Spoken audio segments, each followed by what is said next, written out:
Hello. It is time for our next lecture. I hope we are all done with the pre-tests. It is my pleasure and honor to call upon Professor Elizabeth Ogboli Unwaso, the president of the Nigerian Society of Anesthetists, for her lecture. She graduated as a medical doctor in 1990. She qualified as a fellow of the West African College of Surgeons in Anesthesia in 2001. She obtained her master's in public health in 2010. She obtained a fellowship in obstetric anesthesia and pain management, organized by the World Federation of Society of Anesthetists at the Edith Wolfson Medical Center, Holon in Israel. She is currently a professor of obstetric anesthesia at the Ahmad Bello University, Zaria. You are welcome, Ma. Thank you very much. You can go ahead to share your slide. Mr. Idomi, please share the slide of Professor Ogboli Unwaso. Thank you very much.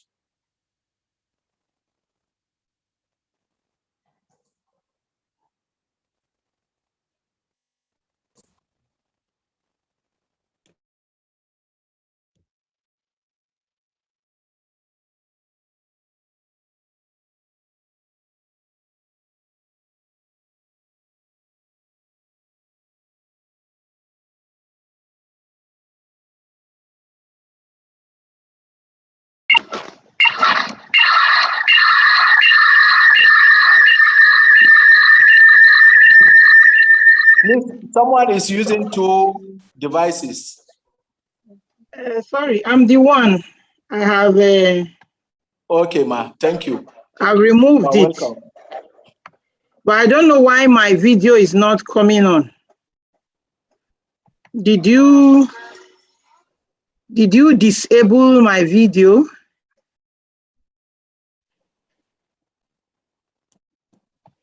Hello? Mr. Sharing your slides? Yeah, okay. Yes, I can see it on the screen. Yes, I can see my, I want to use my video, but I start video and it's not clicking. Oh, okay. Mr. Idoli, do you have a video? I may have to do what? Okay, let me join on my phone and then close this other one so that maybe my video on my phone will come on. Okay, thank you very much. All right, just 1 second.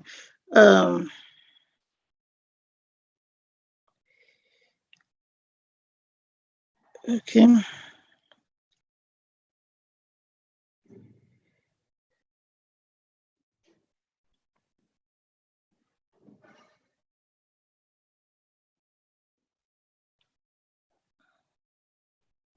Recording in progress. Okay, I will leave from the other device. Okay, good morning, ladies and gentlemen.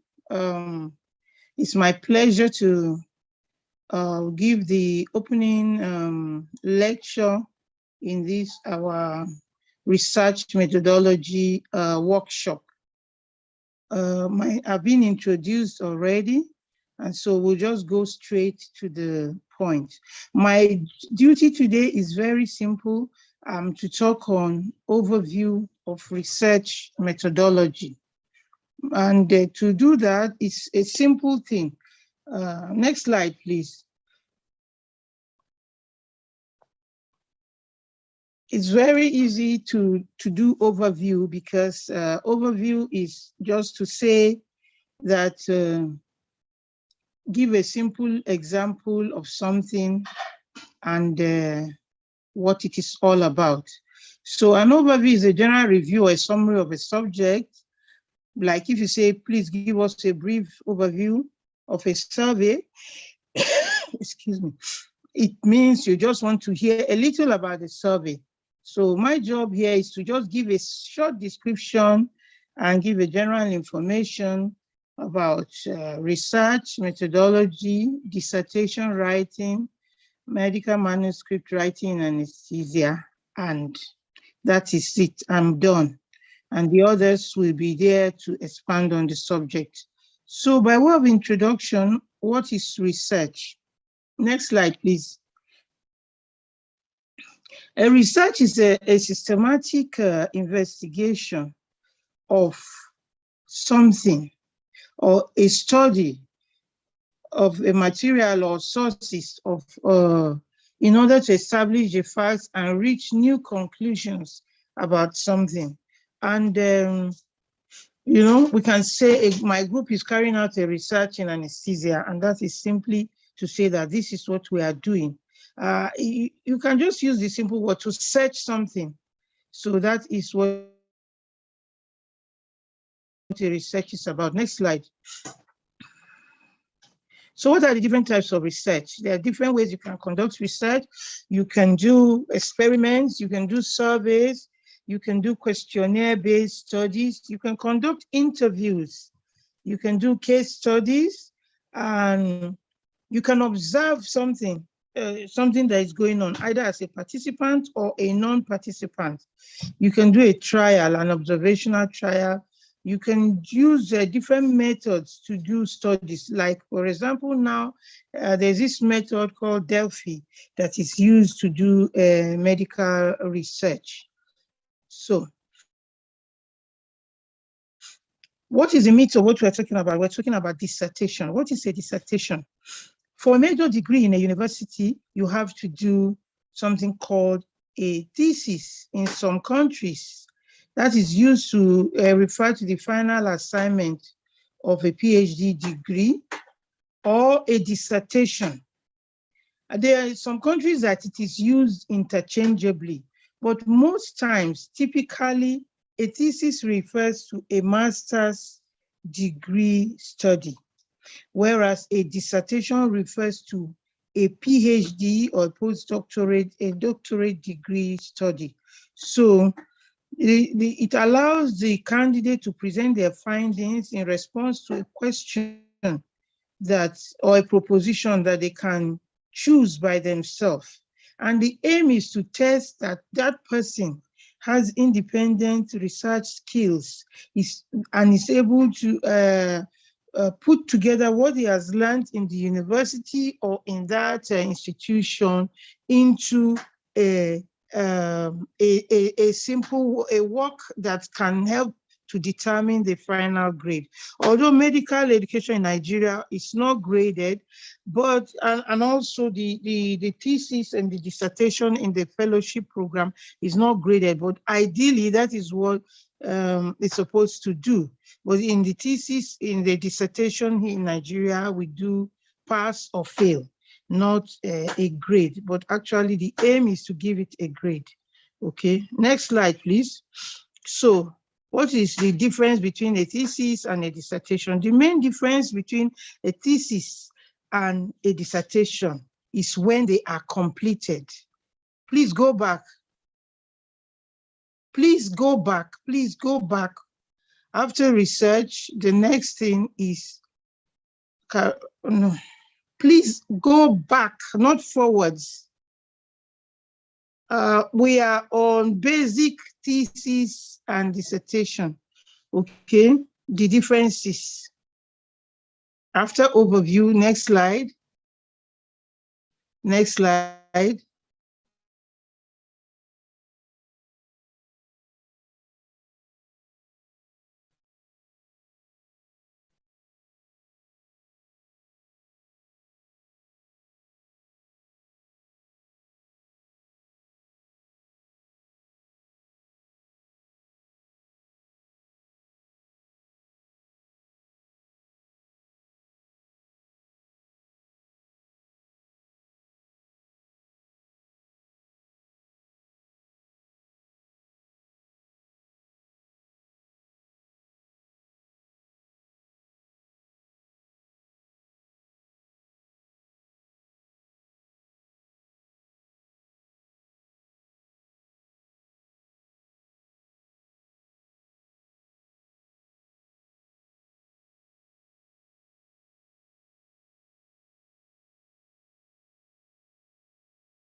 I'm sorry, I was logged out. I don't know why. Sorry about that. So I was just telling us the difference between research and dissertation. So that is it.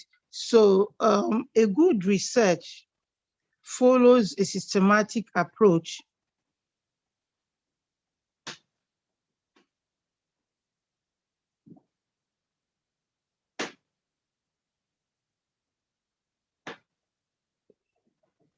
Sorry, a good research follows a systematic approach, and it helps you to know the study material, what you are actually doing. It helps you to generally follow up on what you're studying and how you are able to arrive at your conclusions and the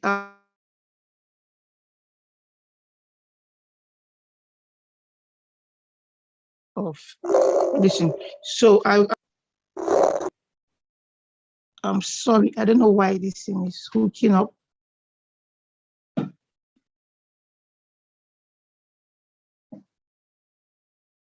Okay, so what are the characteristics of research? A good research follows a systematic approach to capture accurate data. Researchers need to practice ethics and a code of conduct while making observations or drawing conclusions. And the analysis is based on logical reasoning and involves both inductive and deductive methods. And real-time data and knowledge is derived from actual observations of what you've done in natural settings. And also, you're able to generate new questions, and the data you have helps you to create more research opportunities. So the accuracy of your research is measured by the instruments that you, or the tools that you use to analyze your research. I will not go into details in that. When the person talking about statistics, he will give us the details about that. So what are the ethics of research? In a research, you need to be honest. You need to honestly report, next slide please. You need to honestly report your data, your results, your methods. And you don't need to add what is not there. And you need to take it through the procedures and publication so that if somebody else wants to reproduce what you've done, you should be able to do it exactly the same way and get possibly the same result. So to ensure honesty in all forms of scientific communication as well, with colleagues, with your sponsors, with the general public. Another thing you need to do is to avoid bias in all aspects of the research. So you try to be objective in what you're doing. Another characteristic of a good research is that there should be integrity. You need to maintain the consistency of thoughts and action.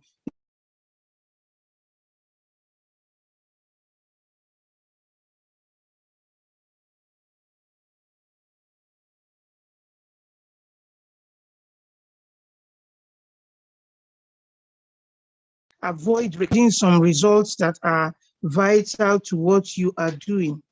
Then there is need to be open. You need to be open to share information about your research, and you need to be open to criticism and to new ideas.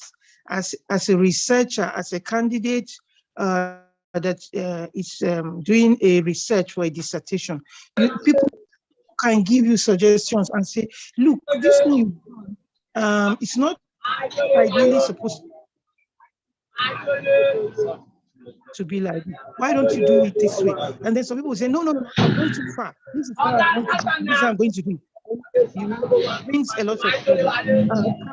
Can people who are not speaking kindly mute themselves?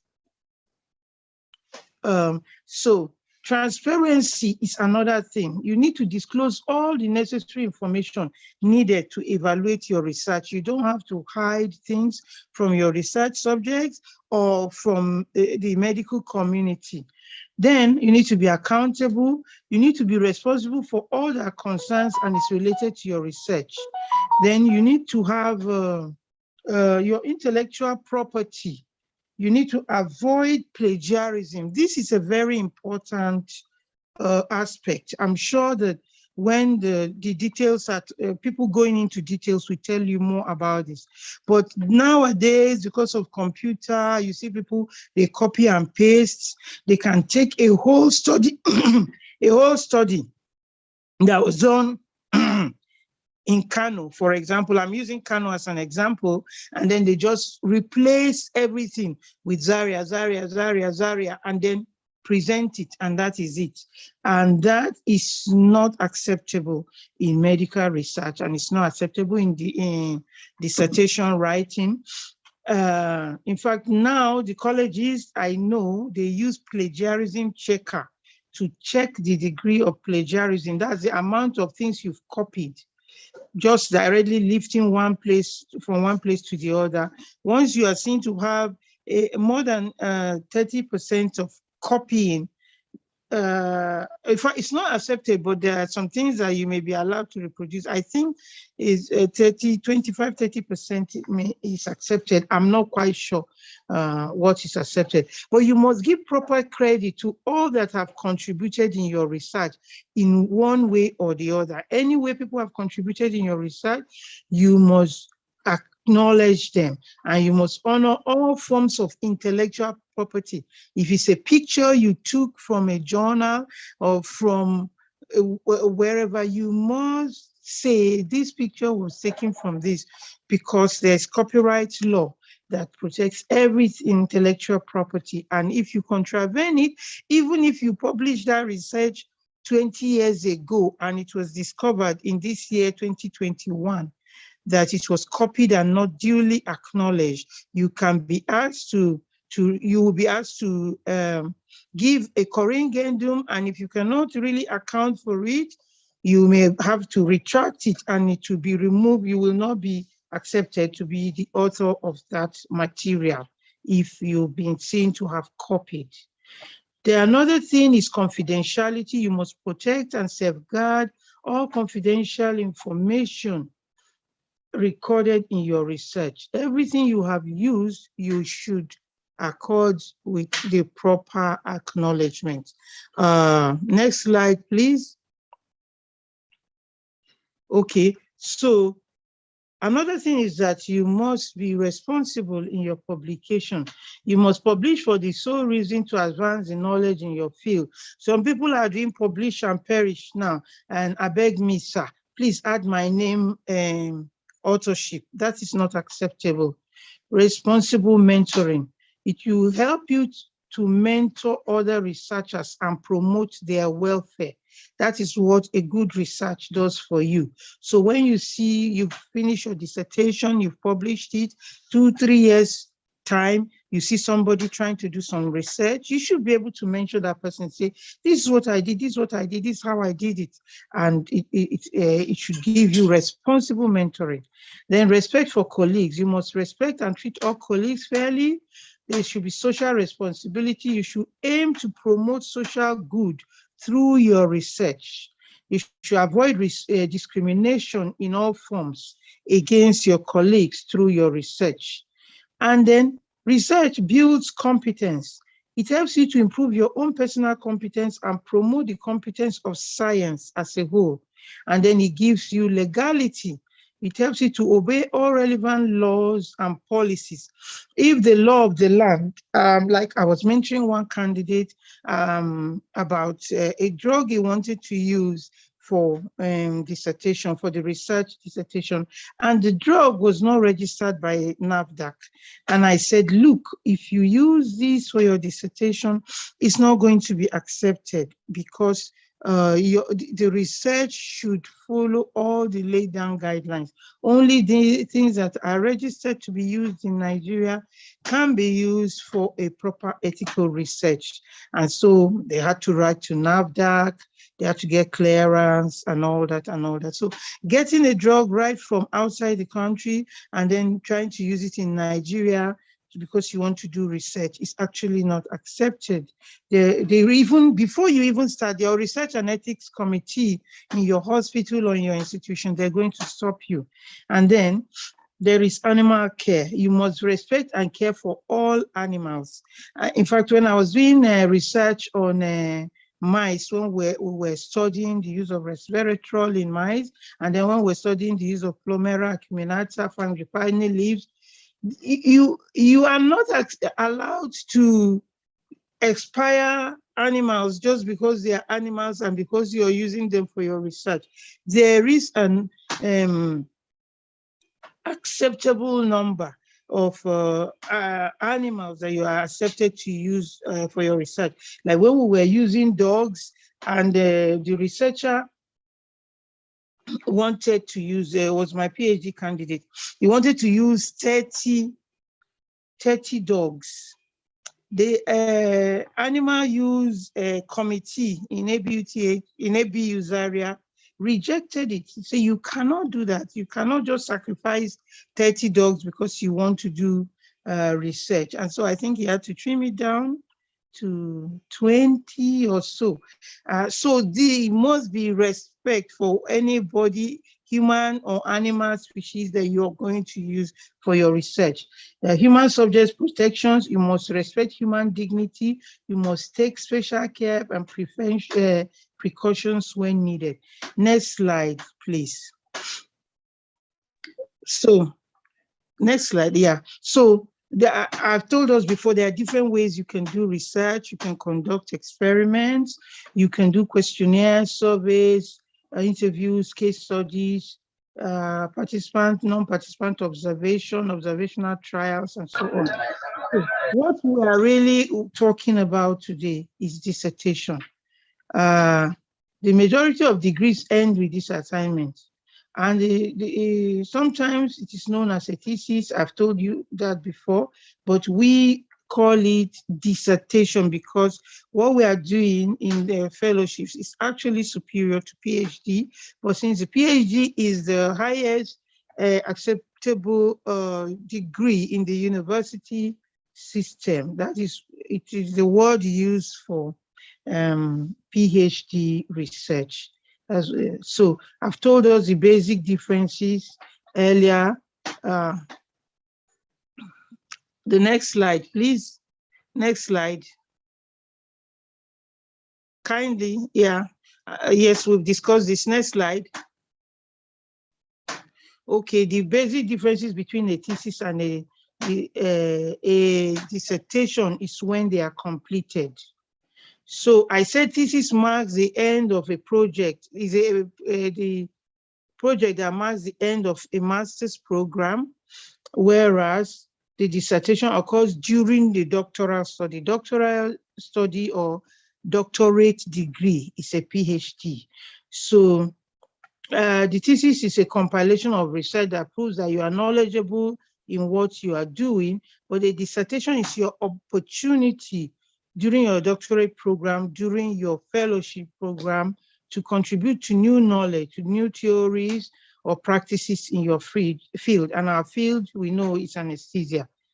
So the point is to come up with a new concept, or at least your own opinion, your own statement regarding the concept. That is what it's. So you develop it and you defend it. Next slide. Next slide. So this is this slide shows the basic things you need to do in a research: title page, acknowledgement, abstract, table of contents, list of figures, tables, abbreviations, glossary, introduction, literature review, theoretical work. Then when you get to the results, methodology, then results, discussion, conclusion, references, and appendices. So next slide, please. Here we have with us the guidelines for proposal and dissertation writing for the West African College of Surgeons. It was released in 2014. It's being updated currently, I am aware of, but this is the complete one that I found in the West African College website. And I want to apologize. I don't have the guidelines for national, but I know that it's also available on the National Postgraduate Medical College of Nigeria website. So you can go there if your proposal is for National College. So the basic guidelines is what you need to do, how to structure it. It should be in the font should be Times New Roman. The font size should be 12 points. You should use double spaces, double spacing, and you should use 2.5 centimeter or 1 inch margin on each side of the paper. It should be an A4 size paper. You should use IMRAD format for dissertation. That is introduction, materials, methods, results, analysis of data, discussion, conclusion, recommendation, and references. Then the page numbering up to table of contents should be in Roman numerals, while it should be in Arabic numerals from the summary to the list of references. Then all dissertations for WACS Part 2 examination must be preceded by an approved proposal. So, next slide. You should have an attestation page which should be signed. Attestation page should be signed and dated, and its supervisors with fellowship qualifications stated. Photocopy is not allowed. If there's only one supervisor, the person must be a fellowship of West African College of Surgeons. If there are two or more, the lead supervisor must be a fellowship of West African College of Surgeons. So this is without prejudice to the requirements of individual faculties as specified. For anesthesia, it must be a fellow of WACS College of Anesthesia, Faculty of Anesthesia, for you to do that. So the proposal should be submitted in electronic format on CD by email. Initial dissertation should be submitted, corrected dissertation should be submitted using hardcover binding into copies and electronic format. I know recently some colleges are, excuse me, are uploading their dissertation, proposal and dissertation on the website. Sorry. So that should be the format. Next slide, please. So for proposals, I've gone through all this. I'm not going to repeat myself. Important thing you should do, your proposal must follow this back for it to be accepted. Okay. Next slide.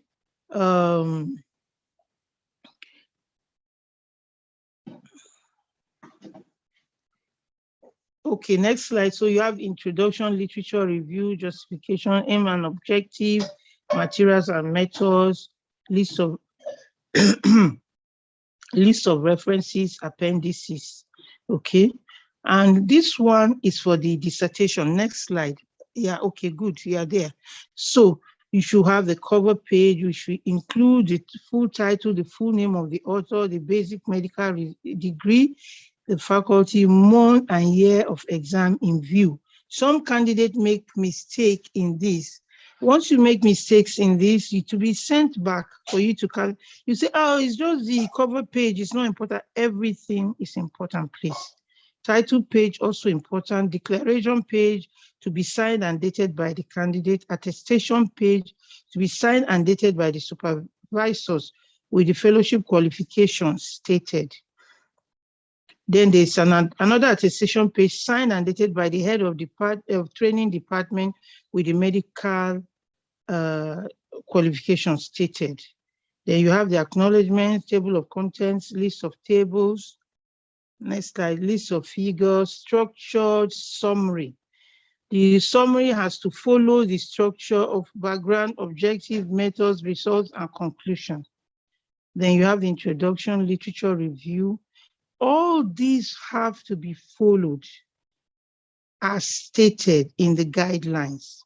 And then when you get to your results, your discussion, conclusion, recommendation, list of references, appendices.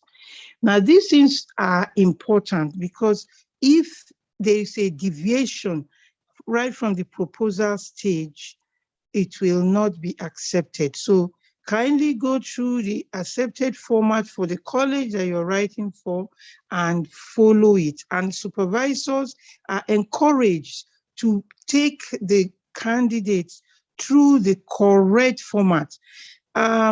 Recently, it was in the exam hall that we were telling the candidates, this format you use is not the format. I was not told, I'm not aware. Please, it is not acceptable. The moment you elect to write, to do a dissertation and to write your proposal, you must check the college guidelines for your faculty and you must follow it. Whether it's National College or West African College, the guidelines are there. You do good to know it. So the next aspect of what I'm talking about today is manuscript writing. What is manuscript? Manuscript actually means manus, hand, script, write. Next slide, please. Next slide. Sorry, where are you? Go to manuscript writing, please. Yeah, thank you. Okay, so manuscript writing. So when you finish your research, when you finish your research, you need to write up your dissertation and present it to the college and then defend it in the exam. Now, this manuscript writing is for publication. When after your presentation or in the college and you've passed and you have convoked, accepted, admitted as a fellow, you want to publish, then you need to make a lot of effort to work on this. And it's important because if you don't prepare the manuscript according to the journal that you are submitting it to, it will never be accepted. So what are the prerequisites? A review of literature that must be original, identification of your target readers. For example, you do a research on pain management, post-cesarean section pain management, and then you want to publish it in a journal of surgery. That is not correct. That is not the correct audience for your work. You either publish in an obstetric anesthesia journal or anesthesia journal, or if you think that obstetricians will benefit from it, you can publish in a journal of obstetrics and gynecology, but you must be careful to follow the right audience. So next slide, please. Next slide. Okay, so there's the International Committee of Medical Journal Editors, and they provide guidelines for authorship, and each journal has their own guidelines. And then there is also other things that help you in accurate reporting, like the CONSORT.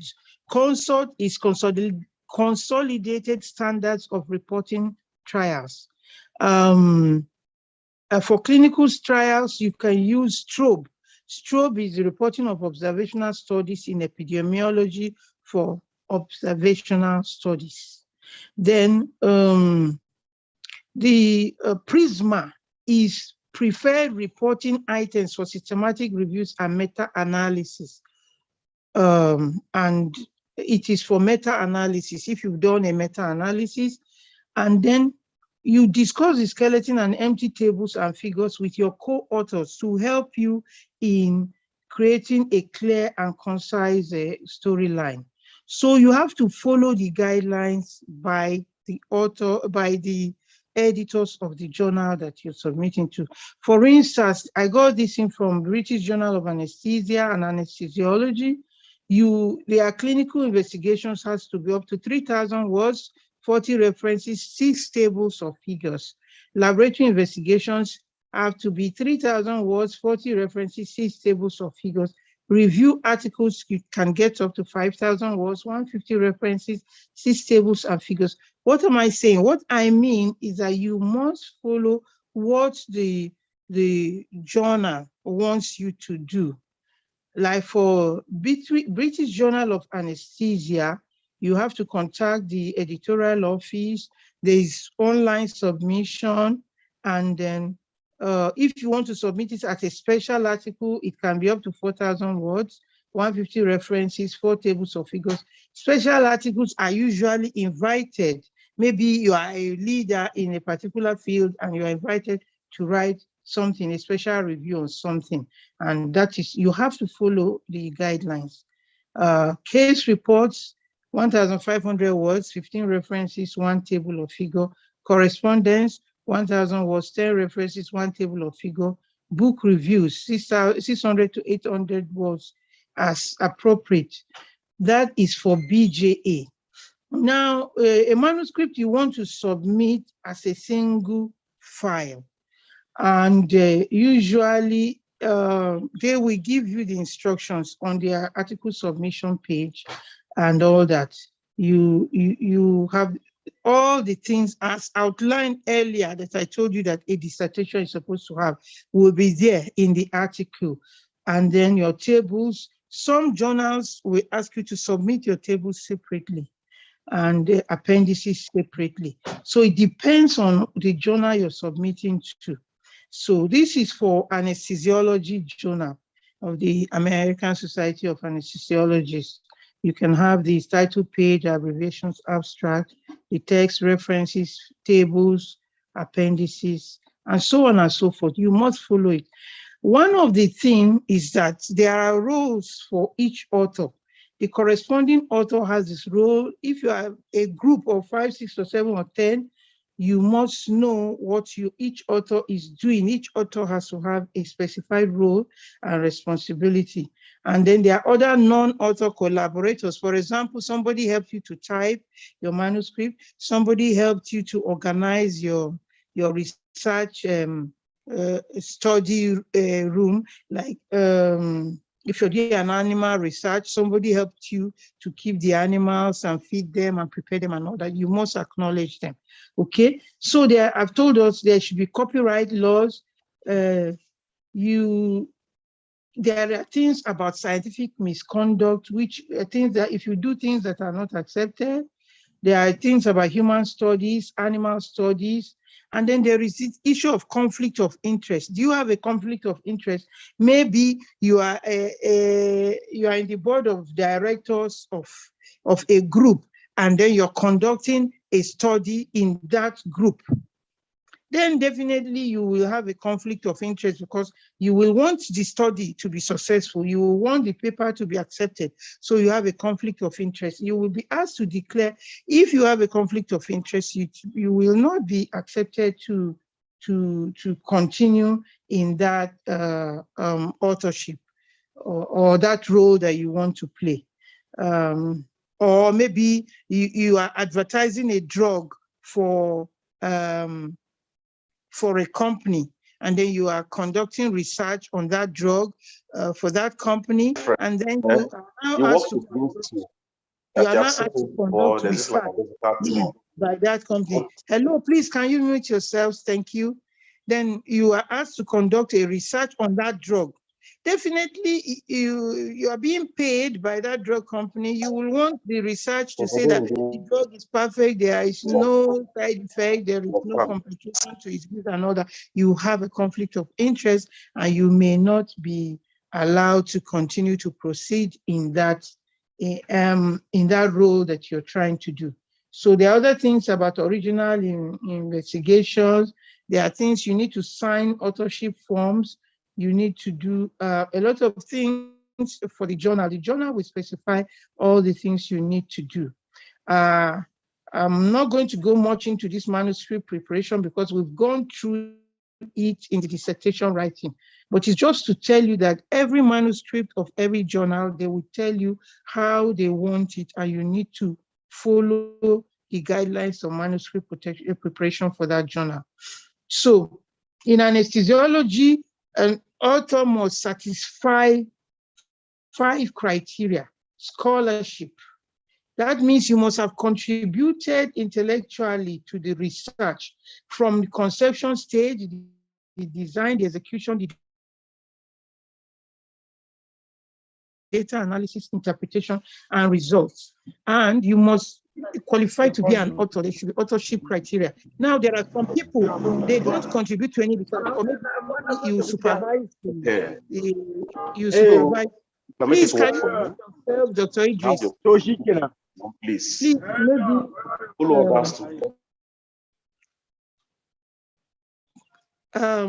co-host or admin, kindly help us to mute people who are talking. It's distracting. Okay, let me go back on that.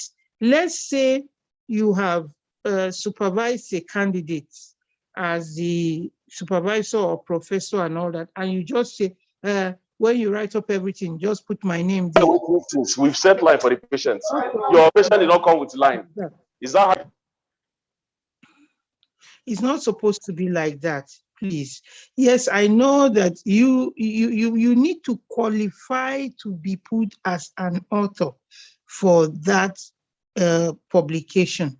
Drafting the manuscript or revising it critically for intellectual content is very important, because before you can qualify before you can qualify to be an author.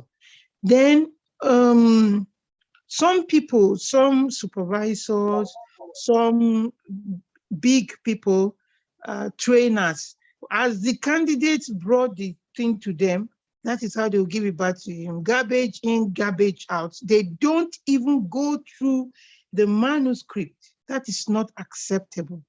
It's not acceptable as a supervisor. It's not acceptable when you want to be a co-author in a publication or an author of a publication, not to go through the material. Some people even do honorary, ghost authorship.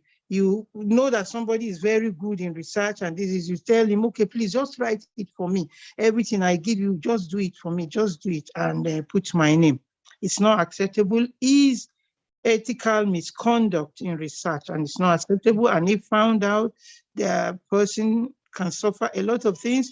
Either the thing will not be published, or if it is published, it can be retracted. I recently learned about a professor in Japan who had authored so many works and had done multi-central trials of so many hospitals and put them together. It was published in a high-end journal, I think BJA or something. And like 8-10 years later, it was found out that he did not participate in all the research that he put together. And they did not even get ethical permission from all the hospitals that were included in the study.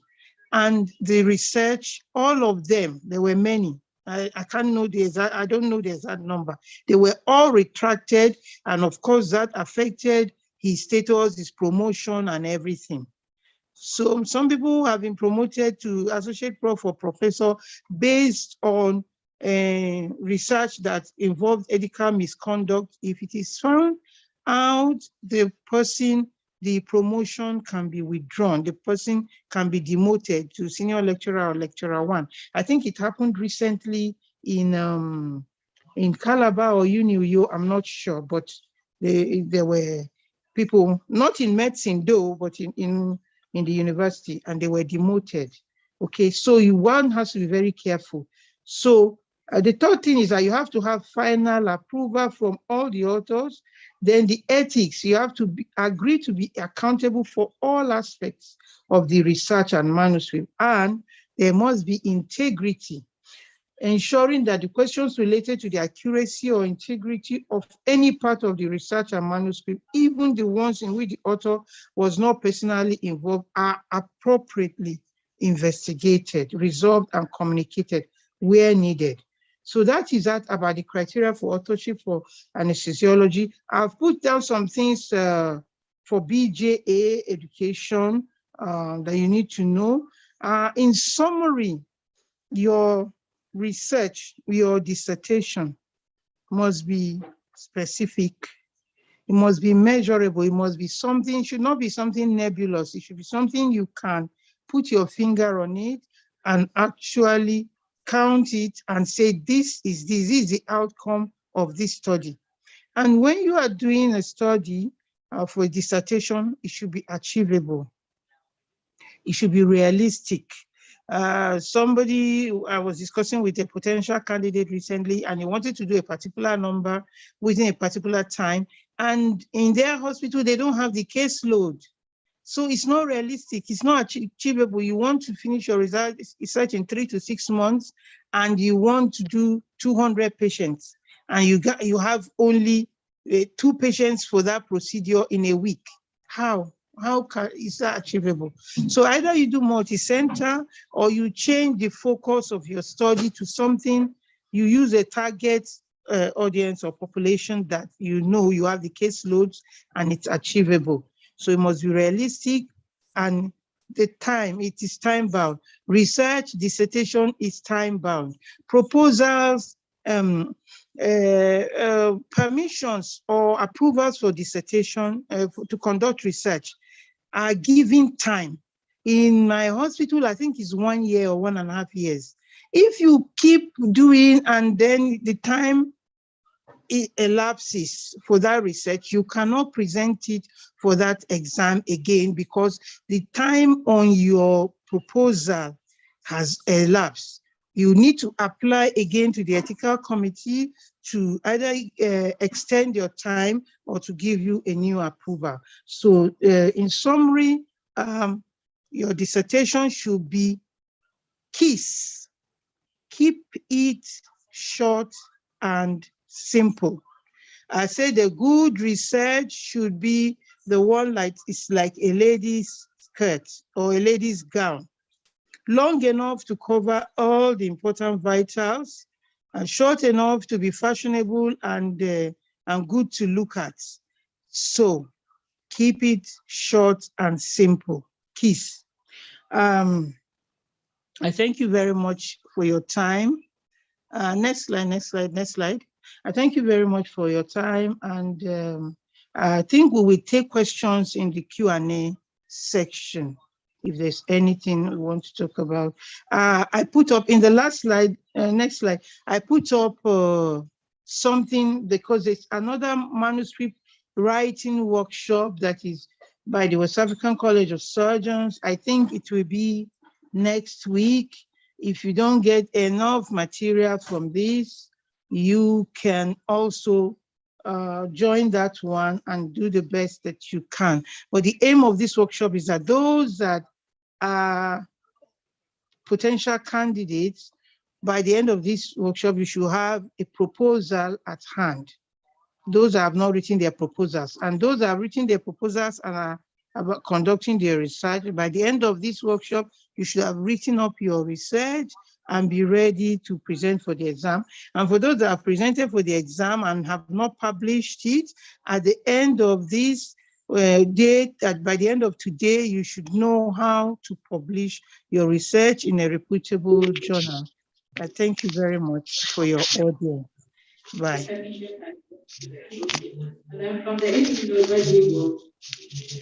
Thank you. I want to especially thank my teacher, Professor Ogboli, for this detailed lecture on overview of anesthesia medical manuscript.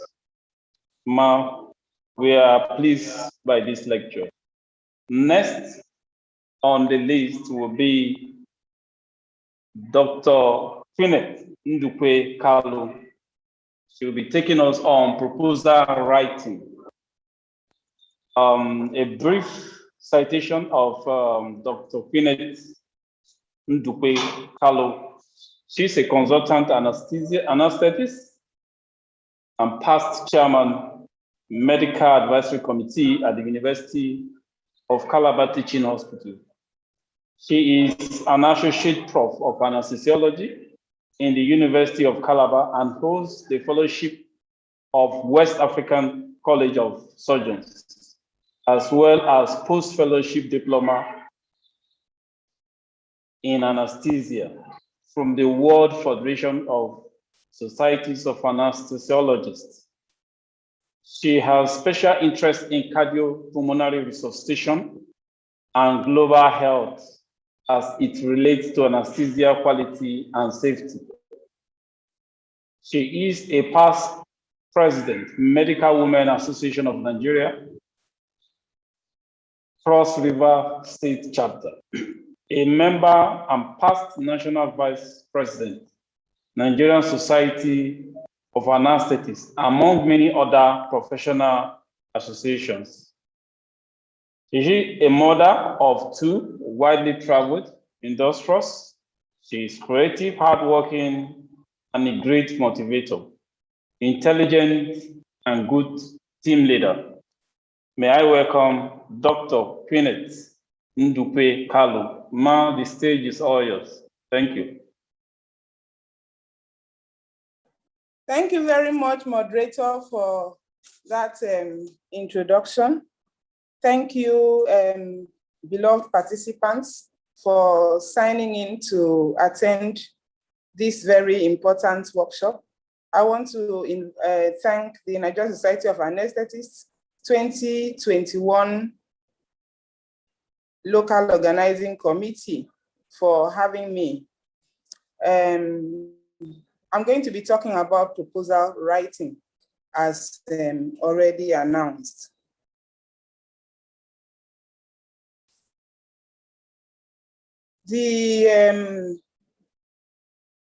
I work at the University of Calabar Teaching Hospital, as you can see. Our hospital was established by missionaries in the year 1897 as St. Margaret's Hospital. And it converted to the teaching hospital in 1979. And we started moving gradually to the permanent site where we are now, which you can see in the picture. And I'm pleased to say that I was part of the team that completed that movement when I served the hospital as the Chairman Medical Advisory Committee. I have no disclosures except that most of what I'm going to talk about are what is in the website of the National Postgraduate Medical College, and also some from the West African College of Surgeons presenting too. At the end of this presentation, my objectives are that participants should know why a research proposal is necessary. They should also know how to write a proposal, and they should know the different components of a research proposal. I intend that listening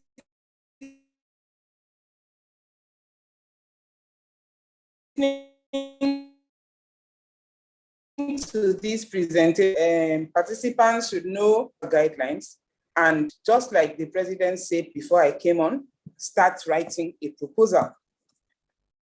So, research proposals are required for different reasons. They can be required for thesis, a master's thesis. They can be required for dissertations like PhD dissertations and fellowship dissertations in our own case. Research proposals are also required for accessing research grants. Immediately after the euphoria of Part 1 exam, I think Part 1 exam is one of the most intensive examinations anybody can take. And once you have passed that phase, there is hope that one day you will become a specialist. And my advice for candidates is that they should immediately begin to prepare for their Part 2. A key aspect of the examination, as we all know, is dissertation. And this is usually preceded by an approved proposal. Needless to say that the knowledge acquired during this phase is useful for future proposals, which I have said, as a specialist, as a consultant, you will need to be accessing research grants to be able to do high quality work. And the experience that is gained from this research writing is very useful in carrying that out. Of course, you will need to do some work, you need to publish some papers, and these will be preceded by a good research proposal. So now, in writing a research proposal, you have to address the question of why. And the National Postgraduate Medical College has talked about identifying the research problem. Just like the West African College of Surgeons also. You must be able to survey and evaluate the relevant literature. So a good literature search is very critical to a good research.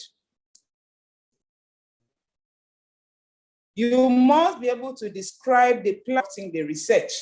And basically, while these are the things that you want to achieve in writing a research proposal, you must be able to communicate this to your audience. So you must be able to communicate since we are dealing with candidates who are preparing for part 2, you must be able to communicate that you have identified the research problem, that it is very, very clear in what you're writing.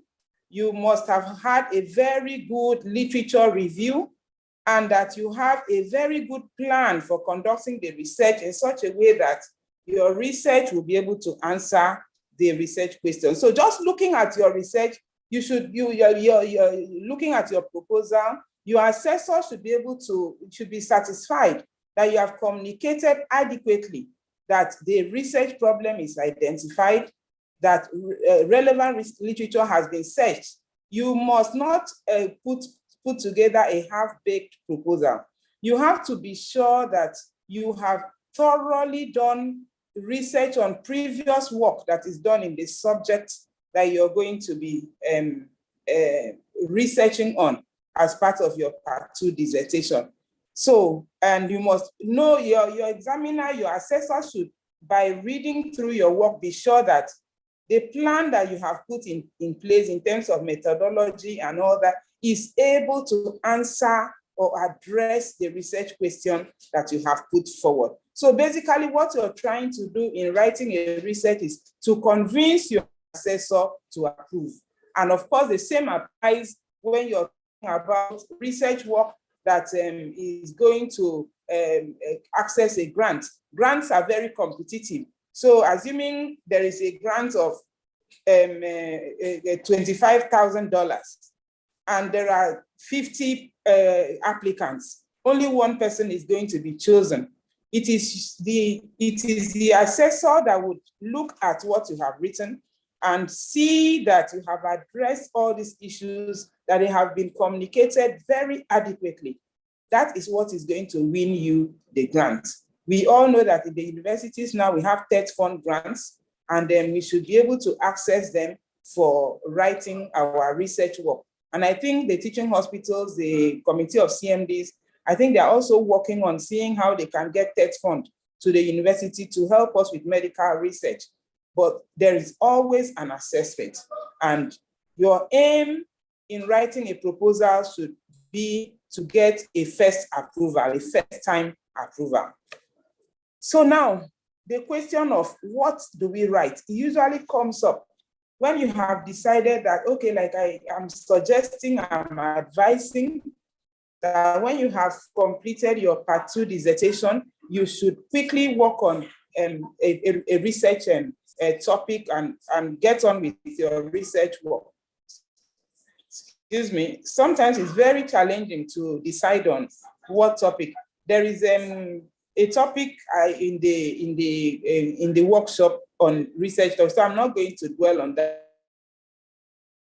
But basically, because of your training or your practice, you have identified a knowledge gap. If there is an interest, an area of interest to you, if you want to satisfy curiosity or you're confused, you will probably have maybe 3 or 4 things in mind to do. You can also talk to your mentors. And sometimes your mentors could have an interest and say, how about if you work on this? So these are some of the things that can help you to decide on a topic. And then having decided on a topic, usually you should then look at your topic as provisional, in which case it can change in the course of your writing your proposal. So before you submit for ethical consideration in your institution, you have something in mind, you're working on it, you're trying to convey your idea concisely and all of that. You should be able to tweak with it as time goes on. Sometimes what you started with will not be what you end up with in terms of the research topic, but starts. So now, how do you go about it? If you're writing a research proposal for West African College of Surgeons, it's very important that immediately you begin to write the proposal, go to the website of the West African College of Surgeons and download what the requirements are. It is those requirements that will guide you on how to plan your research proposal so that you will meet with their criteria. If you take the criteria for one faculty and write for the other faculty, it's not going to be acceptable. Those are some of the reasons why your proposals will keep going back and forth because of certain errors that you have made. You're not meeting with the set guidelines of the particular faculty. So this is very crucial. Immediately you decide that, okay, I'm going to write a research proposal for National Postgraduate Medical College. Please go to their website, download the requirements, look at it, and make sure that you're meeting up with it. And the same applies if you're writing for TED Fund or you're writing for any other grant anywhere. So for research, you must follow the set guidelines of those who are going to be assessing the proposal. So for the postgraduate medical colleges, all of them, you have a title page. The title page talks about the proposed title of the project. And that research project, the title should be brief, it should be descriptive, and it should be specific. Now, on the title page, you also have to have the name of the candidate with surname first, written in capital letters. For the West African College of Surgeons, it is required that your basic medical degree and awarding institution be stated. Of course, in all cases, the faculty of the candidate will be stated. Then the name and address of the training institution is required by the National Postgraduate Medical College of Nigeria and the proposed examination date. So, for example, somebody is writing sudden collapse among candidates presenting for final postgraduate medical fellowship examination. This dissertation is submitted to the National Postgraduate Medical College and so on. Some of my pages have been cut off. Now, the certification page is the next thing. That certification page, of course, like I said, you always have to check with the colleges. Some of them interchange certification and attestation pages, depending on which college you're writing for. So check what the required terminology is and use the appropriate one. So basically, those who are supervising you must certify that they are willing to supervise. Remember that this is just a proposal. At the end of the proposal, when you're writing the dissertation, and I think another speaker is going to talk about that, at that point, they have actually supervised your work and you have finished the work and you're submitting the work. So at that point, the supervisors who state that, certify that they have actually supervised. But at the point of proposal, they will certify that they are willing to supervise your work. Now, introduction. In introducing your research work, the National Postgraduate Medical College recommends that it should not be more than 800 words. And what you are expected to do is to define the research problem. So you have to define your research problem. You have listed a topic that you're going to talk about. What is the problem? Somebody is saying no audio. Please, can IT check that there's audio because so now I don't know if other participants are hearing me. Is everybody else hearing me, please? Yes, ma'am. We can hear you. Yes, ma'am. Okay, so I hear you, ma'am. Okay, I think it's the individual's device. Now, it has said that it should not be more than 800 words. So that is for National Postgraduate Medical College. The West African College of Surgeons does not state it clearly. But usually you should try to be concise. You should define the research problem and justify it. Remember what I said, your aim in writing a research proposal is convince your assessor that this work is doable. This work, you can do it where you are. So you are going to justify what you are writing, justify that this is a problem. even if you're not charting a new course, it may be that the research gap is such that, okay, this work has been done all over the world, but it has not been done, it has not been addressed in the developing environment. Or it has been done in urban areas, it hasn't really been done in rural areas. It could also be the methodology, it could be that, okay, this work has been done using quantitative techniques, and I want to approach it using a qualitative methodology. So basically, the introduction should be short, it should be well focused. You may have a very wide area, but in your introduction, it should be very clear to the assessor that this is the area that you're focusing in this health problem that you have clearly identified. This is also where the research question and the hypothesis should be stated very clearly. Now, the aims and objectives. So the aim should be stated, and the overall objectives of the study. And usually the aim is like an expanded title. So you have said, this is what you want to do, but in the aim, the broad aim should be, explaining the title further, so that in one sentence, the assessor can know that, okay, all the things that we have talked about earlier, this is the area of focus for this particular research. And then the objectives will now expatiate on those aims, talking about the measurable outcomes. So the objectives should use to elucidate, to, you use some action words that will clearly state to the assessor that this is very specific, it is measurable, it is achievable, it is realistic, and it is time-bound. And the summary is the acronym that says no objectives, no evaluation. So it is the objective that is going to drive the rest of the research. It is from the objective that we know that, okay, you're set to measure the number of people who attended exam in National Postgraduate Medical College that suffered sudden collapse. It is the objective that will make you to know that, okay, you're set to look at a particular angle, a particular area of this subject. And throughout the research, even in the methodology, you will be going back to your objectives. This methodology, is it able to answer the questions, the research question? These objectives will keep on driving every aspect of the research work that you're going to embrace on. And then literature review. It should not be more than 2,500 words from the National Postgraduate College guidelines, and it must include relevant African literature. It's sad that sometimes we write work done and we make references to all the work that have been done in America, in UK, and all of that.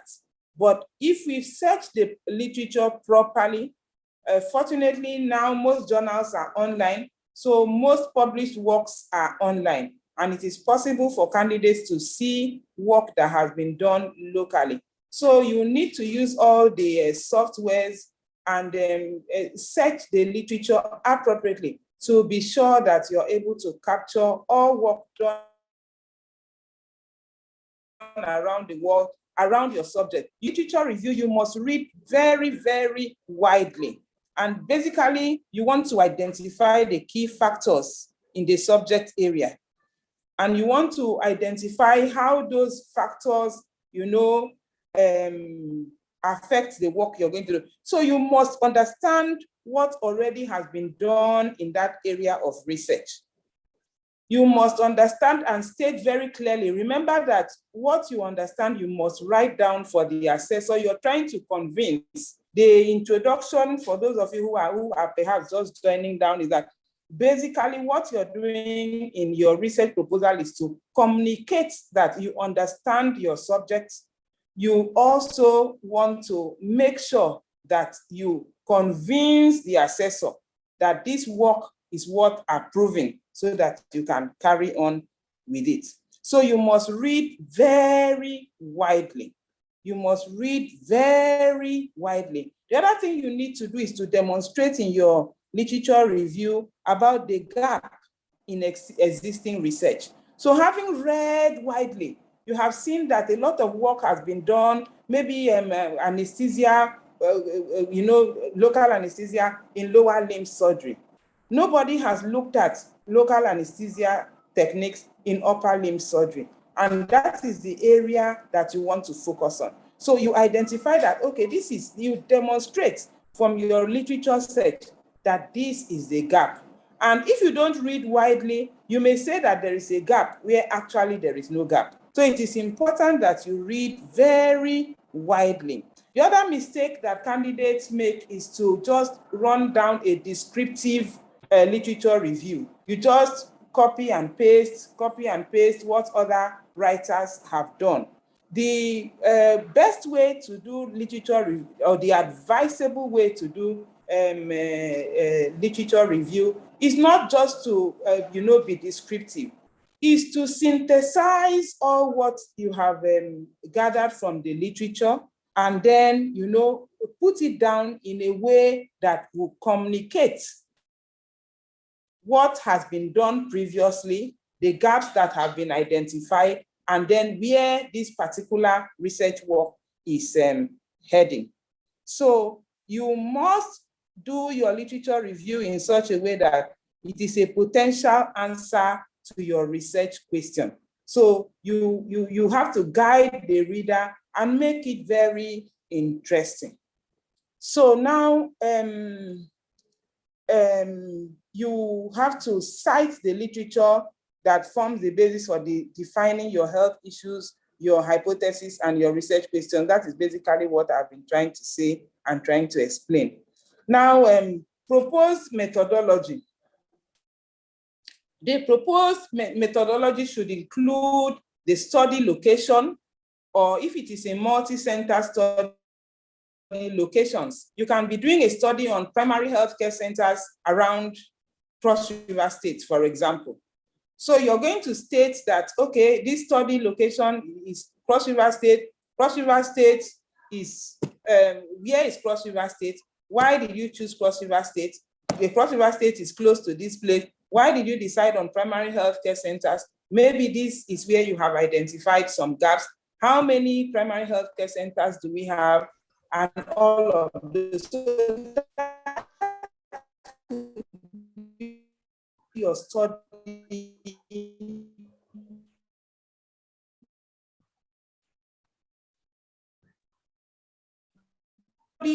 population as in categories. Even among the health workers, you must state clearly, is it all the health workers? Or are you going to concentrate on doctors, on nurses, or you're going to concentrate on lower cadre health workers?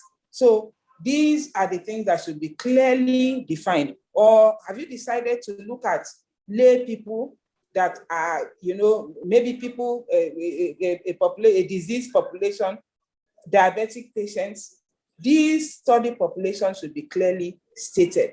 The next thing you need to state is your inclusion and exclusion criteria. So you're going to include this group of people in the study, and sometimes you look at age brackets. We are going to look at adults, patients aged 18 years and above, or you're going to look at under 5s, you're going to look at neonates, you're going to, so you include or you exclude accordingly. If you're doing a study, for instance, and you're using a drug, and there are people who are using other drugs that can give the same effect as a subject that you are studying. You're doing a study on bleeding dyscrasias, and you're trying to use maybe tranexamic acid or something. You're looking at other things that can affect bleeding. How about people that are using herbal preparations? Will you consider them? Are you going to include? Are you going to exclude? Is it going to affect the result that you're going to get? So these are some of the things that must be included in the research methodology. The study design, it should include the type, the duration, the sampling and the sampling size determination. There's a full topic on this in this research methodology workshop. Then ethical considerations.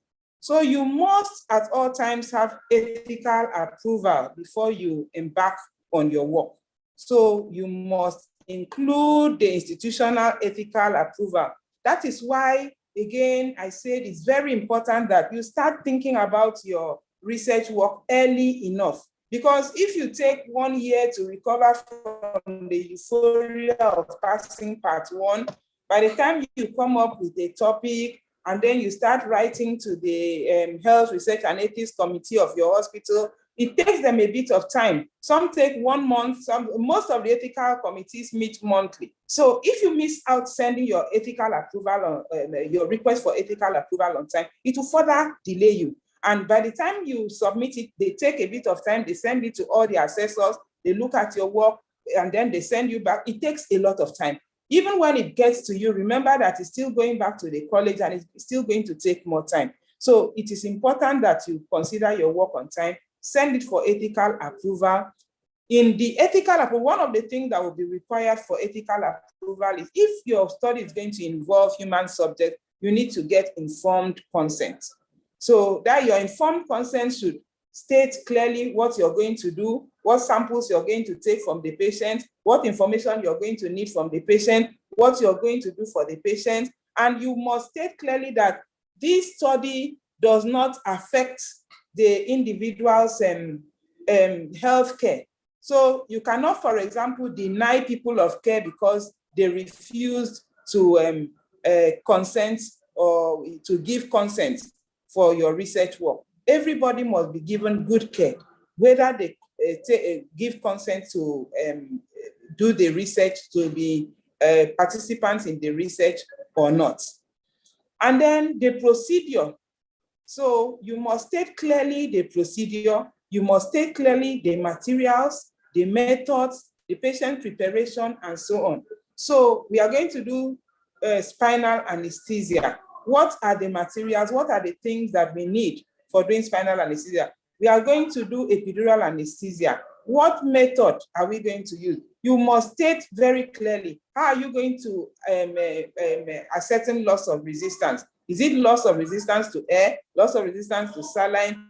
You must state very clearly in your methods what you're going to do. How are you going to prepare the patient? How are you even going to choose the patient? You must choose the patient in such a way that you are not already biased. All these will be subjects of discussion by subsequent speakers. Then, of course, every study has its own limitations.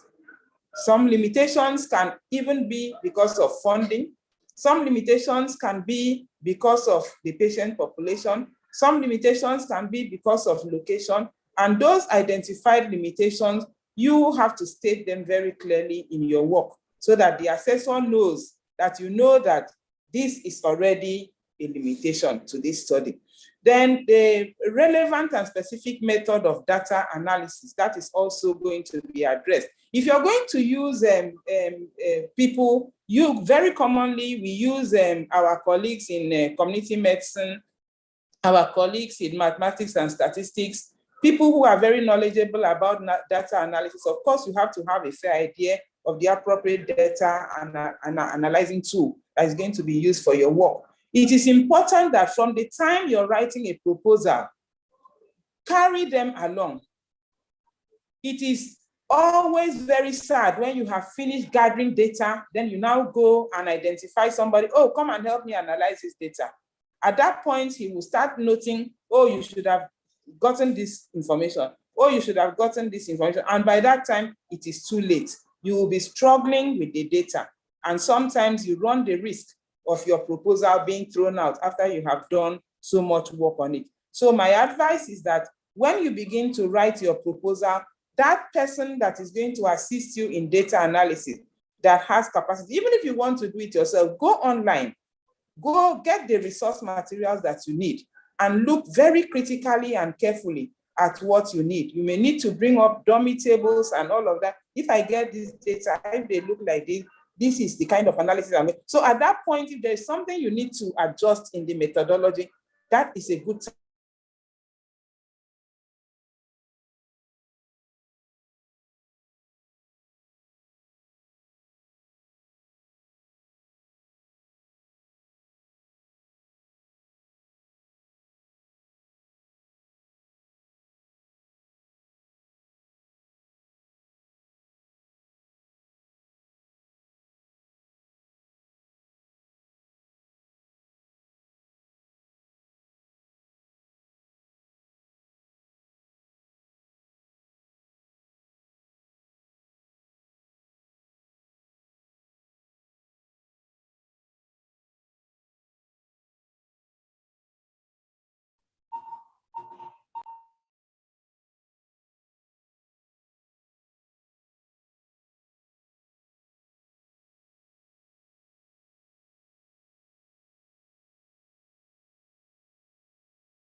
Am I still in the meeting? I'm not sure I'm still in the meeting.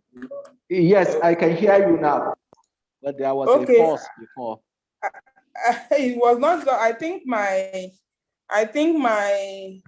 internet had a bit of issue. Oh, sorry for that. Yeah, welcome back, ma.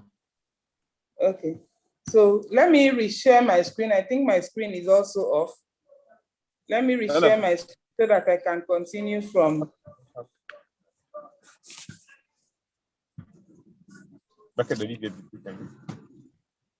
All right.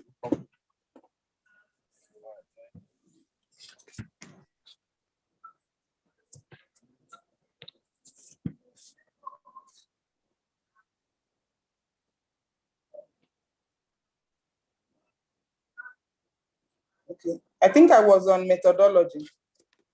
Okay, so at the end of this, when we are done with the methodology, we go on to referencing. All the colleges, both colleges recommend the Vancouver style. So for the Vancouver style, you have to look at it, and I hope I just saw a comment. I hope I'm still being heard. There's still a topic on, okay, thank you. There's a topic on referencing, but basically, right from the time that we are writing the proposal, we should use the Vancouver style.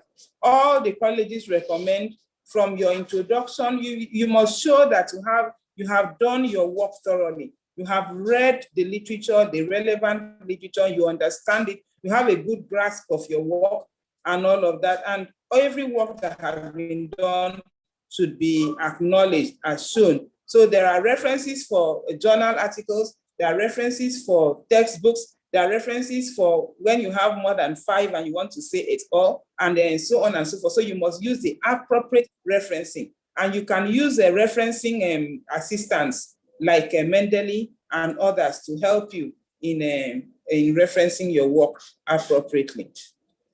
Then when we have finished the work, you need to put it on a signature page. I think, again, it's the National Postgraduate College that said the work, it is actually useful to present your work to the department. If you're able to present, and I think I want to encourage every department to listen, and that will reduce the rate of rejection of proposals when people have done a lot of work and they think that their work is good enough, and then they present it. Unfortunately, it gets thrown out of the college. But if other people have an opportunity to sit through it, listen to it, there could be inputs that will help the individual. And this is best done in a departmental seminar. So the individuals who are going for part 2 from a particular department can come together. The department fixes a date for them. They present and everybody listens to them, criticizes their work. They go back and make the inputs, the relevant corrections, and then they have a better dissertation to present. So usually it is recommended, and I don't think this is really being enforced. So there should be a statement page indicating that departmental presentation, at least at the seminar, has been carried out and due signatures given. Now, I want to end this by some of the differences I saw. I know that these keep changing. That is why in my earlier slide, I had recommended to the participants that everybody should go on the website of the relevant colleges and check what is required so that you're sure that you're meeting up with what that particular college.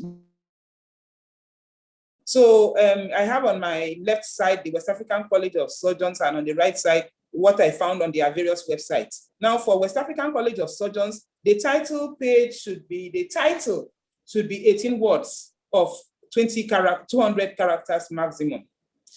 The title page in the National College, the maximum word count was not stated. The West African College of Surgeons recommends a structured summary, requires a structured summary, which will include the background, objective, methods, proposed analysis. And this should have a maximum word count of 400 words. There is no structured summary requirement by the National Postgraduate Medical College.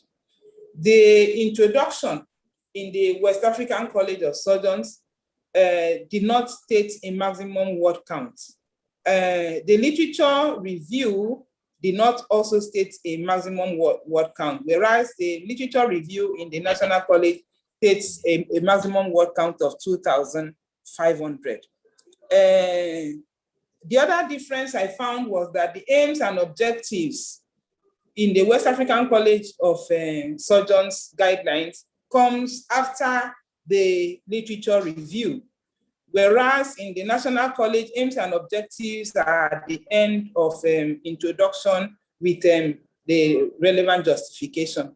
Now, patients and methods, the maximum word count not stated. Again, note that it's patients and methods, whereas in National Postgraduate Medical College, you address it as methodology. It's talking about the same thing. The maximum word count is 2,000 there. Now, when you're preparing for submission, you make sure that you have written in Times New Roman font, and the font size is 12. Then there should be double spacing. And then the margin on each side of the paper is 2.5 centimeters. The paper size is A4, and the page numbering up to the table of contents should be in Roman numeral, while it should be Arabic numerals, the normal way we write 1, 2, 3, from the summary to the list of references. The other thing is that the page number should be placed at the center bottom of the pages. You know that you have the option of writing it differently, but following the guidelines, these are the things, the fine details that you have to take note of. Attestation page must be signed and dated by the supervisors with the fellowship qualification stated. This is according to you. Remember what I said earlier, that one college says attestation, the other one says certification. Note the one that you're writing and the relevant terminology that is used and use it. If there is only one supervisor, that supervisor must be the fellow of the college where the proposal is being submitted. So you have 3 consultants in your hospital, and 2 of them are National College, 1 of them is West African College. Even if he's a younger consultant, but is a fellow of that college, that has to be the lead supervisor. Now, you must avoid grammatical and spelling errors. It's a very big put-off for the assessor. When you are trying to read a dissertation and the candidate is just full of spelling mistakes, full of bad English, grammatical errors, sometimes you cannot even read it, you may not be able to go far. It shows that the candidate did not pay attention to details. So you have to read your work, read it again, give it to other people. Sometimes when you're reading what is in your head. But if you give it to somebody to read, the person can spot some errors. There's one is you didn't put here. There's a was you didn't put there. There's a T you didn't cross there. And that kind of thing. And they can help you to have a better work. And there are also softwares that can also help you to do spell checking and grammatical corrections. Now, if corrections have been made, they should be effected promptly and resubmitted by candidates for approval, so that you, the candidate, you should not be the one delaying yourself by taking all the time to do corrections that have been given. Once corrections are given, it means that, okay, this work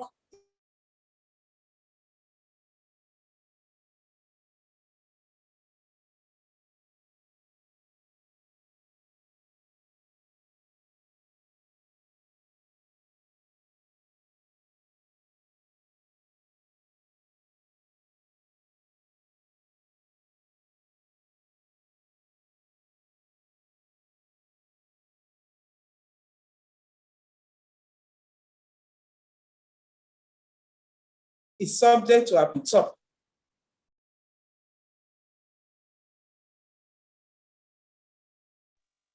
Hello, ma. Sorry for the freeze. It has frozen again. We cannot hear you.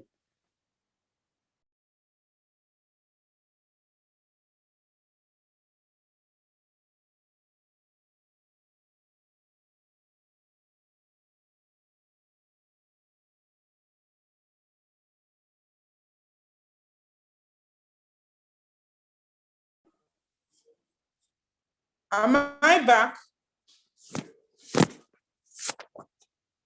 Nobody is hearing. Yes, you're back. We can hear you now. Okay. All right. So those are some of the things that you will do while preparing to submit. So I want to encourage us to take these few tips and begin to write our proposals. We should not drag our feet. I want to say that immediately after finishing the part one, rejoicing, oh, you have passed and all of that, please begin to think about your part two dissertation. Get the necessary, the area of interest. It is better to work on something that you're passionate about, something that can wake you up in the night, something that you'll be thinking very seriously about, something that you're interested in finding out. It will keep you going, you know, when it can be very rigorous doing a dissertation.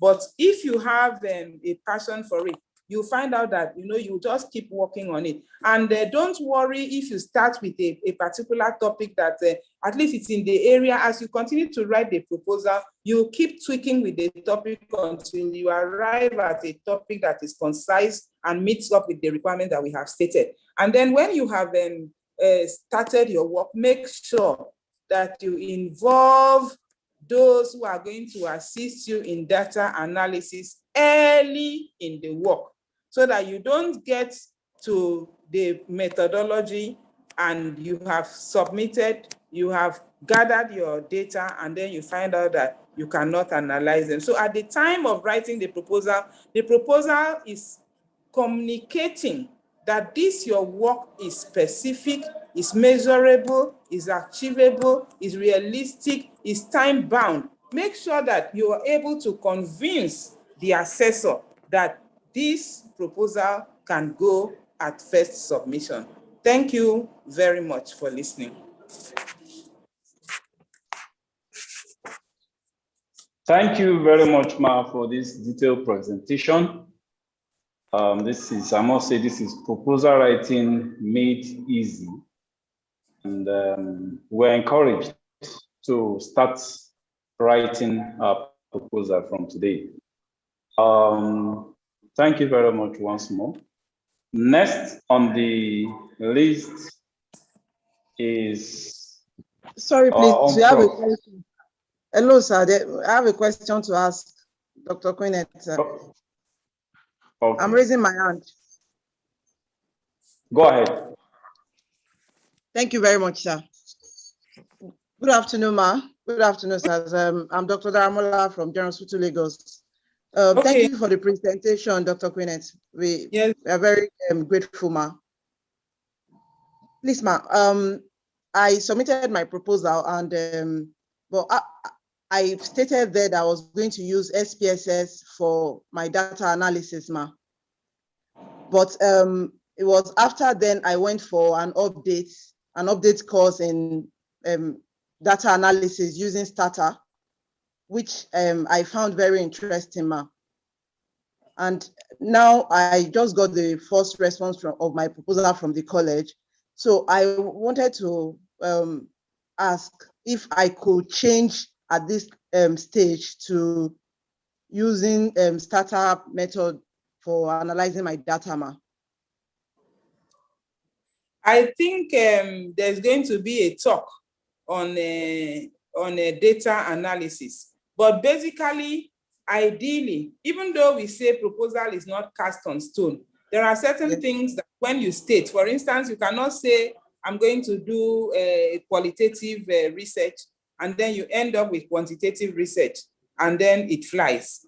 Okay, so if you enter your data using SPSS, and then you export it to the new software that you have learned from your new listing, you can state in your work, but basically, ideally, you don't change. So that is why you must think through when you're writing the proposal. You must think through, you must research widely, gather information. That is why I kept on stressing, because most of us are not very knowledgeable in data analysis, and we need some help in it.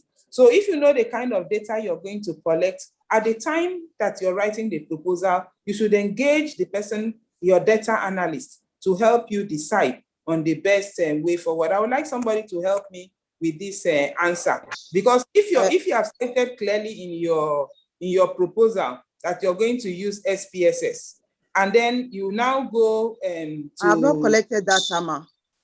No, but you have an approved proposal. No, not yet. It's not been approved. Then nothing. You've not lost anything. You just change in your proposal.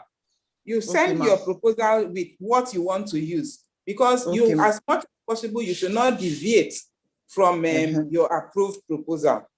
Yes, that's what I'm asking at this level. Yes, just like what I said about title. Even title, you'll find out that as you're writing the proposal, as you're reading literature, reading widely, you will find out that you will keep on, so many things will keep, with new information, you will keep changing. So by the time you're submitting for ethical approval and then for the college approval, you would have gathered enough information to get your proposal approved. And your aim, like I said, should be to get your proposal approved at first submission.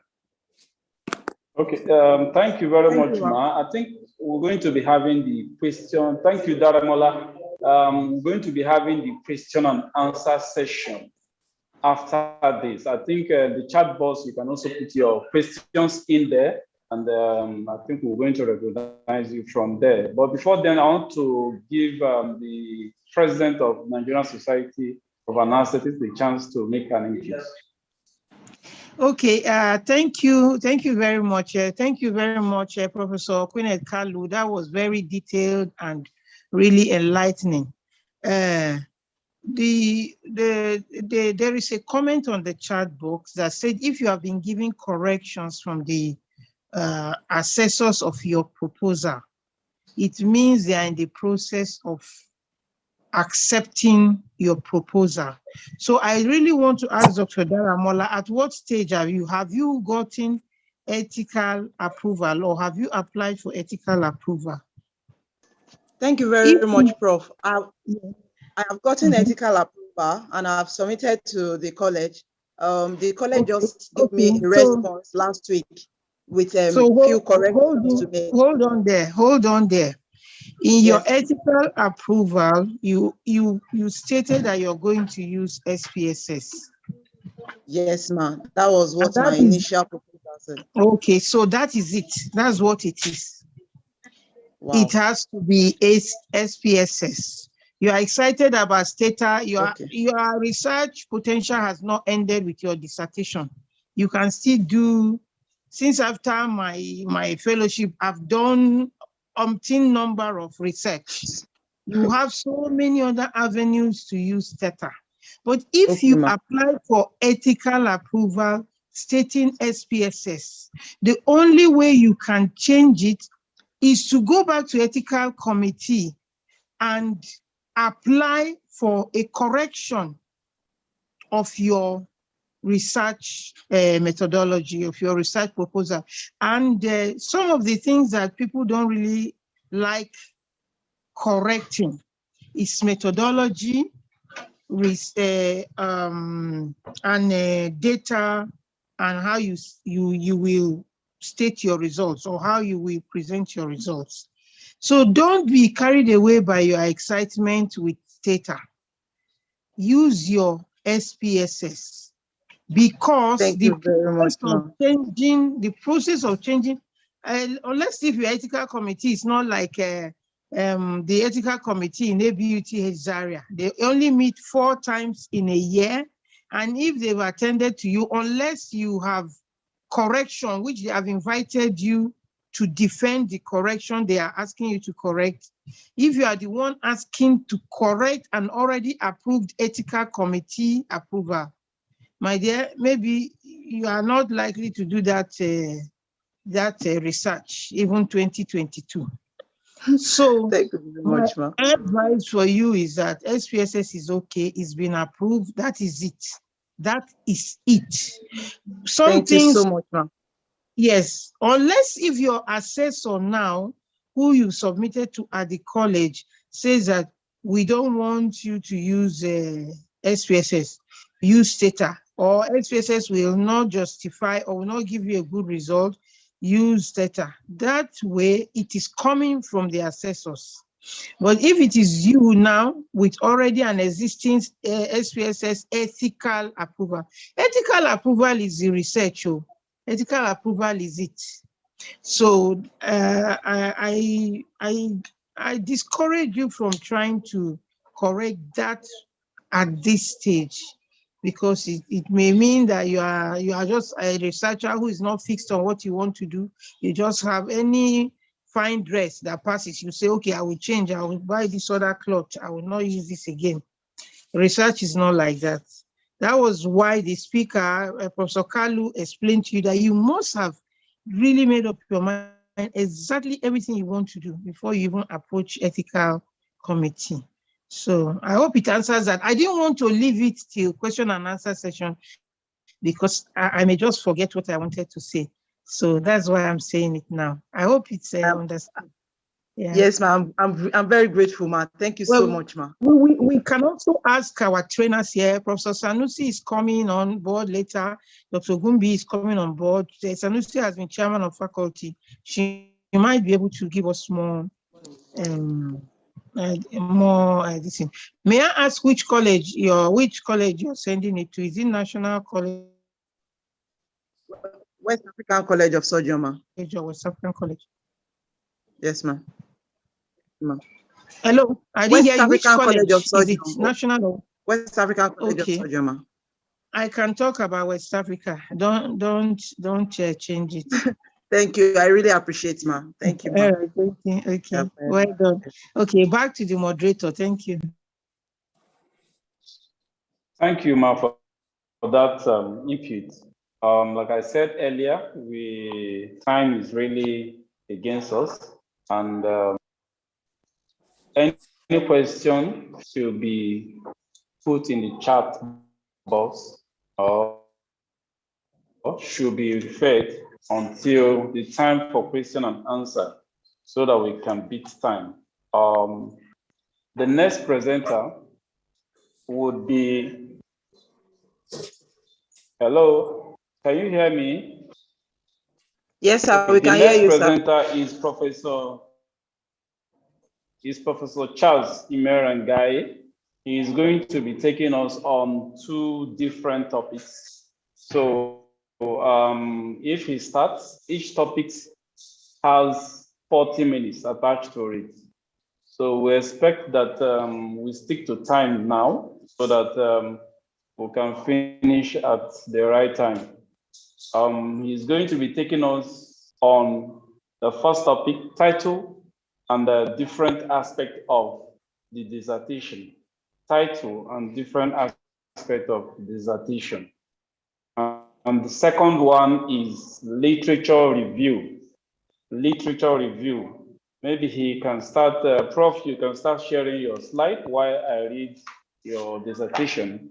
Permit me, if I'm going to start this, his citation is quite long, I'm going to take the permission to summarize as much as I can.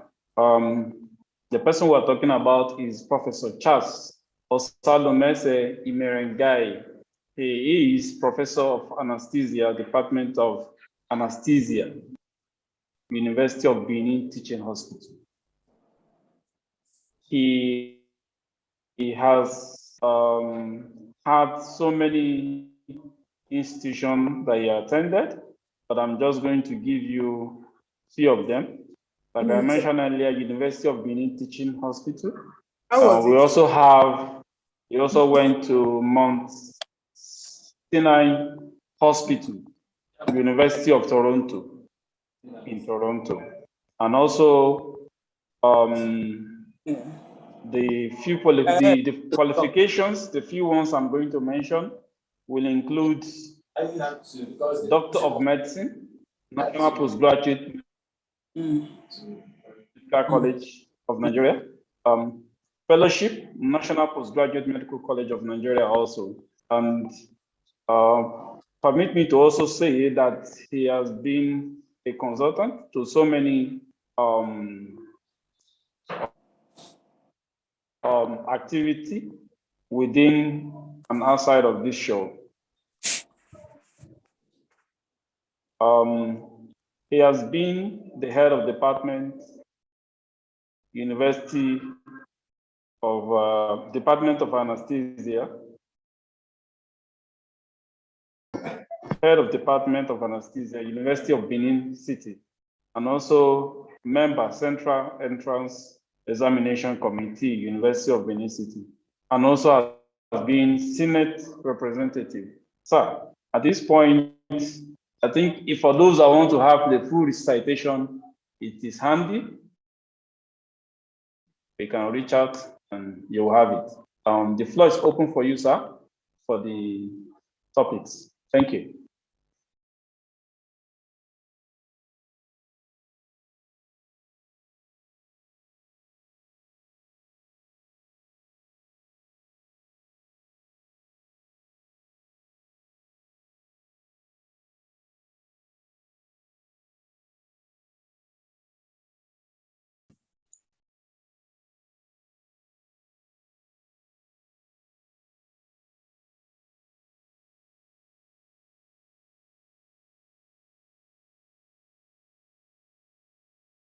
Hello, Prof.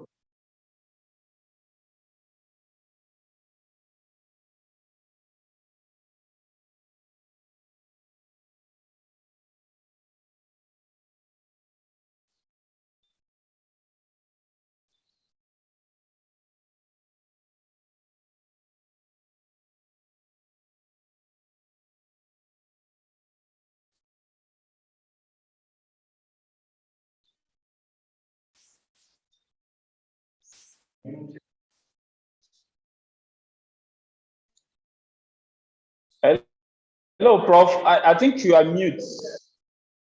You mute yourself. You need to unmute first before you could go ahead. You need to unmute yourself.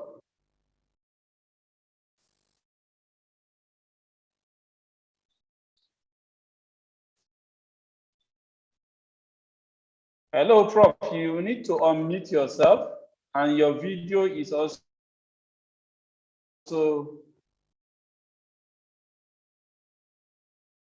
your video is not on also.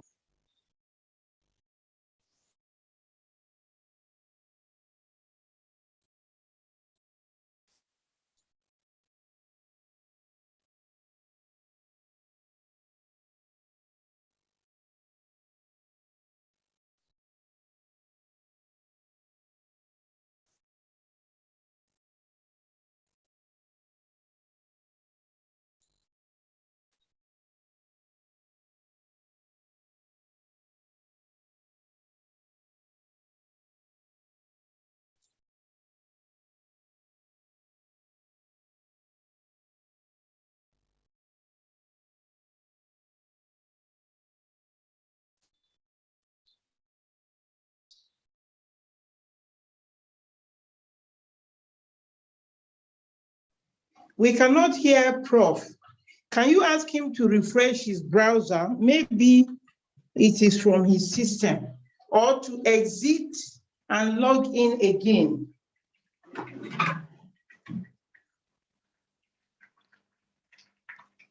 Moderator. Okay, Prof. Yes, ma'am. I've taken your statement. Prof, sir, if you can refresh, you can exit and join it again.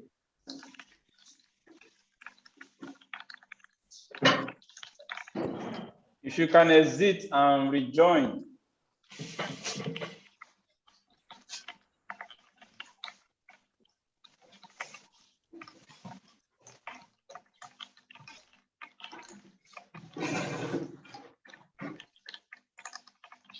Okay, I think it's up now. Yes, I think you are up now, but we can't hear you.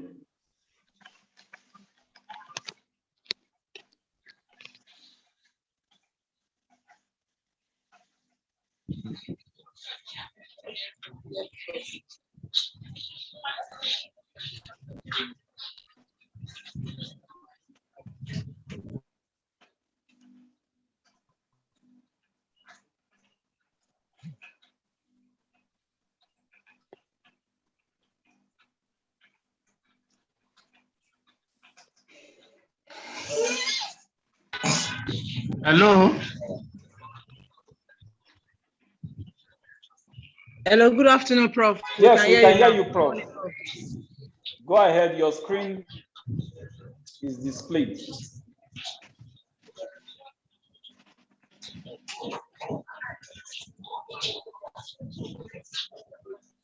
Hello. We can hear you, Prof. Go ahead, your screen is shared. I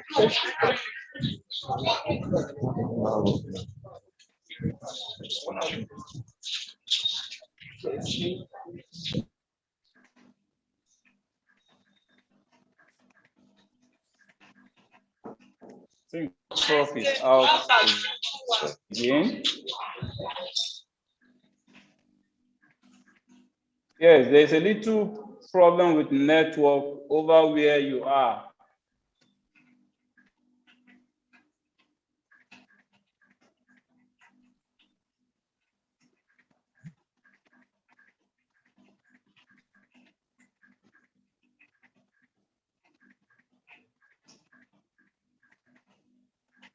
Okay, your screen is shared now, but you are still mute. You can unmute yourself. And then you can go back to slideshow.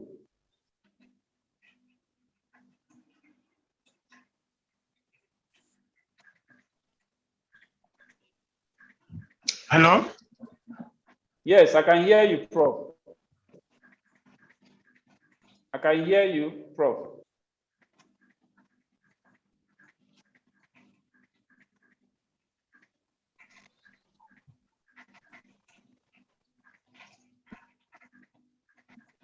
You can go ahead. You can go ahead, Prof.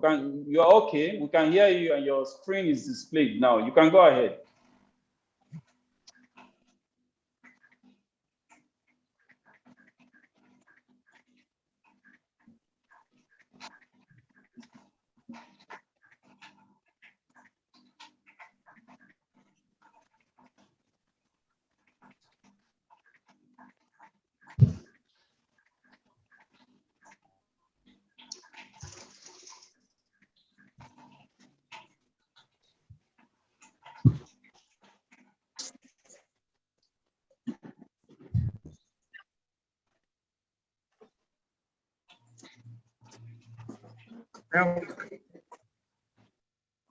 Hello, we can hear you, Prof.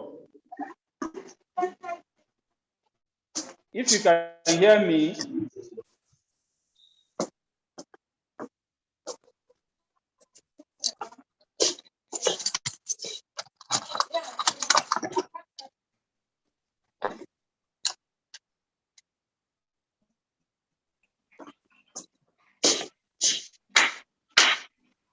Prof. Marinjai, please speak. You are co-host now, so you can mute and unmute yourself. Please talk. Let us see if we can hear you.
Hello, Prof. Can you speak to us?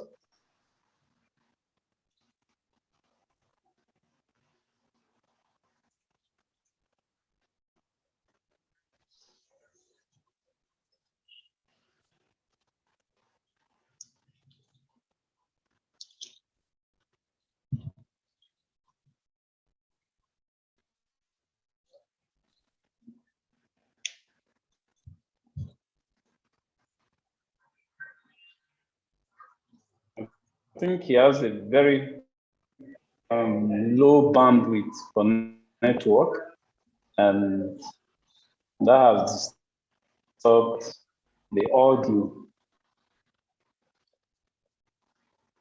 If you can change network. Yes, Prof, we can hear you now. And yes, can you hear me, Prof? Hello. I can hear you. I can hear you, Prof. What can you hear? I'm no audio. Check. We can hear you, Prof. We can hear you. Your audio from the system. Please, can someone, if you possible, send in text and chat, I mean? He should use device audio. If he selects use device audio or use system audio, maybe it will help. When he is joining again, he should exit and join again and click on use system audio. Maybe it will help.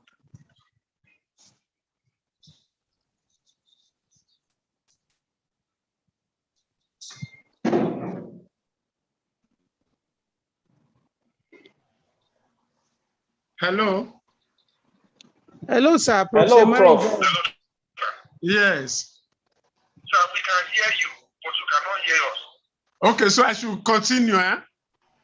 Yes, continue. Audio or something. We can hear you, but you cannot hear us. So you send a message that can you hear us?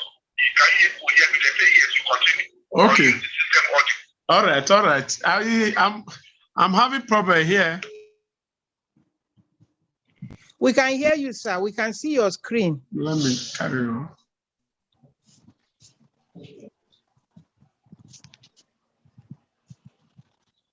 Good morning, dear friends.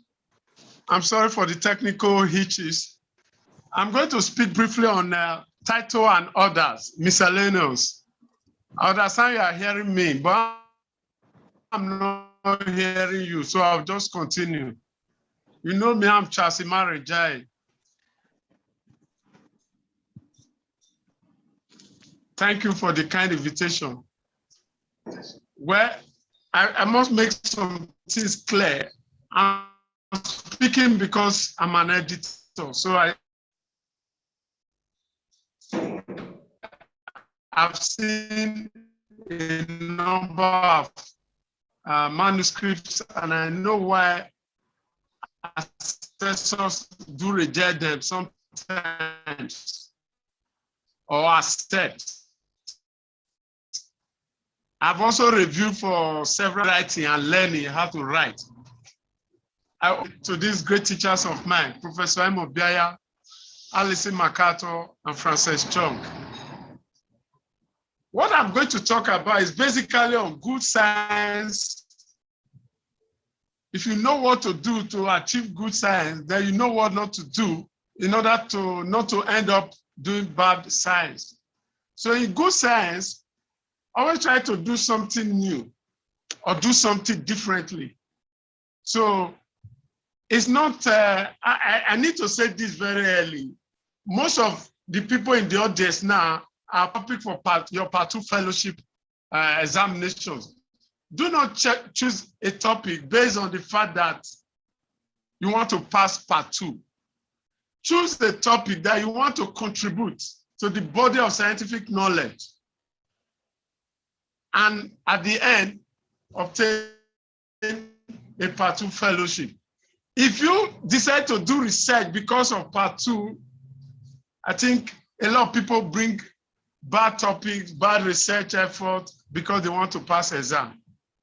And they actually tell you, I just want to practice anesthesia, I'm not interested in academics. You should be interested because your sound practice should be documented for humanity and posterity. Create good concepts. You must conceptualize a problem.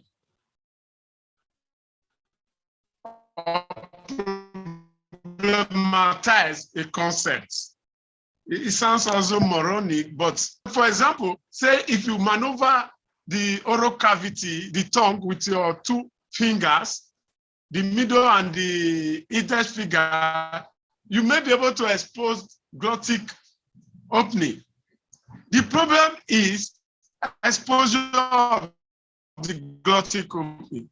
So you are trying to conceptualize the problem and provide a solution.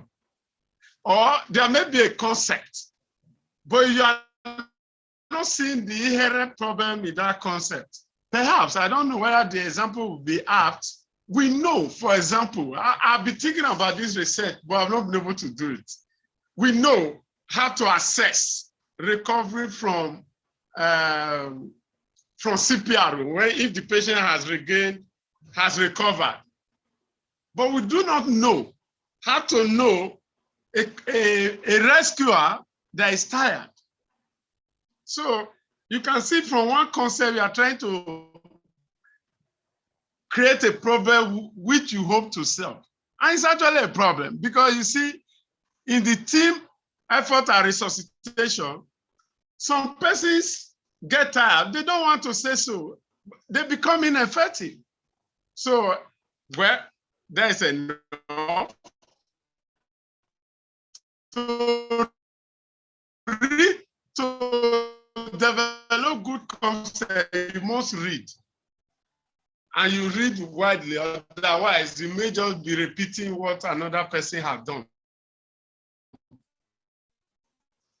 Try as much as possible to avoid bad science, because if you have bad science, no matter what you get reports. So what I'm developing good titles and miscellaneous is how to present good science in a good report, because some have good concept, but they don't know how to report it well. Why would you want to publish your dissertation or do research at all? You want to gain intellectual stimulation, share ideas, report a research, express an opinion, generate a discussion, and because this discussion must follow laid-down procedures. Assert step in a discipline, you should be known in the area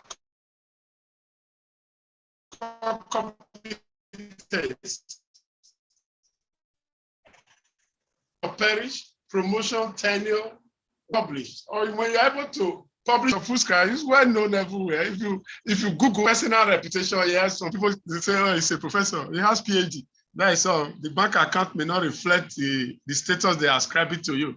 And you may get some income. Well, that is debatable. What do you want to publish? What do you want? The colleges or the faculties insist on randomized control trial, but that is not all you can do. You can do research paper, case report. I actually suggest that if you are a new writer, start with case reports. Learn to develop arguments and counter arguments. Is it a review article where this is actually made for the gurus, experts? Are you writing an editorial? Do you know how to write an editorial? What are the qualities? Or even a simple letter to the editor. Where do you want your information to be unveiled? First, what is the value of your information?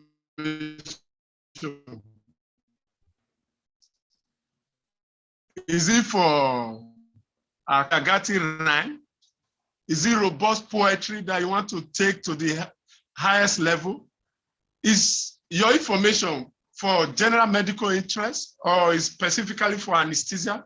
So these will determine where you want to take your information to. You may be wondering, what is the relevance of this to the title and others? If you have a good title and you put it in the Journal of Medicine, it will not be seen by the appropriate persons. And if you have good science, poorly written, it will be rejected by New England Journal of Medicine, where you will really have fame and followership and readership as well. So you must learn to start with the appropriate building blocks. Like I said, the preferred journal, general or specialty journal. What is the circulation? That is, when we started, it was referred to as circulation. But now they say index. Is it pop? You have a very wide audience. Anyway, when you want to start, read instruction to the authors. If you are doing dissertation, read the college instruction for proposal writing or dissertation. Keep reading and rereading it. You may miss some lines, but before final submission, you would have gained the appropriate attitude. What people want, whether you are writing case report or anything, is originality, importance, relevance to readers, truth, clear writing, engaging documentation. So you can see there is not just clear writing that I'm picking out. You must be original. Whatever you are talking must be important to the appropriate audience. And you must tell the truth. We see some people that we know it's not the truth. We know, but there's nothing we can do about that. But as we grow, the colleges may actually punish those who are not telling the whole truth. Now, in a dissertation or a scientific paper, whatever you want to do, this is the format. I believe the previous speaker tried this one out absolutely well. But I must say that in your style, you must be accurate. Accuracy. Is it what your citation in your paper that you are bringing forward? Are you clear enough that even if 10 readers were to engage your paper or your dissertation, will come out with the same message? Brevity, I always tell people, enhances clarity. Write short sentences. Indeed, I teach and I insist, 1 sentence, 1 minute. If you like, go and be writing like Wale Shoika. If I have to read, go back to the first phrase to understand the fourth phrase, then it's poor writing. It lacks clarity. Short paragraphs.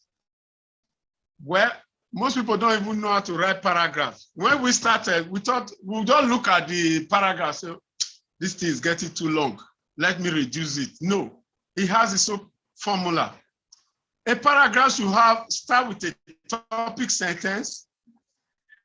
You give interpretation of your data, then you explain.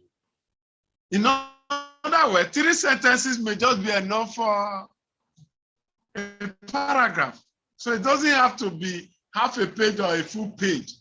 Once you meet these basic rules, then you can move on. Avoid jargons, please. Abbreviations. Insist on use active instead of passive. Be working on in the shop, but well, no thanks to COVID. Avoid figure of speech. As I often say, when you say Africa is like a veggie pregnant with a huge natural resources, yeah, literally, we know what you are talking about. Scientifically, veggie can't get pregnant, and we shouldn't resist. Now, the title, like I often say, what is in a name? Yeah, the name of your paper, the title of your paper is very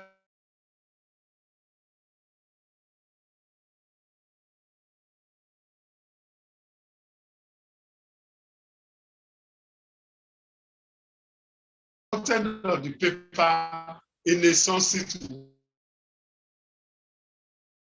and therefore attractive. People want to say, oh, what is in this paper? If you just write a lazy title, you are not helping your manuscript or your research. The title may be different from the dissertation, then or dissertation public, but your dissertation title should be simple and attractive.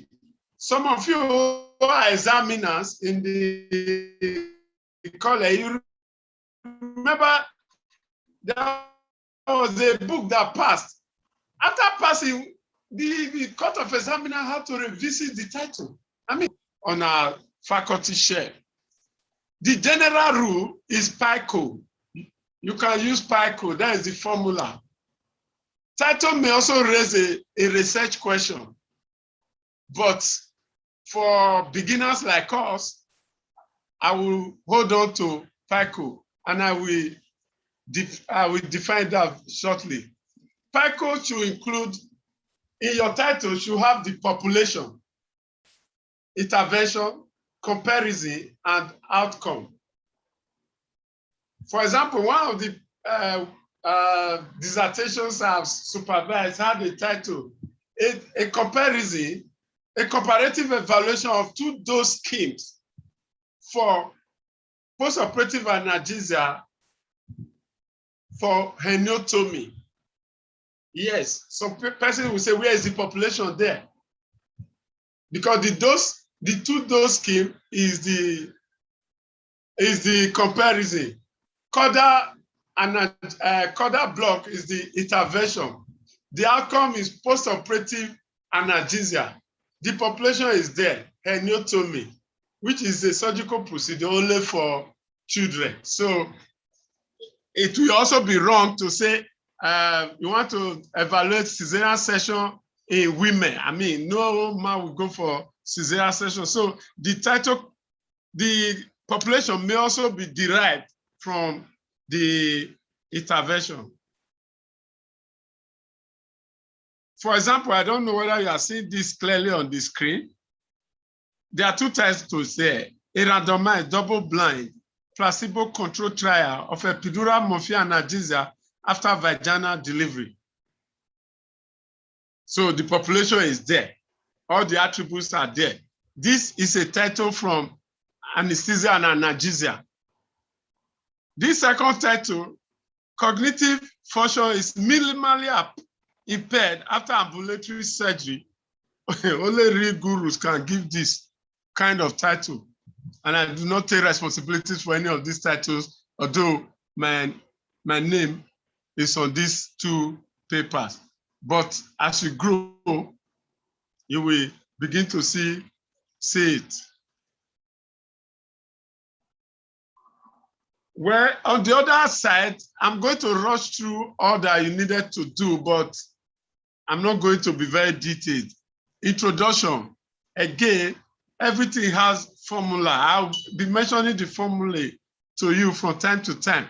Introduction should have a funnel-shaped approach. On top of the funnel, the entrance to the funnel is the node, few comments. You narrow, as the funnel narrows down, you narrow your views from the known to the unknown.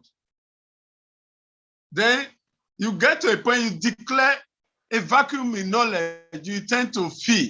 And this is where a lot of persons will do a research, they don't declare vacuum in knowledge. It's either you are doing something new or you are doing something differently. I'll give you an example. I got a paper published. In the native sense of the paper is the pattern of anesthesia for cesarean section.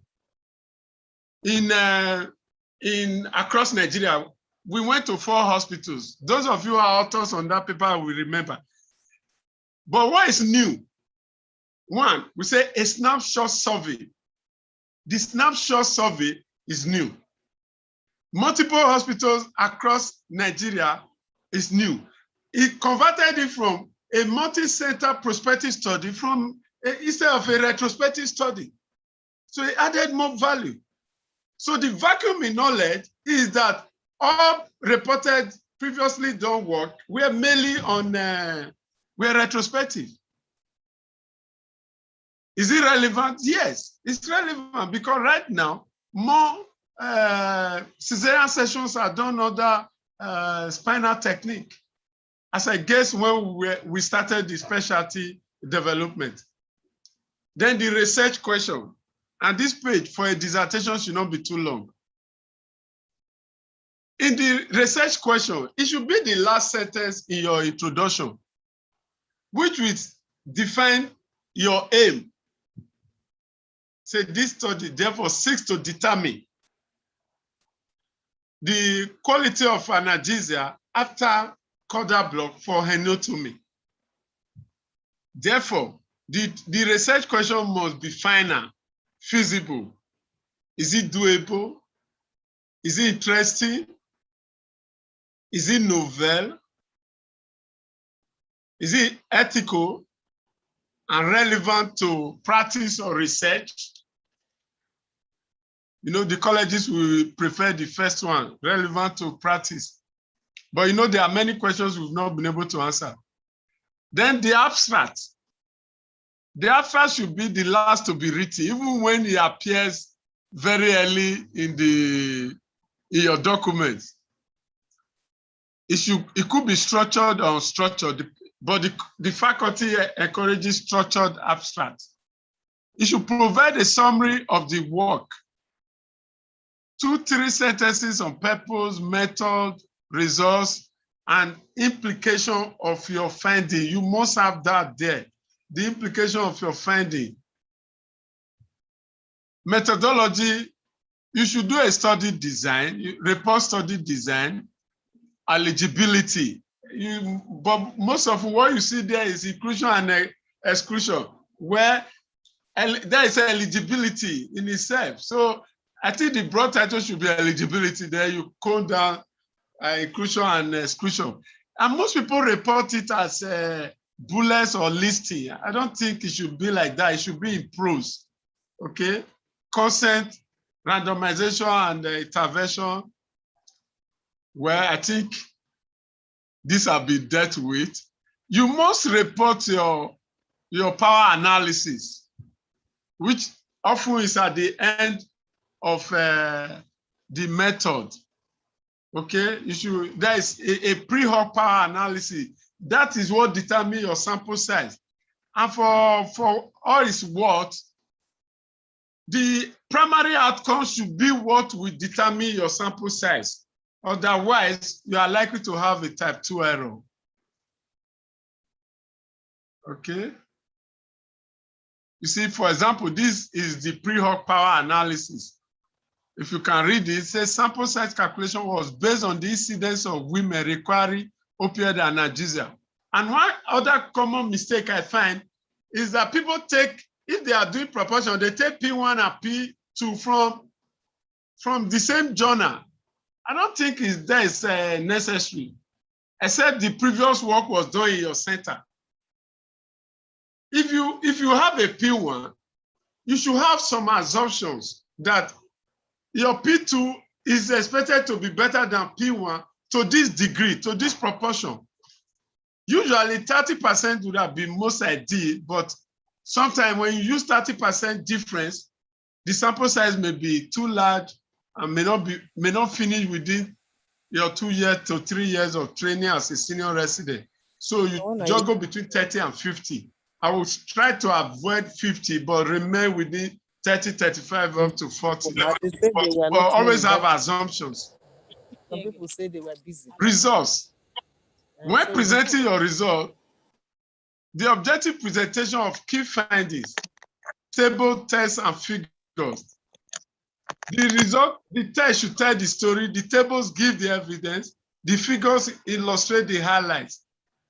And some persons that have engaged me in the exam, I always ask them, they say, the 120 patients that were recruited, they all completed the study.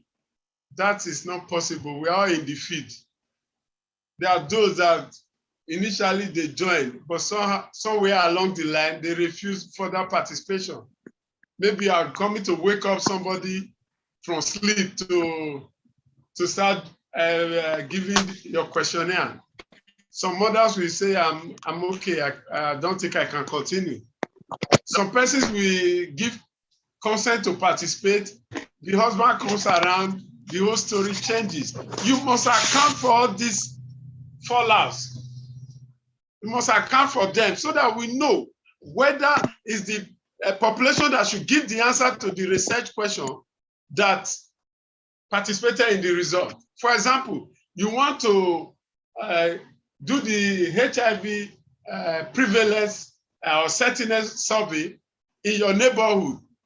Then bike riders decline participation, long distance drivers denied participation, Taos and Agbero declined participation, only secondary school boys or medical students and nursing students agreed to participate. See that your result alone, with that statement, we know that you are very far from being valid with your information. Anyway, again, I will go away. Results should be in past tense, concise, and objective. Things to avoid in result. Do not state each value from a figure or a table. You presented them in the table, in a tabular form. That's enough, not to be say age is, me age is this. It's already in the table. In the discussion is to interpret the results in the light of the known. How does it compare with the known? Is there something new that you found? Or you are trying to interpret the existing knowledge? Does your result answer your research question? That would be bad science if it doesn't answer your research question. How does your result compare to others? What is the new understanding of the problem? Because you may not have the final word. It's very difficult for any of us to have the final word in the research area anyway, but we should make effort to discuss what we are doing. Discussion, the style is active, minimize the first person. Third person appears to be more elegant. What I mean by first person, I, we, they, them. No, you can say the authors hypothesized or the author argued. or rather, our observation argues against argues against that of Marija et al. Okay, where I always like stating this: the first paragraph should declare the major findings, including the answer to the research question. You should bring out the strengths and weaknesses of the study, strengths and weaknesses in relation to other study, discussing particularly any differences in result. Relate your findings to existing study, agree, disagree. Do not be accepting only those that agree with you. We'll still know when you follow the trend in the literature. Avoid repetitions of results. This occurs when you do not use topic sentence to introduce your paragraph. Anyway, okay, limitations of the study. Bring out the limitations by yourself. What variables could have improved the results? Blood gas analysis versus ABGAS score, for example. Cardiac output studies versus systolic blood pressure by sphygmomanometer. Could the lack of this have affected results? Nevertheless, always state the strength of your study. It's not enough to strip your study naked with all the limitations that you are even failed to address. And to worsen the situation, you do not provide the strength of your work. Your conclusion should be layered. There is a short statement on purpose, a sentence on tool and method, main findings and implications of results, or comments on practice. In sum, no matter how you write, you should have these 5 sentences. If these sentences are same, would have been better, but most of us cannot really gain insight into sameness, but similarity will therefore be okay. In the introduction, the research question. Method, you should see a sentence seeking to answer the research question. In results, you should see a sentence, preferably very early in the result session, a sentence indicating the answer to the primary outcome. And in the first paragraph of the discussion, you should have a sentence on the main finding. And again, conclusion should be layered, in which you will see the same sentence declaring the results. References will adhere to the Vancouver style. The American Psychological Association have theirs, Harvard, but read full text of all cited articles, because some people, we read the dissertation, the last name was Emeka. I said, no, I don't believe this. I don't think I've come across a person with surname Emeka. So that in itself triggered my red flag. And I knew the author was wrong.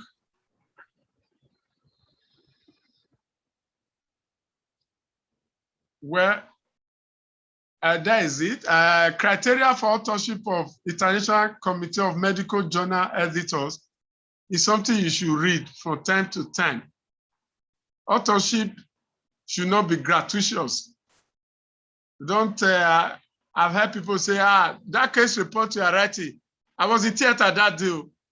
That is not enough to make you an author. That you collected data is not enough for you to be an author. That you did the statistical analysis for which you were paid if you are not an author. So authorship, you must guarantee conception, drafting, and final approval of the manuscript. That is, you must have contributed seriously to the conceptualization of the research and presentation of data. COPE guidelines on good publication practice cover study design and ethical approval, data analysis, authorship, conflicts of interest, peer review, redundant publication. A lot of persons will, what should have gone into one paper, they cut it into many, they end up having 3, 4 papers. Plagiarism is a sin and it's a mortal type. It's punishable with sack if you're in academics, or withdrawal of the fellowship if you obtain the fellowship through dissertation. You are not supposed to advertise your work. And some people even take this to the extreme. Some editors do not allow their papers, their scientific paper, come to their journal.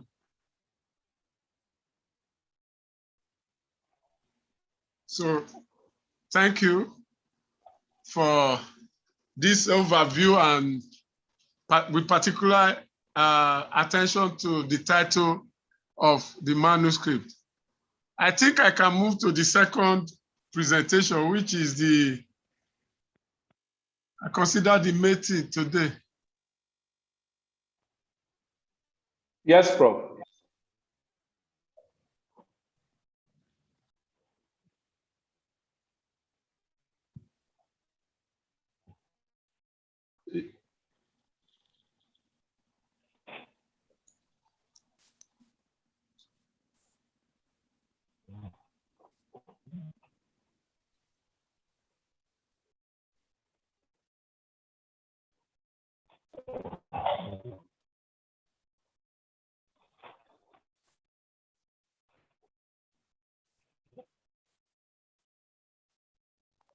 If you are seeing this, I'll continue as usual. But here, I'm bringing a new slide, learning objectives. It is my hope that after this lecture, we may have gained additional insights into literature review or critical appraisal as a vehicle for evidence-based medicine through continuous medical education. Because if you do not review the written literature in a critical manner, you may swallow hook, line, and sinker the false information or the information, scientific information that are not valid. Hopefully, too, we should be able to develop relevant skills in critical appraisal of the scientific literature. These skills are required for specialist training. I believe that's why the Nigerian Society of Anesthetists dedicated this period. Competence is developed and publication may follow, because now you can actually sieve good science from bad science. Develop research ideas from review of the literature. And you have capacity and confidence in doing manuscript preparation and also assessment of manuscripts for journals.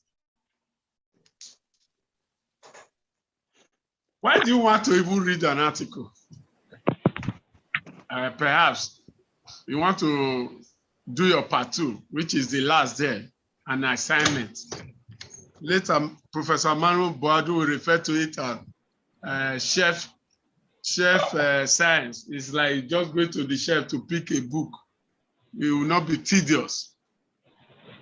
You have it's a familiar science of practice. You want to gain additional knowledge to be on top of the knowledge there. You have little knowledge on the topic, but want to know more. A probable solution to a clinical problem. So you need to critically read the existing literature so that you will not be misled. We will come to all these details. A strong desire to improve knowledge. If you have this, if this is why you are reading the paper before you, that you want to use for your proposal, then you are going to come out with a very good literature review. Therefore, what is a literature review? I'm going to present a broad view of literature review. As we go down towards the end, I'll come up with critical appraisal, how you can, in clear terms, not theoretical now, in clear terms, do this yourself. Because it's easy to say literature review is a critical look at existing literature that is significant to the proposed work. And where it ends there. How will you do that? What are the functions of the literature review in your proposal or dissertation? Is to justify your choice of research question, theoretical or conceptual framework, and method. Do not go into, like my boss will tell me, he will say, Charles, we are going to milk the cow dry. In other words, at the time we finish with that research, no other person can come there. So because you are seeing a cow there, you want to go and be milking the cow, you will get milk. So that is the essence of the literature review. You will know, you will be able to identify those cows that have been milked dry by gurus. So you leave that area and start looking for where to. The cow may be on a very green grass, but it doesn't mean it's a fertile land. To establish the importance of the topic, I once congratulated a colleague. I saw the publication online, and I was doing similar thing there. So I congratulated the colleague for being doing for the publication, and I also congratulated myself because it showed that I was on top of the topic in that area. For me to be working on in an area that somebody removed the carpet from my feet, I said, "Oh, that is great. I'm also thinking well." So by and large, it was a bidirectional traffic. I congratulated the author and I congratulated myself, though the research died, natural death. Perhaps not because it was published, but because of the lack of knowledge from the research assistant. You also want to provide background information to aid understanding the topic. If you've listened to my presentation before, I say in introduction, you should gain the confidence of the assessor, and in fact, educate the assessor. The assessor may not know much about the topic, but when you are now presenting your information, because you are the most knowledgeable person in that area at that material time, and do not let anybody shoot you down because you were reading selected journals that are not really relevant to the topic.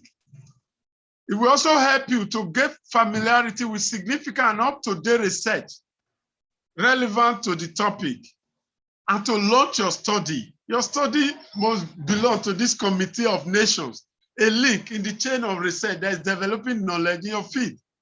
So don't just say I'm doing part 2, then you take another person's topic from the shelf or a visit to the college and you start manipulating the language. No. See it as a contribution, not just to obtain part 2.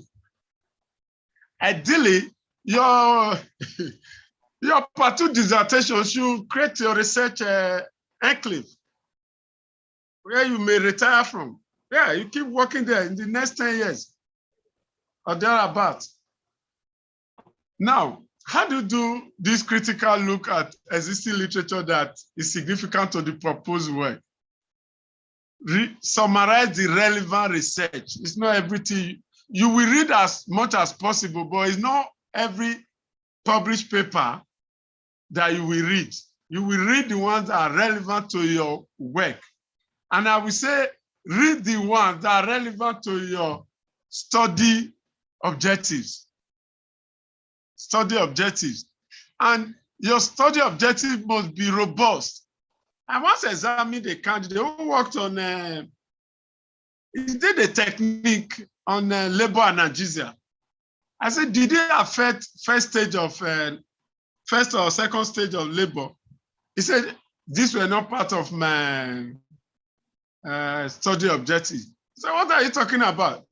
You are intervening in natural cause of labor. You are not interested whether your intervention will delay first stage or second stage. You can see that that wasn't right. You are not the one to create study objectives actually in the real sense of it. It's like saying, I did not do up gas cup after the baby was delivered after cesarean section.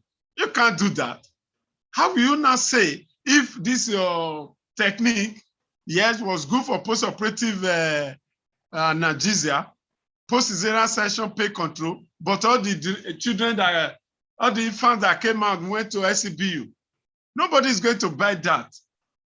Show relationship between other works. Do not always take each work in isolation. We will come to that. It's a workshop. And how it relates to the proposed work. Choose the aspect of the research for appraisal. Remember your objectives, okay? If you look at this slide, I say justify your choice of research question, theoretical or conceptual framework and method. So some of the papers you are reading may be for method session only, whereas some will be on theoretical framework. You know, some people build castle with okay, somebody posted the other day using bamboo sticks to reinforce concrete. That building is going to collapse. So if you know that bamboo stick was used instead of rod, you say so. That this building is just a matter of time. It will collapse. Choose the aspect of, okay, I've gone through that. Remember the purpose of the research. It is not a discussion of the topic. That is where critical appraisal of the written literature comes in. It's not a discussion. And it's not also a debate. Some people just, if the paper doesn't favor their research question, in fact, they make sure it doesn't remain in the confines of the office, the way they will discard it. No. You have to create the need for your research, working theories. If you even fought the theory, there may not be a need for somebody to work on this again, and therefore you may gain the final idea for a very long time to come. Okay? Okay, let me give an example of this conceptual framework. You remember that ephedrine as the best drug for management of post-maternal-induced, spinal-induced maternal hypertension was in the air from 1974 to 2004, 30 good years. Everybody kept copying the same thing. The best is ephedrine, best is ephedrine. Until Ungaki came up with this challenge of the theoretical framework. First, the human placenta is the circulation in human placenta is different from that of the pregnant ewe that raised in use in 1974. Our mothers and wives, they lie down or squat to deliver. Nobody stands to deliver like the pregnant ewe. So can you really transfer the information beyond being animal study, from this animal study to human study, with these changes and variations in placenta circulation as well as posture for delivery? So these are the arguments you are expected to tease out. But most of them, our candidates, our colleagues go to Jonah, I don't want to mention any country, we know them, in which they're also trying to learn research like us, struggling like us. And therefore, you cannot query any working theories or theoretical framework. So you just end up being descriptive. And that is not good enough for science that you want published in good journals. Read with a purpose, which idea, which information are important to you. For example, when I was introducing spinal for appendectomy in Benin, it was after the 2004 World Congress. Somebody from is this Singapore? No, not Singapore, not Pakistan, a country close to Pakistan, brought an abstract, but he used 4 means of heavy marking I didn't have the courage to do that. But I added fentanyl to a smaller volume. And we'll be doing that. So it's not every, so for that research now is the concept you will take. Then from another, you get conclusion. From another, the theory. From another, the arguments. The current argument now in the management of spinal induced maternal hypertension is that keep the systolic above 100 millimeters of mercury. How you do that doesn't really matter in as much as the drug is acceptable.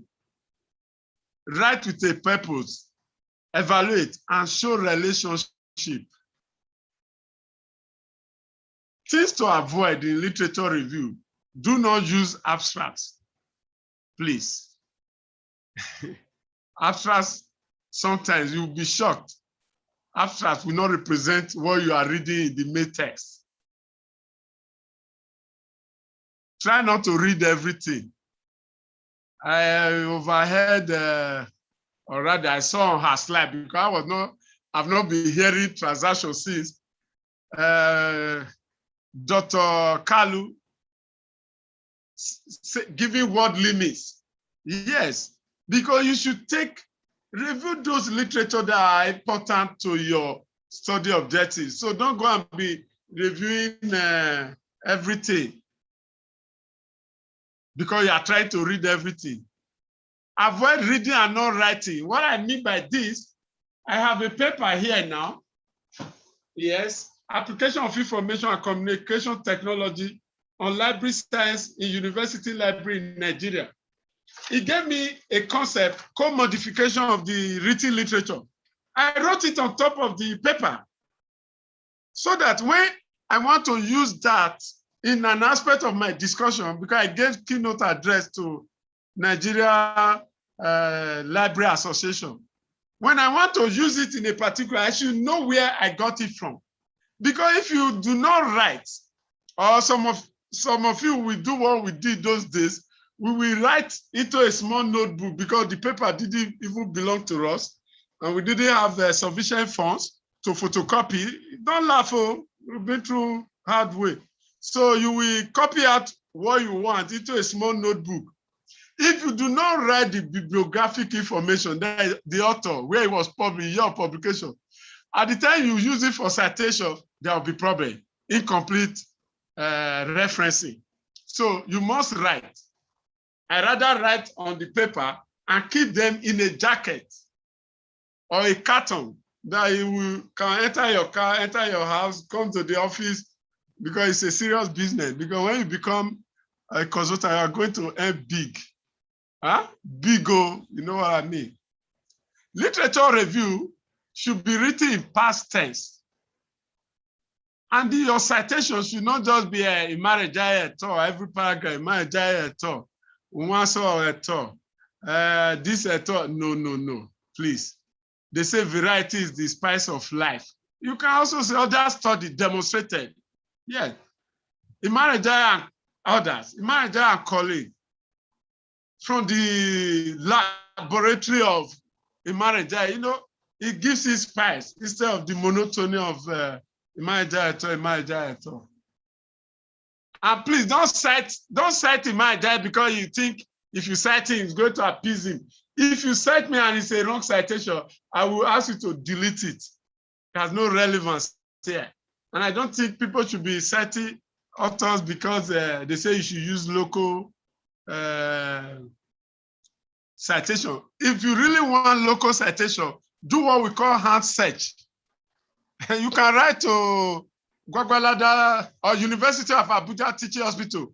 Dr. Asudo, is there anybody that has worked on this in your center? If available, please send the information to me. When I wrote on obstetric analgesia in Nigeria, I saw a review article, a paper from Jamaica that was not online. I sent a private mail to the author, Anne Crawford, and she sent the paper to me by post. She spent her money, but she was happy that her paper is being read in Nigeria. Choose about 180 Jamaican dollars. That's money. So invest. Don't go and be looking for shortcut to a literature review. Now, let us go into this idea. What is critical appraisal? I'll be saying read critically do this, critically do that. Now, what is critical appraisal? Because it's not enough for you to read, you will have the papers. You want to meet those functions and the approaches I've discussed. Now, how do you do it in read 10, not by Zoom now? It's the process of assessing and interpreting evidence by systematically considering its validity, results, and relevance to an individual's work. Take note of the underlying words: validity, results, and relevance. But I actually prefer the second definition, which is more detailed and closer to the truth. And I will tell you why.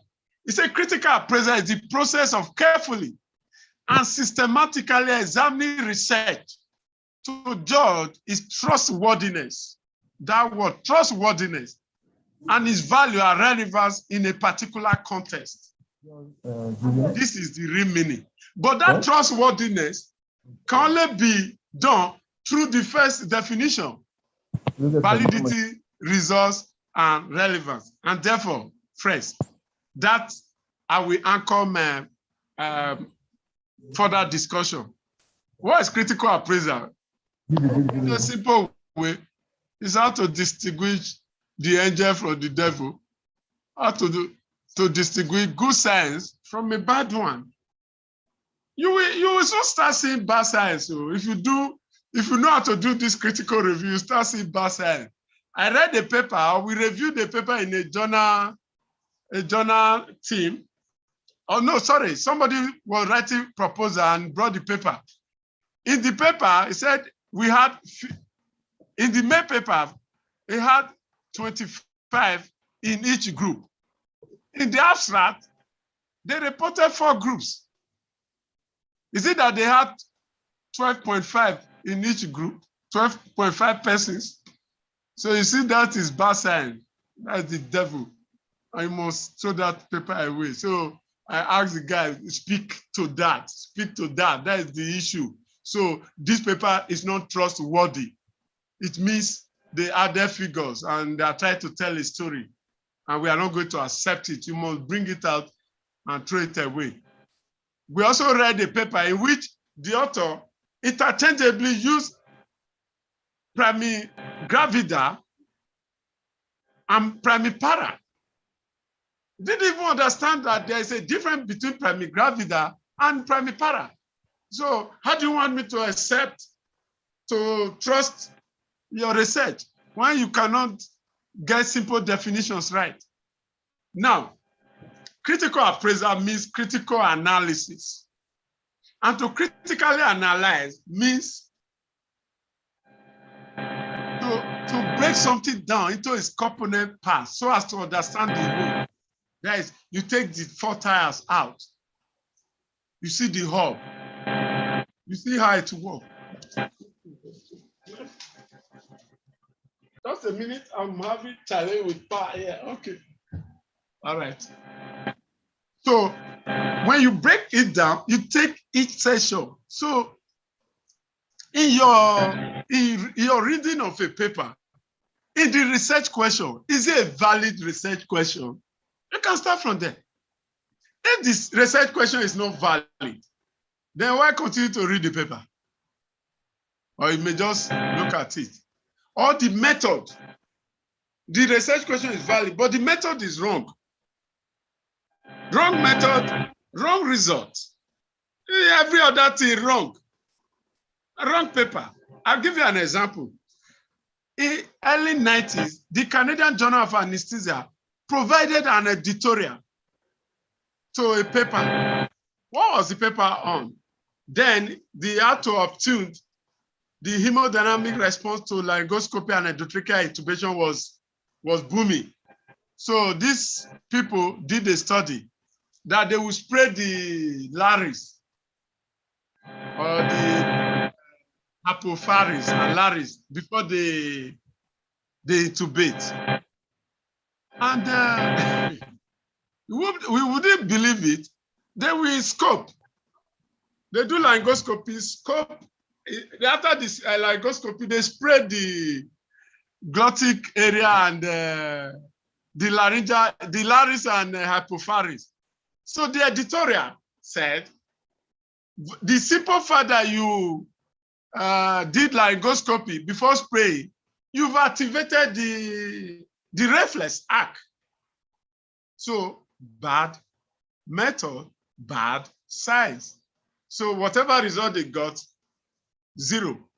And if you have the misfortune of reading only that text without reading the editorial, you will also go and do bad science. But if you read the editorial, you will know how to critique that paper as well. So sometimes, if they say this paper is accompanied by editorial, please go and read the editorial. It will even help your critique of the paper.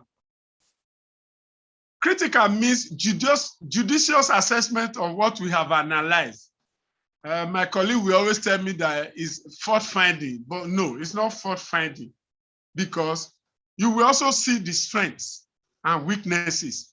You are not only looking for the weaknesses, you will see the strength, and you should also bring out the strength. If I see you talking about the strength, I know that you are going to incorporate that into your method or result. But if you are only seeing strength in all the papers you are reading, then you may not be able to create a vacuum in knowledge that you hope to fill with your research.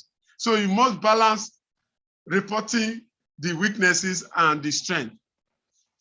All this you are doing for the purpose of making recommendation for improvement, how you will improve your clinical practice, how you will improve,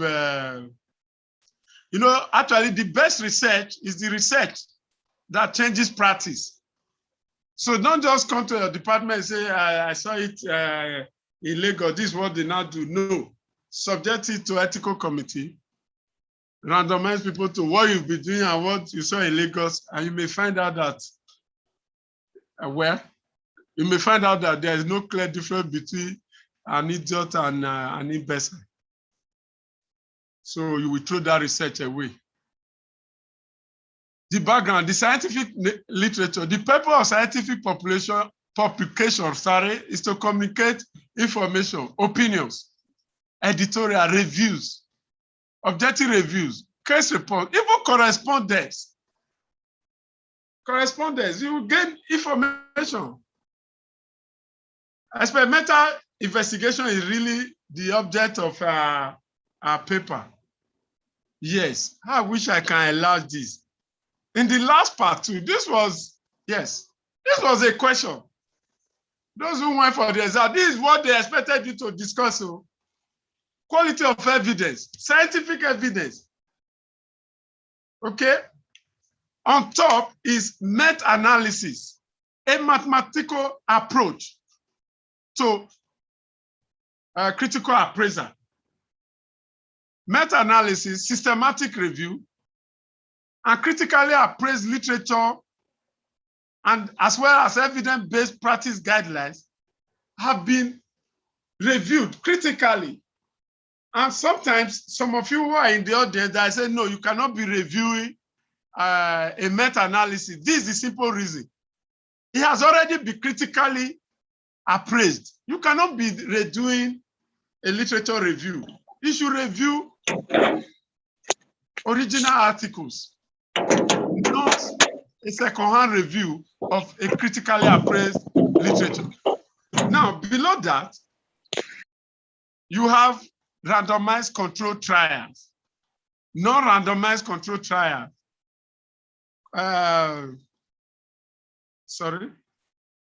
Cohort studies, case control studies, case reports, expert opinion. Those days when we were writing our book, say personal communication, sometimes you see it. You are talking to Professor Desalu of pediatric anesthesia. You can quote her that personal communication, Professor Desalu said this to me. Well, how strong is the evidence is one of the lowest. Okay, so you can take people critical care. You say Oshineke says so. Only few people will disagree with you, and if they want to disagree, they need to also check their fast first before coming back. So that will be another day, and maybe you have left Kaduna by then or Zaria. So is irrespective of that, is still weak evidence. So the strongest evidence is meta-analysis, systematic review. But there is one that is not captured here. It's called randomized controlled crossover trial. It's not there. So it's still higher than ROCT. Why is it crossover? Maybe you are investigating a drug. I don't think I have it ready as example is in anesthesia. You are investigating a drug like, let's say glycopyrrolate, okay? No, where not really in anesthesia. Let's say an antibiotic or a painkiller in chronic pain, for example. You give the patient for 3 months, drug A. Then the patient goes on drug holiday for another 3 months. Then you bring the same drug, the drug B, to the same patient. So the patient is actually so controlled. That's why it's crossover. All those issues with pharmacogenetics and other issues will not arise. So it seems to have a very high level of evidence, higher than randomized control trial, but it has limitation that is not wise. It cannot be used wholesale across all research boundaries. Now, critical appraisal, let's come to the workshop of it. You see, we can even critically appraise this, what we are doing now. In a workshop, are we not supposed to be somewhere working with our hands, one by one? Can workshop actually be virtual as we are doing? So these are ways of doing critical appraisal. Can you say a workshop is virtual? Where are those working on the wood? The person doing the nailing, does he know how to position himself? Or he has tried to put 3 nails since they all fly away. So that's critical appraisal. So it's the process of assessing and interpreting evidence by systematically considering its validity, results, and relevance to individual research. So I'm going to take each of these. Sorry. Okay, we are in validity. How the study was conducted will help in distinguishing good or bad science. If a study was conducted in a way that tends to a particular conclusion, regardless of the truth, there is bias. The research we are doing, we don't know where the truth is. So if they say the truth is in Kaduna, for example, somebody in Zaria is very close to the truth. So that appears to be very valid and more trustworthy than somebody who is in Abuja. So how close is your data to the true X? So that is what we are doing. And what is bias? Bias is the systematic deviation of the results of a study from the truth because of the way it has been conducted, analyzed, or reported. I'll give you an example. I once reviewed a paper when I was on sabbatical leave, and it was reactions to a drug. If any patient has severe reaction, they withdraw the patient from further studies. Yeah, you may say, well, if he had a severe reaction, it should not be monitored further, should be withdrawn. But we were all taken aback when we got to the conclusion. They said this drug causes mild to moderate reactions, which is false because they withdrew about 5% who had severe reaction. So the truth is that this drug can cause mild, moderate, and severe reaction. No, it shouldn't stop at moderate because of the way they reported it, they analyzed. They shouldn't have removed those patients that have severe reaction from further monitoring. Anyway, there are antidotes to all this problem.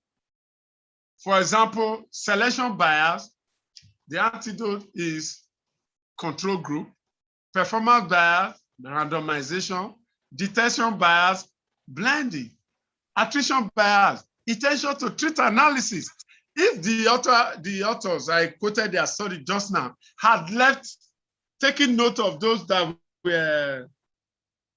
had severe reaction and report it in the final thing, then they would have solved the problem. They introduced bias by removing them from further analysis.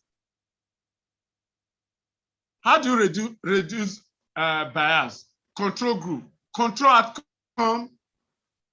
Is it due, what you are getting as a result, is it due to intervention? You remember in pathology of pneumonia, I said pneumonia may resolve on its own.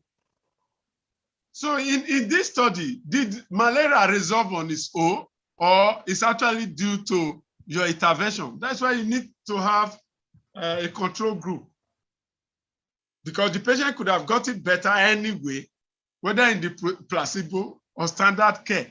So if you never had a control group, you will not know whether it's due to your intervention that the patient got better or it's just that was spontaneous recovery.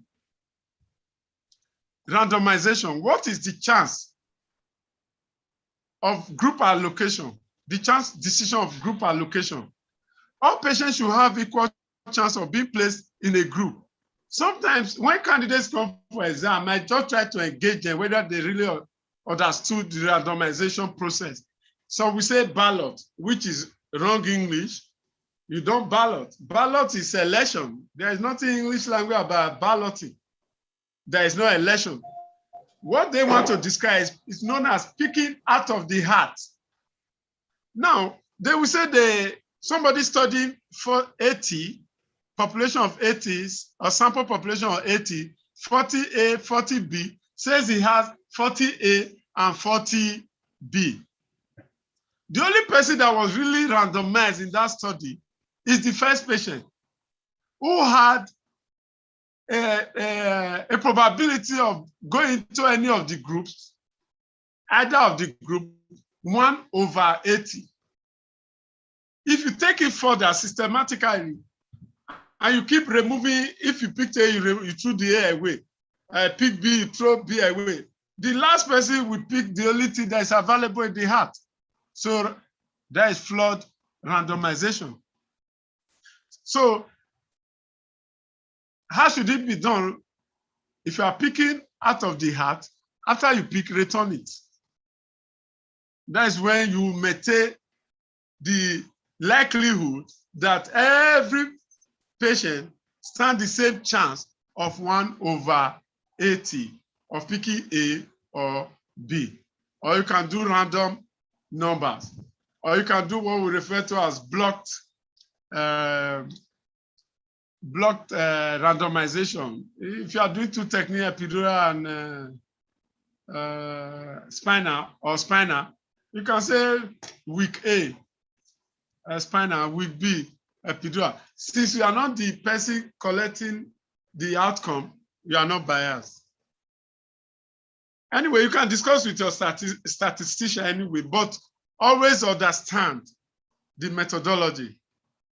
How do you use blending to reduce bias? Blending prevents patient expectation from affecting outcome. You know, simple thing. The patient may know that that person that had 2 drips coming down, that is regular infusion and propofol infusion, maybe in gravimetric method, may become, when they are both of them are in the recovery room, may say, that patient doesn't cry for pain? Is it not because they are giving you what I'm not getting? So bias has entered. Staff, enable the group to be treated similarly because you don't know what each patient is receiving. Blending means the person who is doing the technique, who is collecting the outcomes of interest, and the patient do not know what is being given. Most often, the principal investigator knows he's using 2 drugs now. So if the principal investigator is also the one collecting results or outcomes of interest, then blending has been breached and bias has been introduced. Intention to treat analysis on group allocation, that is, you receive a treatment. Maybe you receive, Lagbaja was randomized to receive epidural, but the anesthetist or the principal investigator was unable to institute epidural. Retain that as failure. Don't remove it. Because if you remove it, we will not know that institution of epidural, standard epidural, is more difficult than institution of combined spinal epidural, if that's what you are comparing. It's at the end, we will know when you do intention to treat, let everybody remain in their group and analyze them as failure or success. So you'll be able to say that when you put in CSC, it tends to be more successful than epidural. If the epidural should fail at point of conduct or management of the patient, retain it as failure and analyze it as such. Losses to follow up. If you lose a patient to follow up, you now stop, you remove the patient from further analysis, it's also wrong. If there's loss to follow up, report the patient as loss to follow up. You may soon discover that in a particular group or a particular group had the potential to default. And you should find out. The reason they said epidemiology should be taught across all specialty, I think the story is like this. They introduced a drug, and 6 weeks after intervention, only 30%, sorry, only 70% reported to the hospital for checkup. So the people concluded that the other 70% were okay. They didn't know that the other 70% died. That's why they didn't come for the clinic appointment. So because they dropped them out and did not interpret the result, they reached a wrong conclusion. So they now said that everybody should do epidemiology. It's no longer for community health alone. So we must learn to account for dropouts, losses to follow up. You may soon discover that is the particular group that has more losses than the other. Now, let us just look carefully at this, knowing where the truth lies. This is a paper on obstructive sleep apnea from Lagos. High risk of obstructive sleep apnea and excessive daytime sleepiness and more commercial intracity drivers in Lagos metropolis. The result shows that 61 of them, that is 12.2% of the driver admitted to past history of at least one ROTA. What these authors were trying to reach is that ROTA may be related to OSA, or OSA may be a reason for ROTA, but we know this is not the truth because 12.2% is not the truth. If we were to be real hands-on workshop, we would have done what Fela calls on the ground spiritual game, but I will abridge that. Let's not go into all those things. It's not 12, the true value is not 12.2% because drivers who died on the scene of the accident or died later in hospital did not complete this questionnaire. And therefore, they were not captured. So whatever you have here, this 12.2% is less than the true value. Hence the critique for this study. So that is how you can even look at it. And so now let's take results. Statistical test depends on type of data, whether it's categorical or continuous. I remember in my early days, I supervised a candidate and the exam ended in method session because the candidate used a formula for continuous variable for a categorical variable, and the anesthetist perhaps didn't do the review at proposal level, said this is wrong. And therefore, if you use wrong method, you ended up with wrong sample size, you are not likely to pass you are not likely to be telling the truth about your findings. And he came home dejected.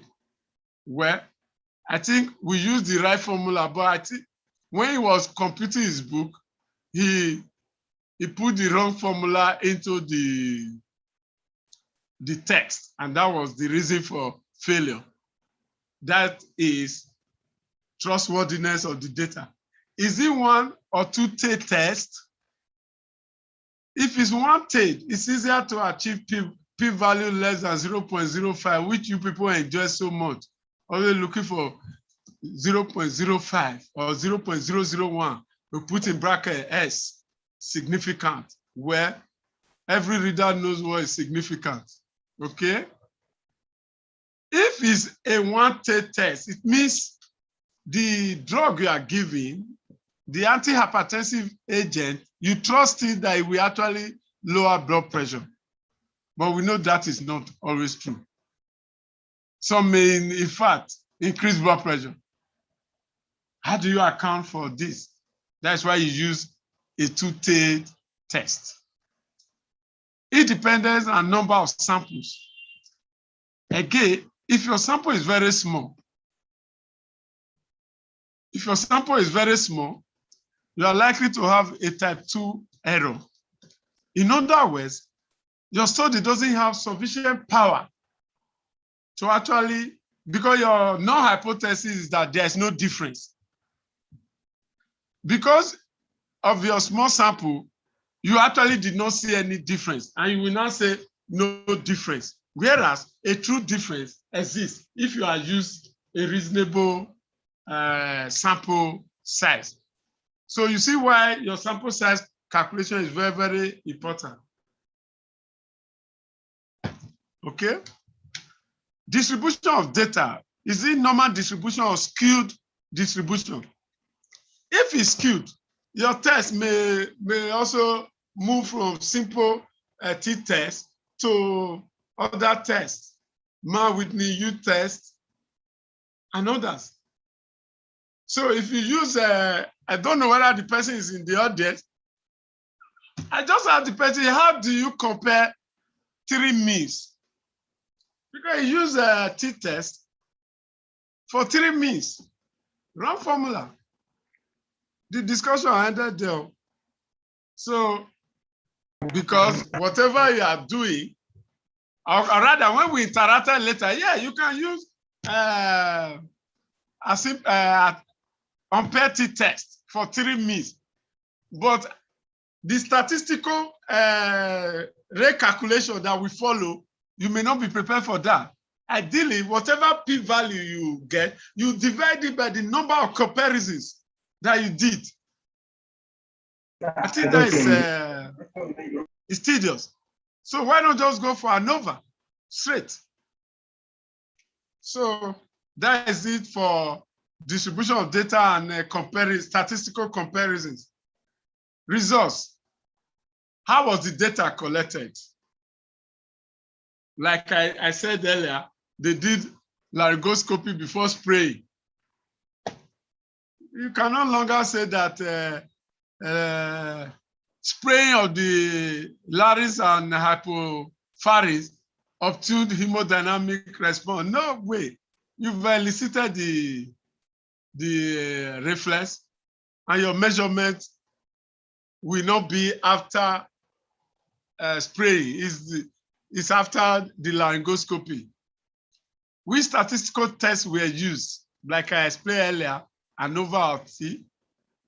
I even sometimes I just want to tease candidates.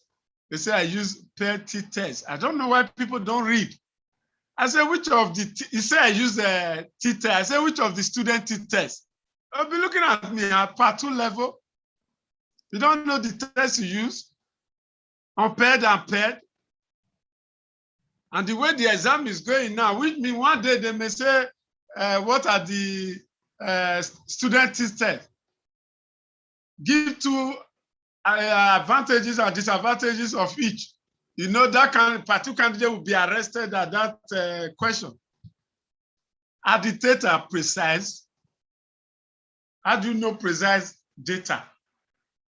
For example, some people will report a skewed data like SpO2 as mean. No way. The mean, we exaggerate.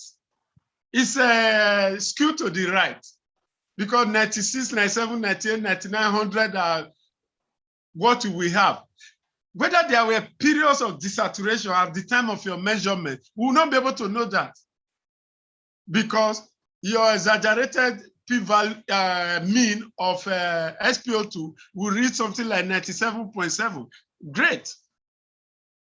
But if you categorize that SpO2 less than 94% and greater than 94%, you may pick 1 or 2, which is of importance to the reader, that this technique is not foolproof, can cause periods of desaturation. We don't know that patient, whether it's the first or the 100, we don't know. Therefore, we should be careful and look out, be very active in our observation. Secondly, some people report parity, say parity is 1.5. I wonder whether you've ever seen a case note that has 1.5 parity. Parity is a categorical information. Nullipara, para 1, multipara 2 to 4, and gram multipara greater than 4. Similarly, Apgar score. When you are presenting your result, present it to be precise so that it can inform the reader. You are doing resuscitation, say Apgar, mean Apgar. No, Apgar cannot be mean because your intervention is not based on mean Apgar, sorry. Your intervention is based on Apgar score less than 7. So you should have a categorical form, Apgar less than 7, and the second row should be Apgar greater than 7 or equal 7. And you do your analysis. How are the data presented? This consolidated form of reporting trials. So in this one, you must account for every patient. I explained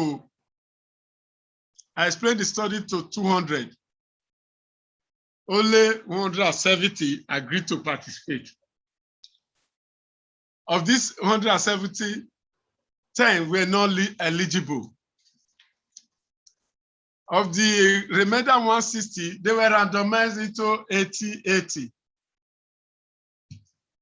Finally, drug reaction, losses to follow-up, refusal for further participation, removed 4 from each group. So you now have 76 that were analyzed. So from this, we will know whether the people that you recruited are the ones that will provide the true answer to your research question. Results, your analysis. Odd ratio. Some of you should go beyond p-value and all that. Go to odd ratio.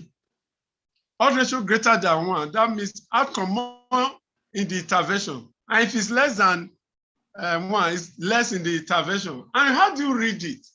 How do you read it? If you say I'm traveling to Lagos by road and they say the confidence interval, for example, the 95% confidence interval is 200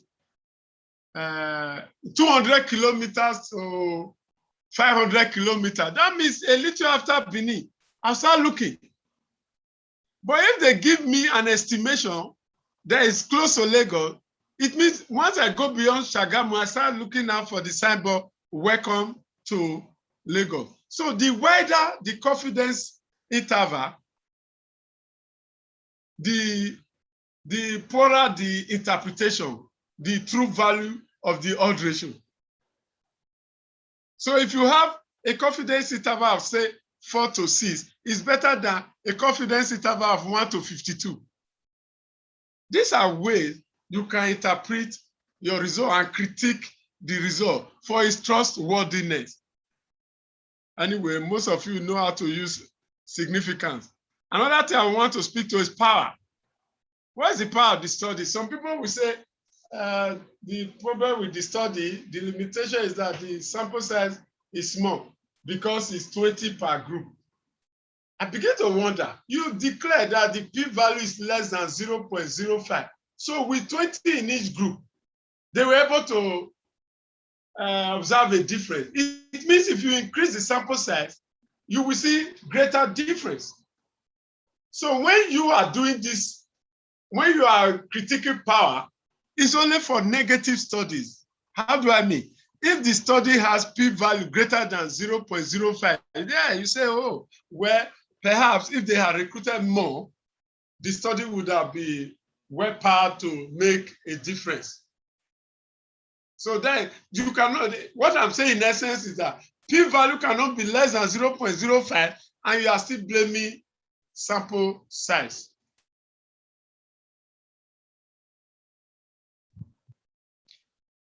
Okay, well, if you really want to, if you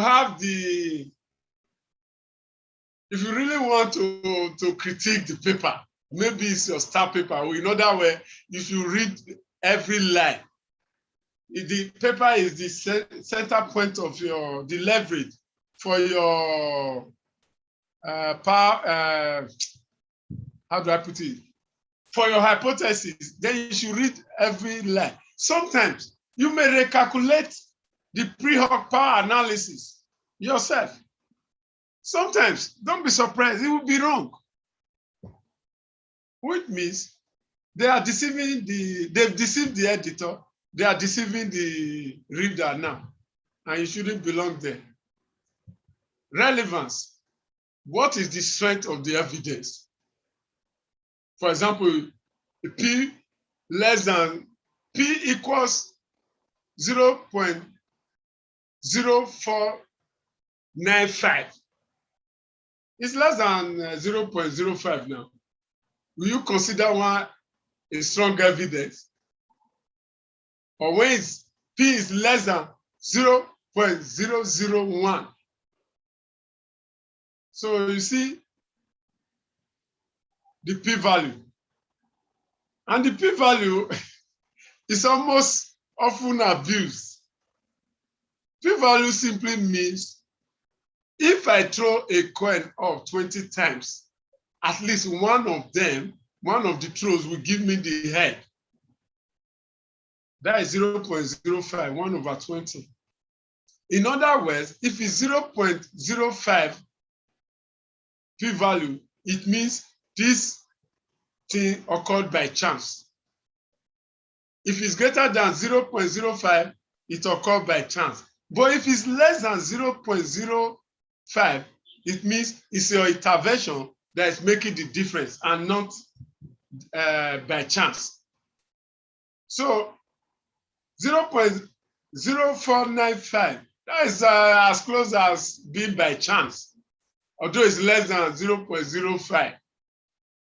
So when you are handling such, you need recruitment of other auxiliary tests like confidence interval to interpret the result well.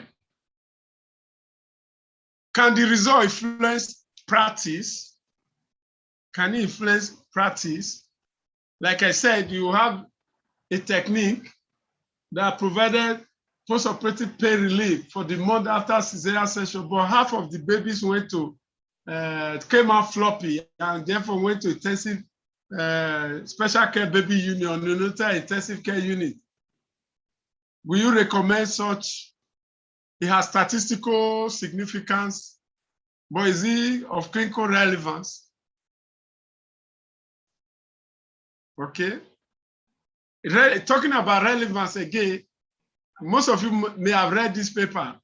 They said it was about drug intervention, management of labor using systemic analgesics.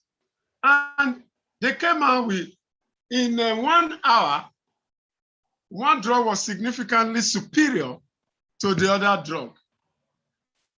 And p-value was 1 point. Sorry, mean pay score was 1.7 something. Okay, now the critique is this. Who amongst you will provide pain relief when VAS or VROS is 1 point something? And what is the value of this research when they are it could only give a 1 hour protection? They are talking about first hour in the research, in labor, perhaps in Nolipara that may hit 12 hours. What is 1 hour in this marathon race of 8 to 12 hours? So these are how you interpret results. It's not enough for it to be statistically significant. Of what clinical value? Are the results generalizable? Is it what I can move from Wasota here in Benin to Minnesota in US? Or the results is only within all of us? It's kuli here. So these are ways you measure contribution to knowledge. Were all outcomes considered? Did they report side effects? Or is it like my candidate that did it, labor intervention and did not report on first and second stages of labor? Is cost likely to be an issue? Was it considered? Relevance. Others, the other things we will consider. Authors, yes. Sometimes they will, I don't read the supervisor's page. The reason is that they will line up 4 or 5 professors, can intimidate me, so I won't read that page. I'm looking for the scientific value. So there are some gurus, they say, well, you'll be afraid to critique the guru. Look, don't look at the guru, look at what the guru has written down. Critique that one. It's not about the author, it's about what is written down. So we say, it's a first-class institution. The thing is coming from Johns Hopkins. Yes, they all have 2 hemispheres like us too. So the institution don't allow it to intimidate you. Funding agents. Pfizer may have spent millions, if not billions of naira on the project. Say, no, it cannot, there can't be error. Read it well. You may find out that there are problems, okay? Well, let me just show you 1 or 2 examples of literature review. This from a proposal on epidural morphine after vaginal birth. I'm using these samples, 1 or 2 slides or so, because this proposal went through what I consider a very strong ethical review. Very strong ethical review. Because one of the proposals was returned because we said we will not recruit the patient if he cannot speak good English. This was in Canada, a multicultural, equal opportunity country. They said, why? Why is English language now a limitation? We say we are using a tool that you need good English language. For example, Maggie's pay questionnaire. If you don't understand English very well, you won't know what is a gnawing pain and a sickening pain. So let me just give you like this. Neve and colleagues studied the augmentation of bupivacaine and analgesia in labor by epidural morphine. The authors noted the incidental benefit of prolonged freedom from pain after episiotomy in the group that has short-acting labor epidural narcotics. Although this was not a primary outcome of the study, it did indicate the potential usefulness of morphine for perineal pain.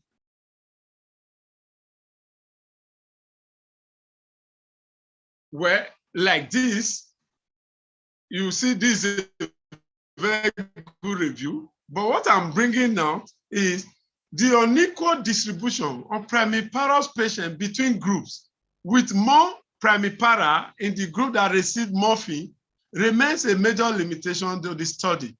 Primiparous women tend to have a longer and greater degree of perineal trauma and therefore more pain. Most often when you are doing this type of study, you do multi-stage randomization. First you randomize and substage that to make sure there's equal distribution or even distribution of other parameters like primiparity or nulliparity. This is what produced this paper, published in A&A.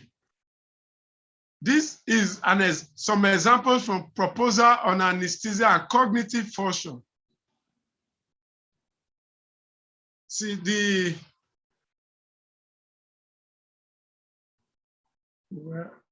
all right, let me bring something out here.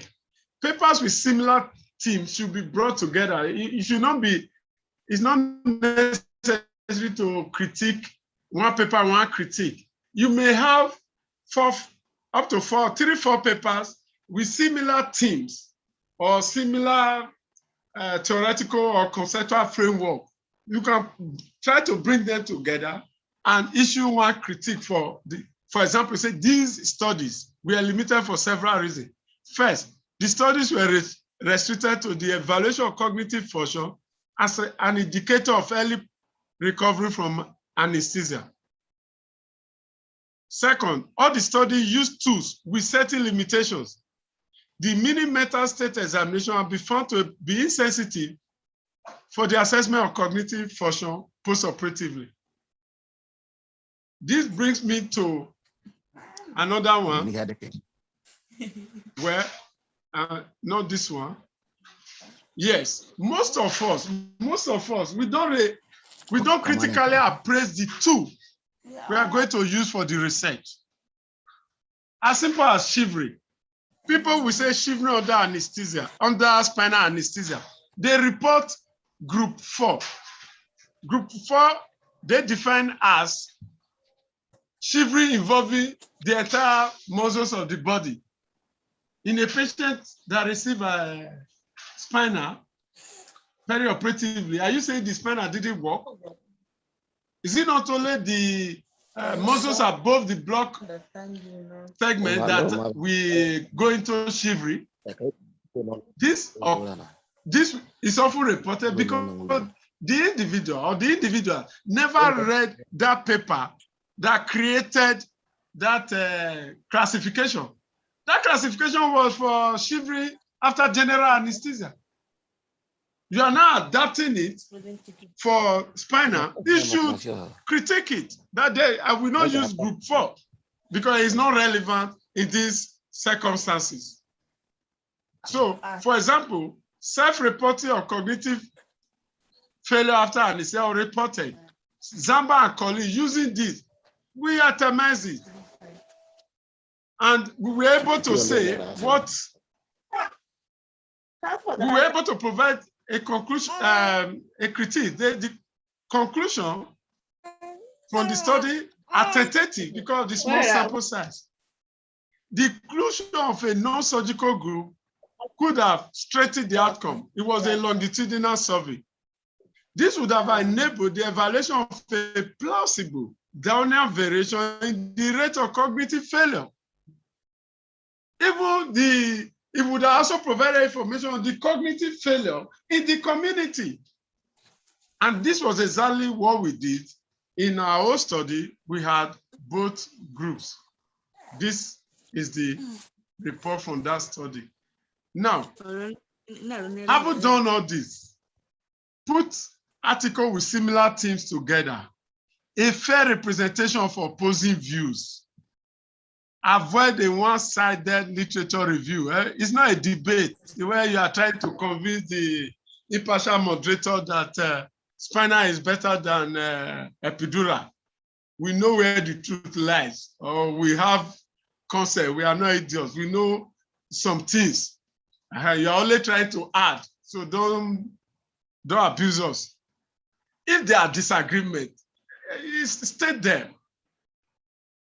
Is it equivocal? The literature itself may be equivocal. Bring rhetorical reasoning. As I said earlier, it's not a debate. Critically review the tools, questionnaires. They have their limitations. For example, some of you use Glasgow Coma Scale to assess unconsciousness in patients in pre-eclamptic and eclamptic. The GCS was designed for neurological outcome after head injury. And you will hear some report that if you use it, it leads to failure. It doesn't capture. It's not valid. It was not validated for the pre-eclamptic patient. Secondly, even the Glasgow Coma Scale, go and read the original one by Tuesday. It's not for, you cannot use it to compare two patients in ICU. It's just for the comparison of that one patient. So there may be high failure rate if you try to use it to compare two. Because one may score 6 or score 1 because it's not able to open the eye because of hematoma. Whereas the other one is not able to open the eye because of neurological injury in the brain. Well, there's a little for it. In summary, critical appraisal helps to see the quality and value of a scientific evidence in the published literature. Is it valid? Are the results okay? Is it relevant to us? Improve patient care through evidence-based medicine. It can even improve teaching because you can say, okay, these people have been doing it like this.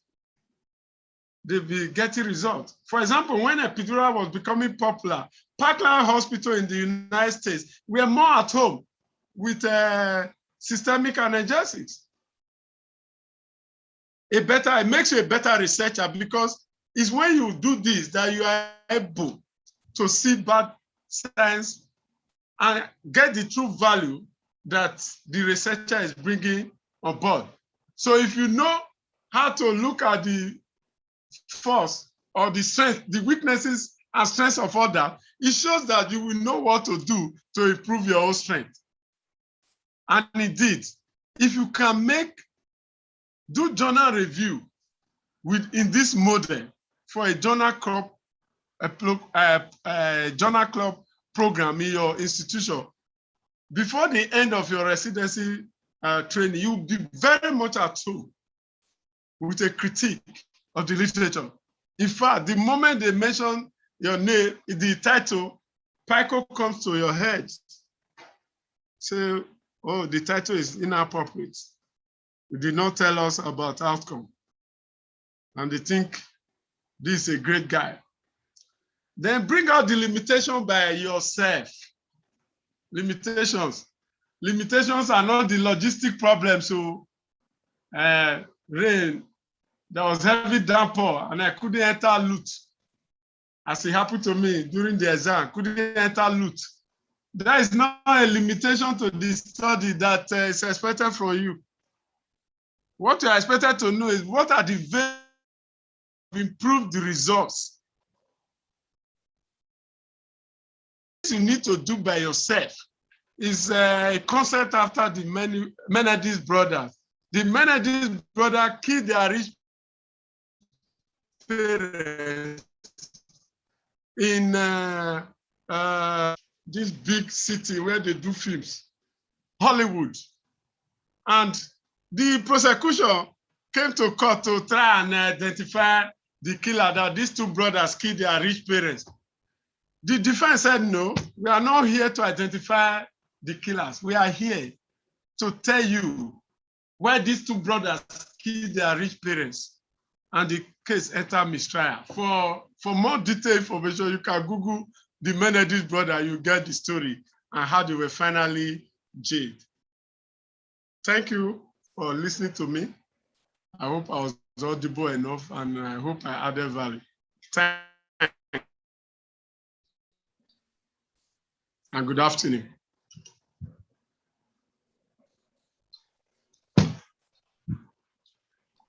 Thank you, Prof. A very well-rounded lecture on dissertation and literature review. We've seen data up and down, and I must say this is a stimulating one for everyone listening. And we hope we're not going to stop at this point. So we're going to have more of your lectures and even the materials. But I know a lecture like this, materials are not enough without instruction. Thank you, sir. We are going to the next on the list, an online live presentation. The topic is ventilator solution against COVID-19 pandemic. And the presenter is Rogers. Well, if you are hearing me. From Mindray Clinical Specialists. If you don't mind, you can share your screen. And you have the floor. Rogers Inyangari. Yeah, thank you so much. I'm here. Rogers Inyangari. Can you unmute yourself? Okay, good. Yeah. Go ahead, you have the floor. I cannot share because Prof is still having his presentation.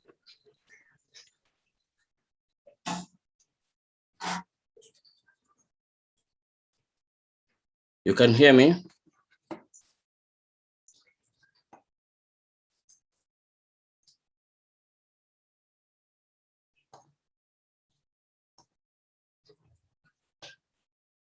Hello? Yes, we can hear you. Okay, thank you. Thank you so much.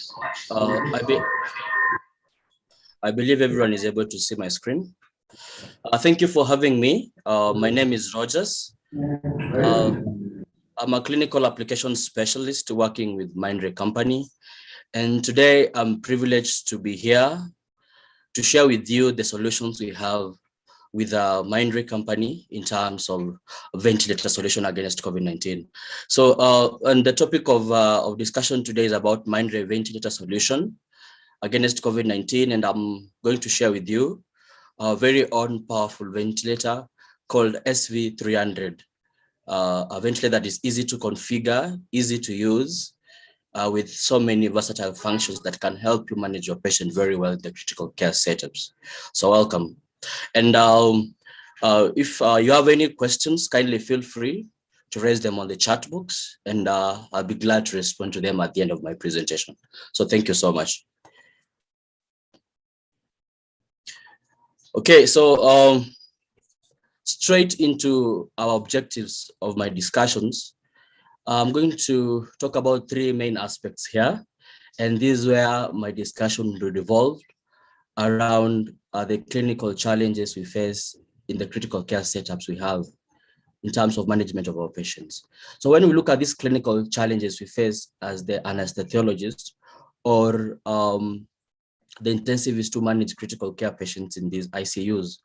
You'll want to have a machine that is able to save a life, especially these COVID-19 patients who come, they are really sick, they require a huge amount of oxygen support. So you require a machine that is versatile and it's able to the task to ensure that your patient is well taken care of. And then challenge number 2 is about infection control. We all know that COVID-19 is a very stressful and contagious disease that managing it is not very easy.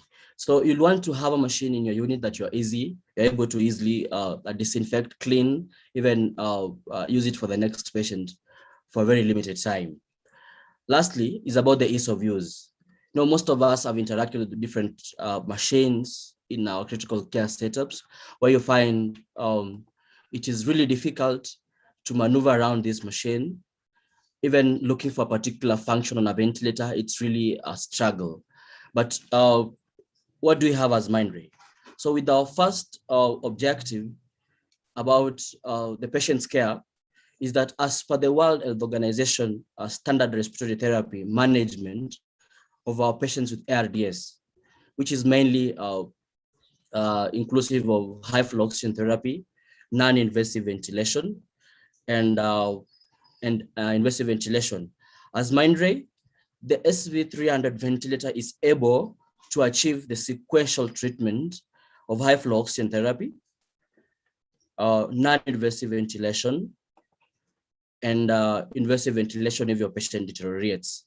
And as you can see from the images here I've shared with you, is that we are able to deliver up to 80 liters of oxygen to these patients, liters per minute, than the conventional oxygen therapy that we're able to give to our patients. And then for non-invasive patients, we are able to compensate up to 65 liters per minute oxygen that we're giving to our patients. If your patient deteriorates more, this patient will require support of invasive ventilation. And this is where now we come in and we're able to provide both basic and essential ventilation modes with the ATRC function, of which I'll mention it in the coming slides. So the SV300 is a 3-in-1 device that can be used for different acuity levels of ARDS. That is high flow oxygen therapy, non-invasive ventilation, and invasive ventilation for those patients who require invasive ventilation. And then again, with the recommendations made by WHO is that for management of this hypoxic respiratory failure and ARDS patients, is that it recommends the use of low tidal volumes for these patients, around 4 to 8 mils per kg, predicted body weight, and low inspiratory pressures, not more than 30 centimeters of water. And then, of course, with PEEP titration. But again, the most important thing is consideration of the benefits versus the risks associated with titrating this PEEP. So the question is, you'll want to have a machine in your unit that is able to provide you with the optimal ventilation support for your ARDS patients. And of course, we all know that if not well managed COVID-19, they end up with ARDS, and the mortality cases for ARDS are very high. So Mindray, we have a solution for this, where we provide you with the advanced ventilation modes to include APRV and dual level for these patients. And in the recent discussion that we have in terms of mechanical ventilation and the lung strategies to avoid the lung injury, and so many complications associated with mechanical ventilation, we have the TVE and IBW guideline that will enable you to monitor the low vital tidal volume for your patients and the strategies.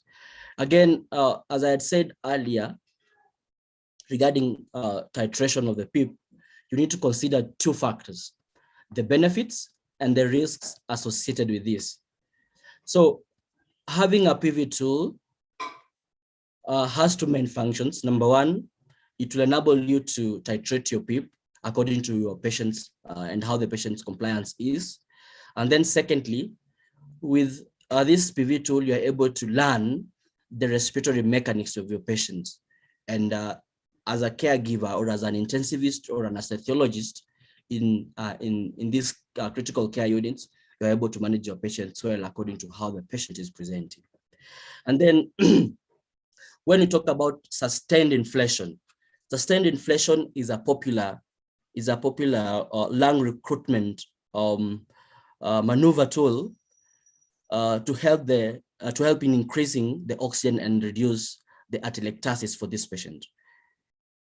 As I alluded earlier, that ARDS patients, you'll always find they have atelectasis. So how will you manage to do this recruitment and increase their oxygen levels? So having this sustained inflation, you will be in a position to really manage them well and increase the oxygen status for your patients at these critical units. Again, we provide the key indicators in our ventilators to reflect the patient conditions. And as per the World Health Organization, the key indicators for different categories of patients, that is adult and children, we're able to give you all those ventilator calculations that you require to include the lung capacities, lung volumes, the minute ventilation percentage for different categories of patients. So we are able to give you all these parameters at your disposal. Again, when we come to the key indicators again, for your patients, sorry for that. Yeah, so when you come to the key indicators for the patients, for your patients again, we have the ventilator assistive tools that will help you know that your patient is doing well on ventilation. So there's this first tool called the pulmocyte. So you'll wonder what is pulmocyte. Pulmo stands for the pulmonaries, and then cyte, what you're seeing. So you're able to see what is happening to your patient graphically. So pulmocyte is graphically displays the resistance of your patient, the compliance of the patient lungs, and the spontaneous breathing of your patient. And this will help the clinician to understand the patient's status. For example, if there's resistance here on the trachea, you're able to see that there is clogged secretions here, and the caregiver, you'll be in a position to quickly sanction this patient and take off all the secretions and help your patient breathe well. So these are some of the assistive tools that can really help you to manage your patients effectively, especially these COVID-19 patients. So it's one of the tools that is so good in managing this patient. And not only that, again, you're able to provide you with the essential respiratory mechanics to enable you calculate all those parameters you want for your patients, and to know whether you're doing well, you're under ventilating your patient, or you're over ventilating your patients in terms of oxygen delivery and carbon dioxide removal from the patient. In terms of the winning assessments, again, the World Health Organization anticipates that for every patient that we are doing mechanical ventilation, we should tend to reduce the number of days that we are putting this patient to invasive ventilation. Reason why: we want to prevent the complications related to prolonged use of mechanical ventilation. So the WHO recommends that use of winning protocols that will include daily assessments for readiness to breathe spontaneously. So in Mindray, we are able to provide you with these tools, and these tools are integrated in our ventilators, and they are able to support the breathing trials, that is the SBT, for our patient, with more monitoring winning indicators to support all the decision for either extubations for your patients, like the occlusion pressure, the negative inflation pressure, all to check if whether your patient has got a respiratory drive or a neurological respiratory drive, or will be able to be in a position to sustain being ventilated. Again, in moving into our second objective, that is of so much concern, and which is really being discussed of recent, is that when it comes to infection control, our SV300 is actually committed to save the time of operations and maintenance, and also avoid the risks associated with cross-contamination. Why? because we are able to disassemble both the inspirator report, the one you're seeing I'm circling, of which you find there's no other company that is able to do this. We're able to disassemble both the inspirator report and the expirator report, all of it. And we are able to autoclave them on temperatures of around 134 degrees Celsius, of which you're pretty sure that at the end of sterilization, at no point as a caregiver, you will contract any contagious disease, or even the next patient who will use this ventilator will have issues of cross contamination or even cross infection with this patient. So all these are detachable and autoclavable, both inspiratory and expiratory valves. Again, with the infection control, we have HEPA filters, and we use the H14, which is H14. And you may wonder why we choose the H114 is because of its capacity to filter like 99.9% of the bacteria and viruses that are coming from the patient. Again, with the HEPA filter, it's able to run for 5,000 hours, very long time hours. And then for the turbine, that is able to run again for 20,000 hours with less breakdown and maintenance free. So the only thing that you need to require for you to run your ventilator is only oxygen provision. And in our African setups, we have the challenge of oxygen and even medical air. And I don't know about your country, but in the recent past here in Kenya, we've had challenges of oxygen. And even most companies were really struggling to satisfy the need for oxygen for many hospitals. So you can imagine you want to have medical air at the same time you need to have oxygen supply for your ventilators. So this is where now the SV300 comes in hand to sort you out, especially this era of COVID, of which you're still struggling with in terms of only oxygen provision. And then also we are able to provide you with dual limb breathing circuits, which is really important in view of COVID-19, where we are avoiding to aerolize what we are giving to the patient and what we are releasing to the environment. So we have both inspiratory and expiratory limbs, of which are both connected to the ventilator during non-invasive ventilation. So there's no point that you are, for example, at risk of getting all these aerosols from the patient. So we are able to collect the expired gases. We are able to get all the secretions and the residual for NIV. And as you can see, and also the bacterial filter that we put on the expiratory report to reduce these bacterial and viruses going into a ventilator and even going into the environment that might affect even the caregivers. So last, about the ease of use, this is one of the challenges that most of the caregivers face. You'll want to have a machine that is very easy to use. You want a particular function, you're able to get it very fast on one click. So the SV300 is a ventilator that is able to adapt to demanding environment. Like for example, in cases of transport, you're able to disassemble the main unit here, as you can see from this second image.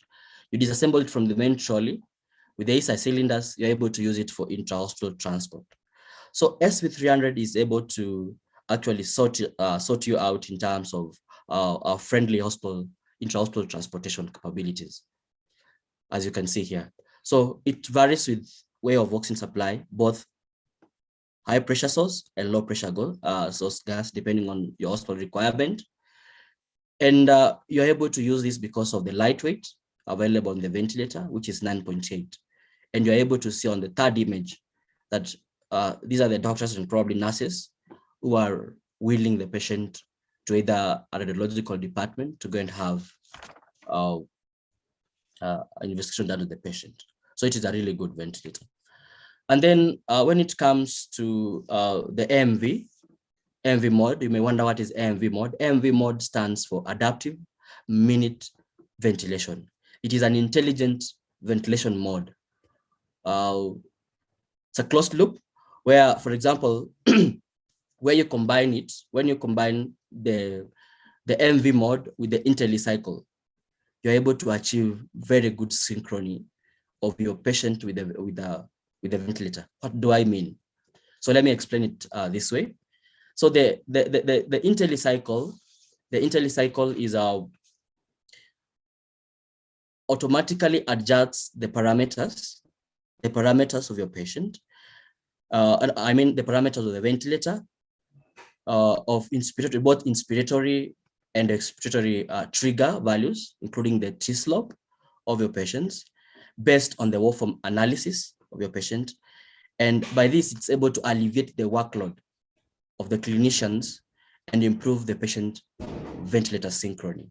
So when you combine the IntelliCycle with the MV, you're able to adjust the ventilator less frequently. And with this, you're able to achieve very good synchrony to your patient. And for that, you're able to minimize human intervention, reduce the training requirement because the ventilator is able to do everything for your patient.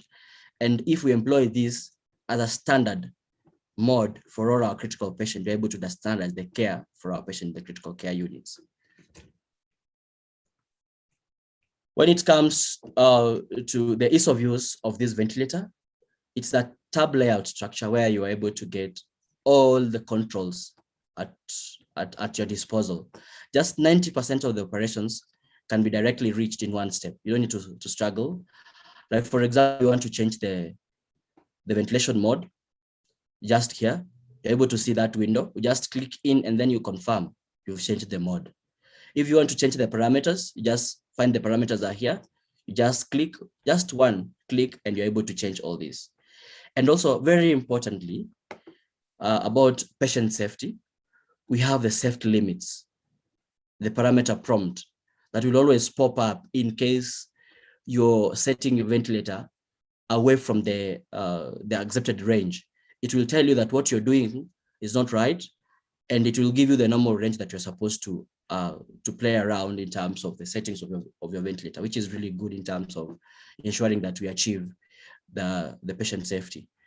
And also, we're able to, for those who are probably new in the ICUs, you have difficulty on how to check your machine is working very well. The Mindray SV300 is able to give you a visual guided system check. Once you power it on, it prompts you, it gives you graphical information on how to connect it to the oxygen source, like here, and then how to connect the breathing circuits and how to do this. It gives you prompts each step after the other. There's nowhere you'll find you have problems in terms of working with this ventilator. So it's a very easy ventilator to use in most of the units. So again, in terms of alarm management, where you find this is one of the issues that we face a lot in the critical care units, a lot of alarms, and these alarms will end up giving us a lot of fatigue. So we offer you quick troubleshooting and alarm analysis, where in case there's disconnection of breathing circuits, like for example, there's an obstruction, it's able to graphically display to you that actually there's something that is happening to your patient. There's a disconnection, there's an obstruction, there's no gas supply to your ventilator, and you're able to quickly troubleshoot any issues that might be happening to your ventilator and your patient. And then in terms of alarm set limits, it's able to show you, and you're able to easily set all that limits for your patients according to how the patient is presenting. In summary of the main objectives that I've just discussed about the patient's care, infection control, the ease of use, is that SV300 is able to quickly support your patients who are in ARDS at different acuity levels. That is, if you need to do high flow oxygen therapy for your patient, this one machine that is able to support that. If your patient again requires non-invasive ventilation, this is the same machine that you're able to use to manage your patient. And further deterioration, again, you're able to manage this patient with invasive ventilation. And again, one thing that you need to remember is that it is a turbine-based design. You only need to provide it with only oxygen, and you're able to run it very well. So, and with the issues of infection control, the issue of disassembling both the inspiratory and the expiratory valve, and we are able to autoclave that. And with the use of HEPA filter, it is really good for us. So lastly, but not least, when we talk about briefly the portfolio that we have as Mindray, I've just introduced the SV300 ventilator. Also, we have the SV600 800, which is robust, very powerful ventilator, where it comes with with the standard of pneumatic ventilator, but again, it can have a turbine as a backup. Again, not only are we able to provide ventilation support for pediatric patients, adult patient, neonatal patient. Again, we have solutions for NICU, where we have the NB350 ventilator, a dedicated neonatal non-invasive ventilator, which is able to manage preterm patients, neonatal patients, and pediatric patients who weigh less than 30 kgs. So some of the very good features that I love about this NB350 is that we have the IOC. So you may wonder, what is IOC? IOC is intelligent oxygen control function, where it automatically adjusts the FiO2 which you're giving to your patient, and it steadily maintains the SpO2 ranges for the neonates within the normal set or preset target limits. And then the second very good feature about this NB350 is that we have the easy sync. Easy sync. So if we break this, easy sync, easy to synchronize with the child. You know? So yeah, thank you for that. I appreciate for your time. And that is the end of my presentation. Any questions, I really love to respond to them. Thank you so much. Thank you.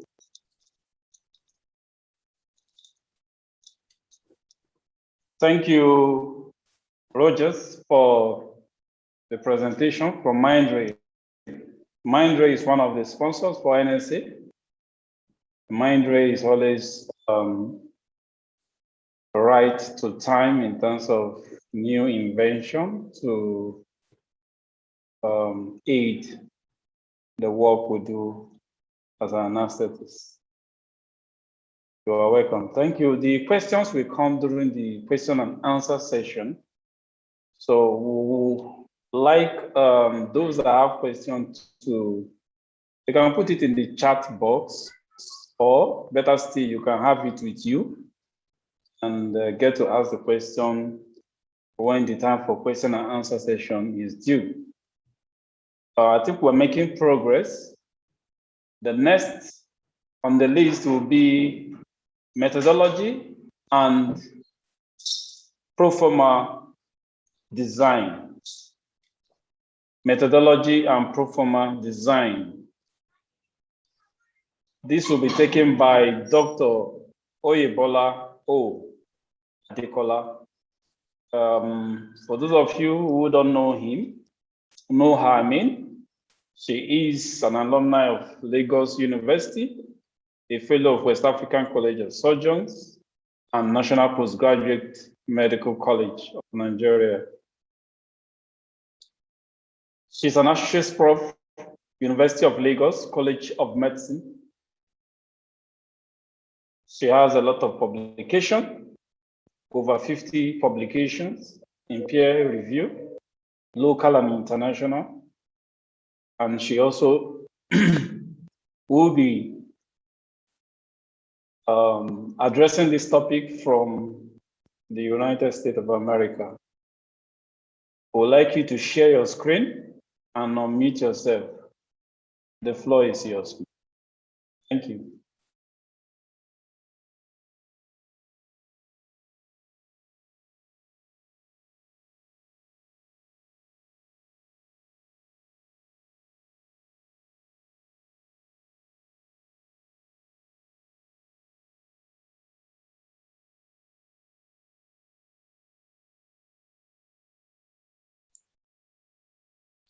And after this, we'll be going on break. The break will be cut we're going to reduce the time for the break by half. In other words, we are supposed to go on 1 hour break, but because of the exigency of time, is to be limited to 30 minutes. Thank you, Dr.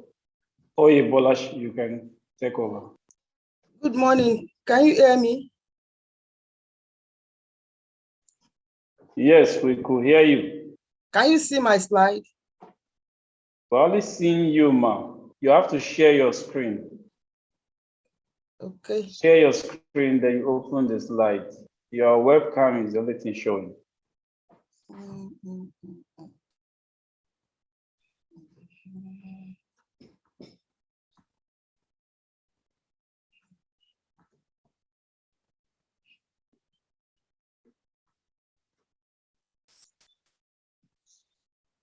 Can you see it now? Yes. The slides. Yes, we can see your slide. You can put it in slideshow.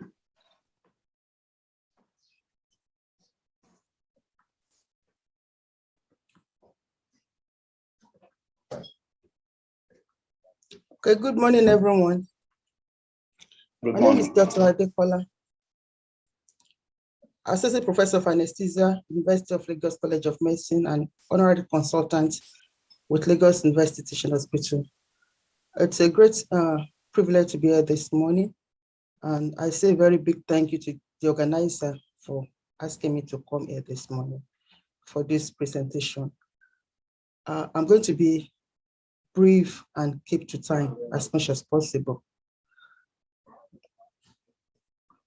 So this morning I'm talking on methodology and proforma design. And it's going to be under this learning objective.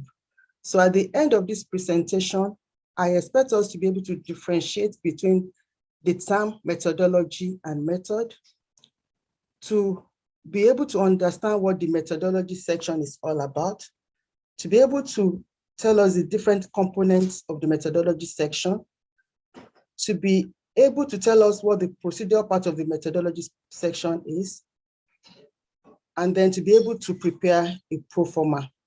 At the end of this presentation, we should be able to write the methodology section of a dissertation. Thank you. So there are two terminologies we'll come in contact with as we progress in our research studies: method versus methodology. Are they comparable? Is there any difference between the two terminologies? Can you use them interchangeably? So I'm going to talk about method. What do you understand by the term method? It is what do you want to do? When you are writing a proposal, what exactly do you want to do? This will include specific tools and procedures that will be used to collect and analyze the data. It could be in form of experiments, surveys, questionnaires, and then you also need to include the statistical test that you are going to use for your study. Usually the term method is used when you are dealing with short scientific papers. That's when you use the term method. And in most of the papers, it's described as methods and patients, usually for short procedures. Whereas when you're talking about the term methodology, this entails what you want to do that will bring out a meaningful result. Why do you prefer one method to another method? So in essence, you are going to critique your method. You've made a choice, then why did you decide to do this method A instead of method B? So it involves studying the method used in your field and the theories or principles behind them in order to develop an approach that matches your objective. So the term methodology is used when you are talking about more complex research projects, such as a thesis or a dissertation. So, and it can be said that the methodology is a detailed form of the method. So in summary, the method is used for research papers and the methodology is used for dissertation and thesis. So what is a methodology section? It is the part of the proposal or research paper that describe the method used to collect the data. Usually the methodology section follows the literature review in a dissertation, whereas in a research paper, it follows the introduction. It allows the reader to understand how the data will be collected and to judge for themselves if the method used is appropriate. It should be detailed enough for a good researcher to be able to replicate the study from reading the method section of your paper or dissertation.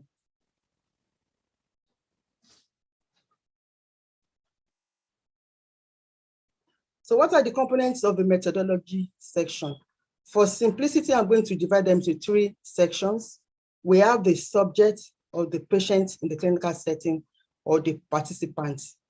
We have the procedure. This could be a detailed anesthetic procedure or sedation procedure. And then we have the statistical analysis. So when we look at the subject or the patient, who do you want to study? Will it involve children, adults, elderly or parturient patients, or patients, critically ill patients? So you need to tell us who you want to study. Where will the study occur? Is it going to take place in a teaching hospital and a general hospital? Or is it going to take place in an outpatient department? And as you are telling us the center involved, the site, you need also to tell us the location. Is it going to be on the wards, in the recovery room, in the operating suite, or in the intensive care unit? All these are important in the methodology section. What is your study design? Are you doing an observational study? Do you want to do a randomized trial? What exactly do you want to do? Is it going to be a prospective study or retrospective study? You want to tell us the study design. So when we look at the procedure, which we can also call the method, it should be as detailed as possible. So what do you want to study? What do you want to study in anesthesia? Do you want to compare general anesthesia with epidural? You need to tell us detailed of the general anesthesia procedure, detailed of the epidural procedure. Do you want to do a study on sedation and in pediatric children, or sedation in cancer patients? You need to tell us detailed of the procedure. And when you are telling us about the details of the procedure, it's important that you bring the materials and equipment that you want to use for this study. For example, if you are doing a general anesthesia technique, do you want to use a monitor? Are you using a cardio cap monitor or a Philip monitor, or do you want to use a Mindray monitor? You need to tell us the manufacturer, the name of the equipment, the manufacturer, the city, and the country of the equipment that you're going to use. If you are using smaller equipment like the pulse oximeter, the capno cap, you also need to tell us details about this. Then when it comes to your medication, what type of drug do you want to use? You want to give us the generic name of the medication or the brand name. You want to tell us the year, the manufacturer, or the batch number. All these details are important in the methodology section. And if your drug has not been approved by NAFDAC, if it's a new drug, you need to get approval from NAFDAC before you can bring it into the country. All these newer drugs that are used all over the world, in Europe and in America, that are not yet in Nigeria, you need to get your NAFDAC approval before you can use them for research in Nigeria. Then what do you want to measure? What are the measure methods you are using? Are you using a survey or a questionnaire or a proforma to answer the research questions? All this will be stated in the methodology section. And any other details that are necessary to be included. Now you want to look at the outcome measure. The outcome measure can be likened to the aim and the objectives. So usually we have 2 outcomes. We have the primary outcome, which is the primary reason why you are carrying out this study. And then you have the secondary outcome, which are the other reasons why you are carrying out this study. For example, if you are looking at, if you want to compare drugs for pain, your primary reason may be to determine the pain level, which is the primary outcome. So if you are comparing epidural, analgesia, and oral morphine for post-operative labor relief, post-cesarean section pain relief. So the primary outcome can be, you want to know the pain score after epidural, analgesia, and oral morphine. Then the secondary outcome can be the complications of epidural, analgesia, and the complications of morphine. So this is how you look at the outcome measures. Then you also want to define the variables. The variables are the terminologies. These are the terms you use in your methodology section. This could be as simple as defining bradycardia, hypotension, hypertension, apnea. Bradycardia means different things to different people. Some researchers can say bradycardia is 20% reduction in the heart rate. Other researchers can say it's 20 to 30% reduction in heart rate. So you need to define your variables and your term as much as possible. And as you are defining all these variables, you need to cite necessary literature to support the definitions. Okay. Then we have the appendix section, also under the procedural section. This could be in form of the questionnaires that you are using, could be in form of pro forma, it could be in form of informed consent that you want to attach to the methodology section. It could be in form of images of your equipment or images of some of the procedures that are not routine in the field of study. And then we come to the statistical analysis section. So this is not covered in this method and pro forma section, but for simplicity, we need to talk about the sample size calculation. This is where you're going to put it. You need to talk about the process of data collection. You need to talk about the statistical software that you have used. And then you need to talk about the method of analysis. But this section is for the next presenter. So now we come into the participants. So you want to look at the demography of this participant and the clinical indices. You want to tell us how the samples will be recruited for a pro forma, or how they were recruited for a dissertation. And then you want to tell us who is going to recruit the samples. So how will sample be recruited? Participants, subjects, or patients? Give us a brief description of the institutional ethical approval and informed consent. So all studies you must be approved by your institution, and all subjects you must obtain an informed consent. If you are doing a multi-center study, you need to get approval from all the centers, or you may need to get approval from the National Ethical Research Committee units of your country. You also need to tell us the demography of the subjects, the age, children 1 to 7 years, adults 16 to 65 years. What age group do you want to study? The gender, do you want to study only female or only male patients, or do you want to study both gender? The occupation, if it's necessary, if you're doing an occupational study, you may need to tell us the occupation of the individual. You are doing a survey among professionals. In some studies, you may even need to tell us the ethnic group. So all this comes under demography. If you're looking at clinical parameters, things like the weight of the patient, the height of the patient, the body mass index, or the body surface area for pediatric patients, all this comes under the clinical indices that you want to include in your study. The malampathy, the ASA physical status. Then you want to talk about the inclusion and the exclusion criteria. These are the quality of the subjects. What subject do you want to include? Do you want to recruit? Which subjects do you not want to recruit? So inclusion and exclusion criteria. The type of sample, how do you want to collect your sample? Is it a convenient sample that everything goes in, everybody comes in and go? Or is it a randomized control trial that you are going to do random sampling?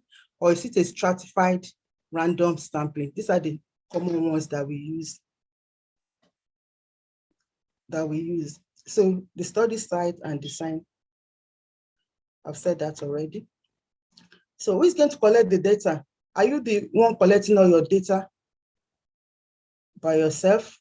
Or do you have other individuals that will help to collect the data, like nurses, parents, research assistants? You need to specify who is helping to collect the data. Do they have any special training or education? So for example, an undergraduate research assistant will collect all data, or all data will be collected by a registrar with at least 2 years experience, or the lead researcher will undergo a 6 months training in the use of ultrasound machine. This is important for readers to know the quality of people who are involved in this study. So what process or activity will participants engage in? How will consent be obtained? Is it a written consent or an oral or verbal consent? Or are you going to take consent over the phone? How do you want to obtain your consent? Is it going to be an interview or a survey, or you want to do a pro forma? Are you going to call people on the phone to ask them questions? Will there be a treatment or intervention in the study? You need to state all this. Will data be collected from participants more than one time? Are you doing a research that you need to collect data before induction, 1 hour after incision, 2 hours after incision, or you're going to collect two or three or more samples? You need to state this in the methodology. How long will this activity take? Is it going to be a 24-hour procedure? Or is it going to be an 8-hour investigation procedure? Or is it just going to be a 30-minute procedure? You need to state the duration of the study. Then you need to describe generally the order in which things will happen. So you need to let us know the order in which things will happen. So that is that with the participant section. Then we now come to the procedure section. In the procedure section, you need to tell the reader how the data will be collected, how the research will be performed. Clearly show the order in which things will occur. State how the sample will be recruited. Note who will collect the data. State clearly all the participants involved in the different procedure activities. Say what will happen in the study. Note where all the activities will take place. Cite necessary resources to support your choice. So as you are discussing or writing up your method, you want to write your own method, method A. Why do you prefer method A to method B? For example, if you are doing general anesthesia, you want to use a muscle relaxant.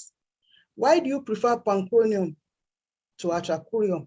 Or why do you prefer atracurium to pancuronium in this study? So you need to cite this and support it with necessary literature. And then it may include any other important details. So I'm going to give us examples of what I've discussed earlier on so that we can understand how to go about this. So participant or subject or patient. So this is an example of how this should be done. This study will be approved by the Human Research Ethics Committee of our institution, that's the Lagos University Hospital, and written informed consent to be obtained from parents or guardians, and assent will be obtained from parents as appropriate. The trial will be registered with the Pan-African Clinical Trial Registry. Now, when you want to obtain institutional ethics committee approval, like I said earlier, if it's a multi-center one, you need to take from all the centers. You need to register. Usually you are given a number from your institution. You are given a number from the national registry, and you're also given a number from all the regional registry. And I'm going to give us examples of where all these registry are, nearby registry. Now, the gold standard for all trials is for them to be registered either in your region or in a close by region. And these are examples of where you can register your studies. Because most of the time now, most journals will not take studies that are not registered. Journals with high impact factor or number, they will not take your study if it's not registered in a registry for publication. So we have the Pan-African Clinical Trial Registry. This is in South Africa. We have the South African National Clinical Trial Registry, and we have the Tanzania Clinical Trial Registry. So we can avail ourselves of all these opportunities. We have in United Kingdom, we also have in Europe, we have in United States of America, and then we have the World Organization International Cancer Registry Platform. So how will you collect the sample? This will be a prospective double-blind randomized controlled trial in 62 American Society of Anesthesiology as a physical status subjects aged 1 to 7 years, scheduled for ambulatory inguinal aneotomy. So this, we can see the subjects, this will be 62, there are 62 in number, that's the sample size. There will be American Society of Anesthesiology as a 1 and 2. They are aged 1 to 7 years, and they're coming for ambulatory inguinal hernia. This is a brief description of the subjects. Now, the inclusion criteria, quality of subjects included. Who do you want in the study? So you need to write the age, the gender, the ASA, the malampathy, the body mass index, and the type of procedure. So this prospective crossover open labeled study, we include patients aged 1 to 15 years undergoing treatment for acute leukemia or lymphoma. They will be expected to undergo at least 2 combined unilateral bone aspiration and or lumbar puncture procedure for intrathecal chemotherapy. Eligible patients are American Society of Anesthesiology as 1 and 2 patients with platelet counts more than 50,000 per millimeter cubic. So we can see that this is a crossover study. You can do crossover studies in sedation for electroconvulsive therapy, sedation for bone marrow in pediatrics, sedation for MRI in pediatrics and adults. These are areas where you can do crossover study. Or when you are dressing bones, any procedure that you need to do 2 or more sections, you can actually do a crossover study in this category of patients. So we can see that we're going to do a crossover. So that means there will be 2 sections. Section 1, patient is going to take this medication. Then when you switch them over to the second phase, they're going to take another medication. So the inclusion criteria will be 1 to 15 years old. Patient must have acute leukemia or they must have lymphoma. They must undergo at least 2 procedures, which could be a lumbar puncture, which should be an intrathecal chemotherapy because of the lymphoma. They must have ASA 1 and 2 physical status classification, and they must have a platelet greater than 50,000 per millimeter cubic. So this is the inclusion criteria for this particular study. Now the exclusion criteria. Who do you not want in the study?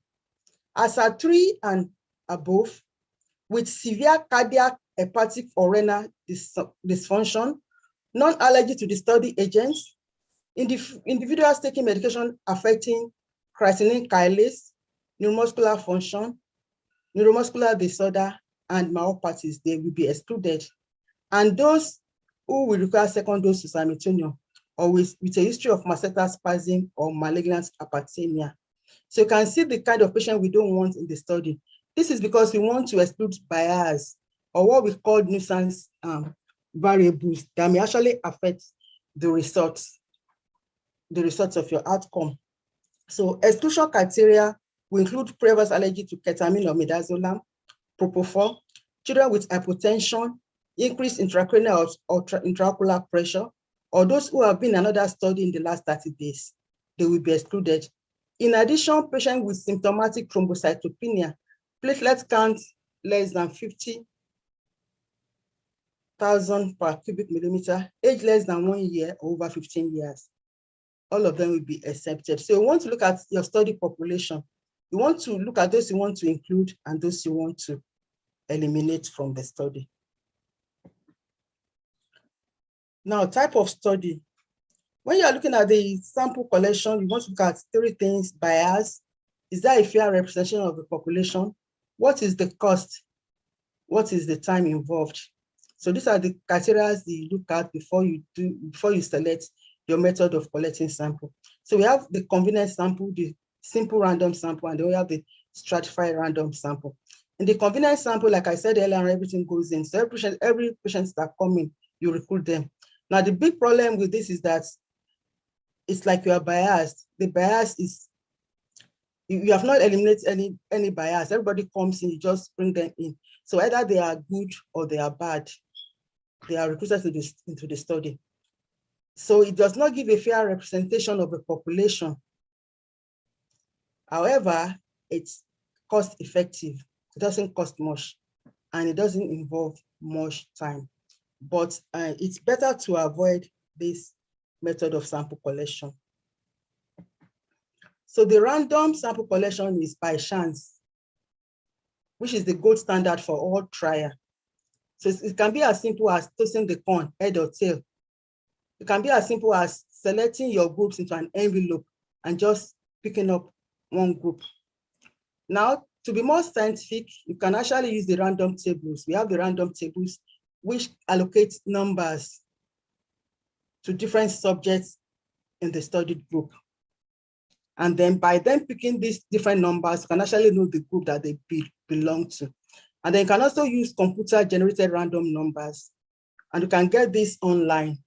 So you see a computer-generated, when you get to the site, you can divide them into groups, 2, 3, or 4 groups. Then you select your number from one range to another. You can select numbers from 1 to 100. If you are doing a sample of 20 patients, the computer will generate random numbers for you between 1 and 100. And then it will help you to separate them into different groups. So group A can be number 2, group B can be number 4. So it's not biased, and you have a general representation of the population. But it could be a bit, it could be more costly because it's going to involve documentation, paperwork, and every other thing. And we need to subscribe to the internet. And then it will actually be a bit expensive when you compare to the convenient sample. So this will be a randomized study conducted in adults aged 18 to 65 years between February 2022 and February 2023. This is an example of how you are going to write to do the write-up. Or this study will be a comparative double-blind randomized control trial conducted at the Lagos University Hospital and the Federal Medical Center, Butemeta, from June 2022 to May 2023. Approval for the study will be obtained from the ethical committees of LUT and FMC in Butemeta. So always remember to collect ethical approval from all centers involved in the study. So the stratified random sample means you are dividing the population into strata, into groups, small groups. This could be based on their age.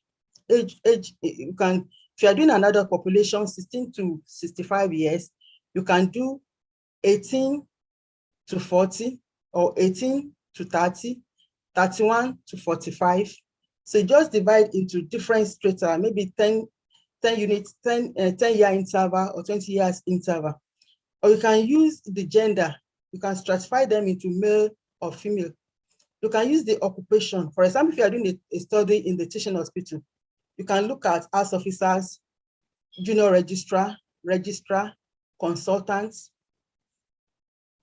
If you are doing in the university, in the university, you can look at lecturer 1, lecturer 2, senior lecturer, professor. So you can divide them according to the occupation, and you can also divide according to the body mass index.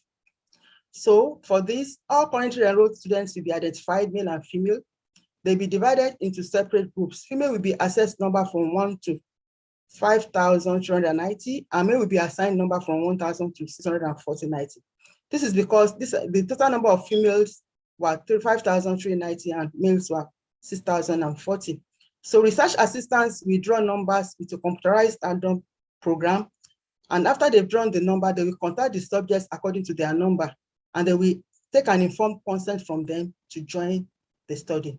So among those that are willing to join the study, 400 males and females will be recruited for the study.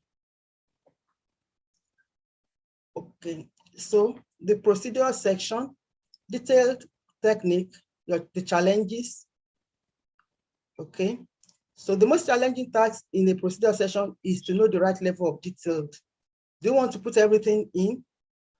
Like it was said by the other presenter, all these things have word count limit. So even as you are writing all this methodology section, you need to bear in mind what is the total word count. For some paper, it could be 1,000 to 1,500 for the methodology section. For some, it could be as little as 500. So how much detail do you want to put into this? But it must be enough so that the readers has a clear sense of exactly what happened and how it's happened, but not too much to be boring or overwhelming. The procedure section in published articles are less likely to be detailed because of the number of word counts. So this is an example of a sedation technique. Okay, if you can see the wordings in bold, we talk about the Omron non-invasive blood pressure monitor, and it was manufactured by Omron Healthcare Incorporation, Lake Forest, Illinois, USA. The life box oximeter also was used.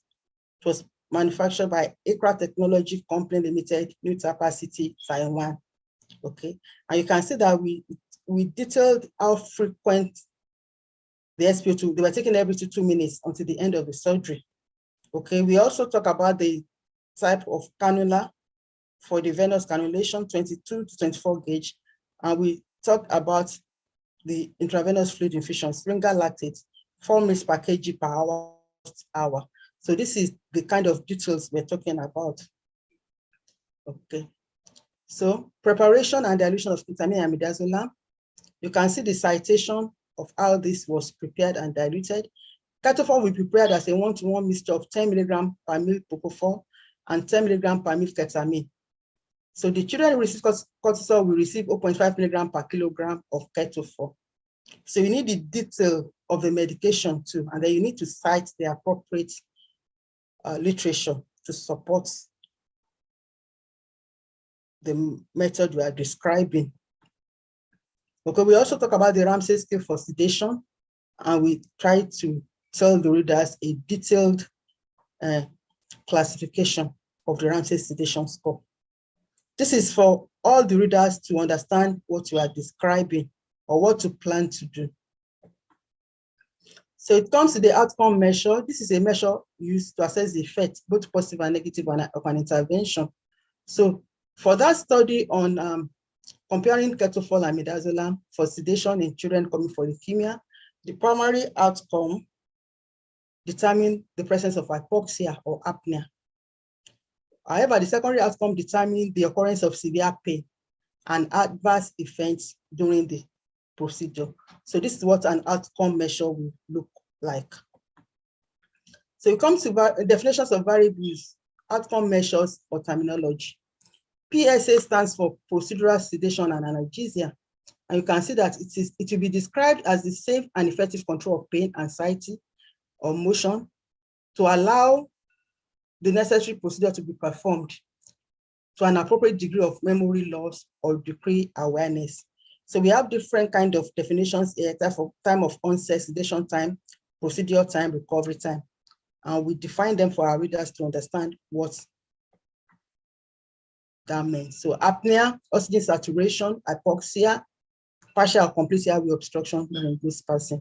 So any terminology that you are using or any variable outcome measure, it's important for us to define them and for us to cite necessary literature. So I'm not going to delve much on this. I've said this earlier on. But this is an example of how this could be documented. The attending anesthetists will register all data in the standard data collection record, which will include the age, the weight, the sex, the diagnosis, the procedure performed, duration of the procedure, and recovery time. The presence of hypoxia, apnea, and pain will be documented, as well as changes in heart rate, blood pressure, and SpO2. You can see that this is as detailed as is possible. And then you need to tell us the version of the software you are using. SPSS version 25. Are you using EpiInfo? Are you using MedCalc? What exactly do you want to use? So you tell us the version, tell us the city, the state, and the country. And then you tell us the type of what you are using, the instrument you are using, independent test, chi-square, set the p-value, and then how you present the results. So this is like a summary of what I've been saying in the last few minutes. So approval by the Human Research Ethics Committee of our institution and written informed consent. 40 American Society of Anesthesiology as 1 and 2 adults, aged 20 to 60 years, scheduled for elective mammectomy, undergoing abdominal hysterectomy will be recruited. To achieve a power of 80% and a signal level of 0.05, a minimum sample of 20 per group will be considered appropriate. This is based on a randomized trial comparing intraoperative epinephrine changes during anesthesia and combined spinal anesthesia. For this particular study, randomization was done using a sealed envelope, but we are moving from using sealed envelope now to using computer-generated random number, like I said earlier. So this is what this looks like. All patients were pre-medicated. Okay, this is another example. You can see that the combined spinal epidural is detailed enough. The type of epinephrine used was indicated in the country. Okay, general anesthesia also detailed. Induction agent, anesthetic agent, muscle relaxant. Paralysis, our patients were reversed. Type of monitoring, non-invasive blood pressure, oxygen, temperature, electrocardiogram, capnography. Isoplasma was administered when blood loss was greater than 500. So you give as much detail as possible. Okay, that particular study involves sample collection. So sample will be drawn induction 1, 3, and 4 hours after surgical incision. The type of bottle you are using to collect the sample is indicated. The type of analysis, enzyme immunoassay technique, ELISA technique. All blood samples will be collected and centrifuged and kept in the fridge until the day of analysis. All these are important. And then the manufacturer's reference for the methodology is included here. Okay, that's the first presentation on methodology. I hope I've tried to tell us how this is done. Now, the second part of this presentation is how to make a questionnaire or pro forma. So how do you make a questionnaire or pro forma? Do you want to use questionnaire templates? These are usually available online or from previous studies. And you must know your questions. What type of questions do you want to ask? You must keep the questions as brief as possible. You must choose a simple visual design that everybody can understand. You must use a clear research process. You must create questions with straightforward, unbiased language, and you must create open or closed-ended questions. So the goal of the pro forma is your information must be valid. They must measure the quantity of concept that's supposed to be measured. They must be reliable. Measure the quantity of concept in a consistent or reproducible manner. They must be unbiased. Measure the quantity of concept in a way that does not undermine or underestimate the true value. It must be discriminative, can distinguish adequately between respondents whom the underlying level of quantity of concept is different. So these are steps to design a questionnaire. You must write out the primary and secondary aim of the study, or the aim and objective of the study. You must write them out. You must write out concepts, information to be collected that relates to the aims and the objective, or to the primary or secondary outcome. You must review current literatures to identify already validated questionnaires that measure your specific area of interest. Then you will compose a draft of the questionnaire. You will revise the draft, and finally you will assemble the question. So step 1, write out the primary outcome. Write a detailed list of the information to be collected, the concept to be measured in the study. What are you trying to identify? Demography, age, gender, hemodynamics, heart rate, blood pressure, ETCO2, pain score, VAS score, FLAS score, sedation score, Ramsay score, AVPU score, then complications. You must translate this concept into variables that can be measured. So for the age, you look at age 1 to 10, 10 to 18. So you must translate them into consent. The gender, male or female or by gender. Hazard classification 1 and 2. Malampathy 1, 2, 1, 2, 3. The race. Are you looking at Caucasians, Negroes? What exactly do you want to do? Scores, look at the paint score, the VAS score, institutional analog scoring system, or the numerical rating scores, the flash score, the Ramsey score, the Glasgow Coma scale. When you look at complications, things like bradycardia, apnea, and hypoxia, so you want to translate this concept into variables that can be measured. Then you want to define the role of each variable in the statistical analysis. So you see a predictor, a variable that can be used to predict the value of another, a confounding, which affects the deep and the independent and dependent variables. These are called nuisance variables. So are you looking at the outcome? Okay, finally, you compose a draft. So the age, is it going to be open-ended? Age, you can just put 18 years, 34 years, gender, male or female, date, weight, height. Or you're going to be close-ended, that are going to put intervals between the age group. 1 to 18, 19 to 65. So you need to make a draft. Diagnosis, do you want the diagnosis? Do you want comorbidities, like yes or no, or you want them to specify type of surgery? Are they coming for mammectomy? Are they coming for total abdominal hysterectomy? Are they coming for cesarean section? Are they coming for aneotomy? Type of anesthesia, is it spinal, retroprobar, all this you need to specify. And then some of these performer, you may need to do a table. So it's important you do your table, time, the intervals between the variables when you want to collect your samples. This is very, very important. So this is how a draft of a performer should look like. Okay, finally, you are going to revise the draft. So shorten the set of questions for the study. If a question does not address one of your aim, discard it. Refine the questions included and their wording so that they be appropriate, so the respondents can understand. Ensure that the flow is natural. Verify that terms and concepts are familiar and easy to understand for your target audience.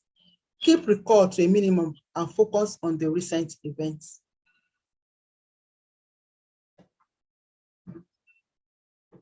Assemble the final questions. Decide whether you will format the question using computer-based program for assistance. You can use the surveymonkey.com, Adobe Live Sample Designer 7.0, GCRC assistance. At the top of the proforma or questionnaire, clearly state the purpose of the study, how the data will be used, instructions on how to fill out the questionnaire, and your policy on confidentiality. Include identifying data on each page for a multi-page paper questionnaire, such as the responder ID number, in case the paper separates. Group questions according to major subjects area together.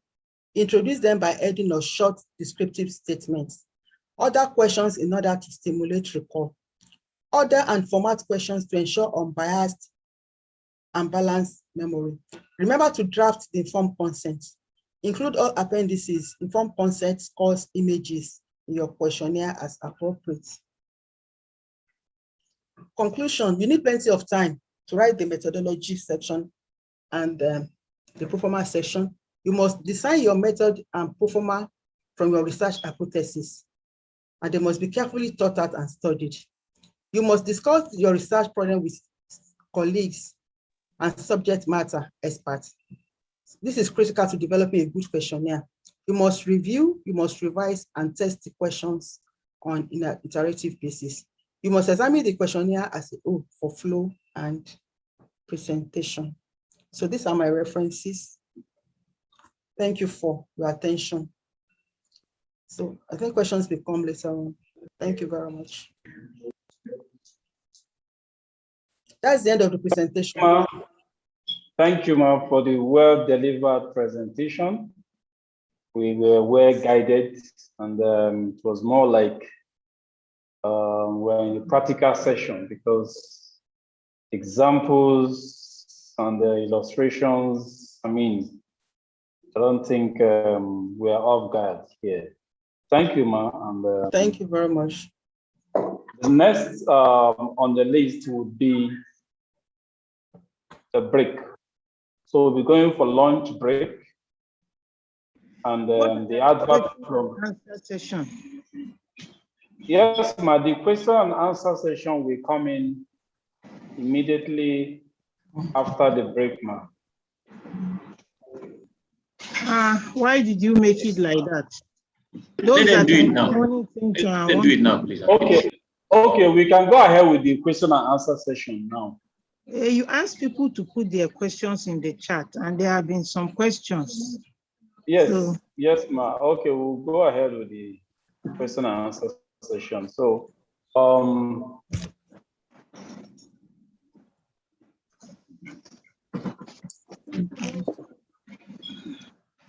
if there's any question, some hands can come up, the hands can come up so that we can identify them. If you can't raise your hand, you can as well put it in the chat box. We're going to recognize you. Okay, we have the first hand I can see here. Let me go in that order. Albert Ademudia, Dr. Albert Ademudia. Please unmute yourself and go ahead with your question. Yeah, thank you very much, sir. Good afternoon. And thanks for the presentation, which was quite educative. Please, I want to ask this question. One, in the introductory part of it, is there a limit to the number of words? That means introduction should not be more than 1,000 words. I want to know that, if there's any limitation to that. And two, in case where they make a p-value of 0.0000, does it mean that there's no probability to that kind of p-value? I don't know how it affects the power when they say the p-value is 0.0000, not 0.05 or 0.01. And thirdly, I want to know what is the new name for the SPSS. We need to know it as a statistical package for social sciences. And I learned that it's now statistical product and service solution. I want to know which one is the new word and which version is it, because I'm currently writing my dissertation and I want to put the appropriate one. Thank you very much. Okay, question taken. Ma, you can go ahead with the answer if it's.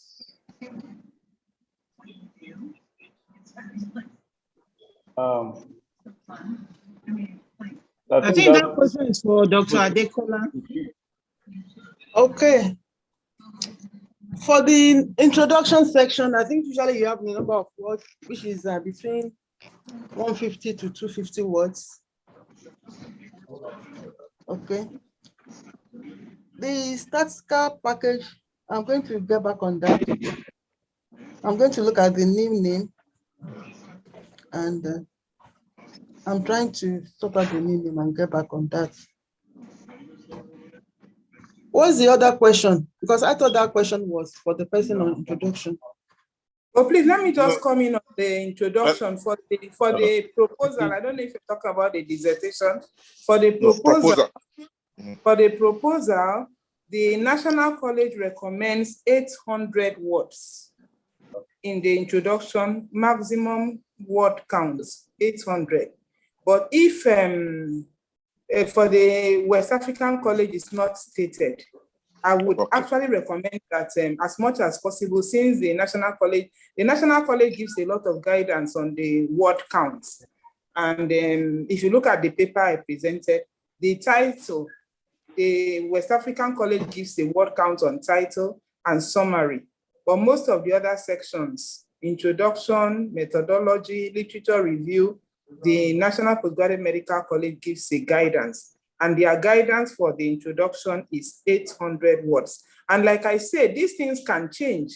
The figures I'm giving are from the website as at the date I downloaded it, which is in different. But you have to keep on checking. The time you're submitting your dissertation, you have to check that you're in line so that you don't fall out of what the college recommends. Similarly, for those who are attending the research and methodology course for other purposes, writing for grants, writing for other things, you make sure that whatever you're writing is in line with the recommendations of those who are going to assess.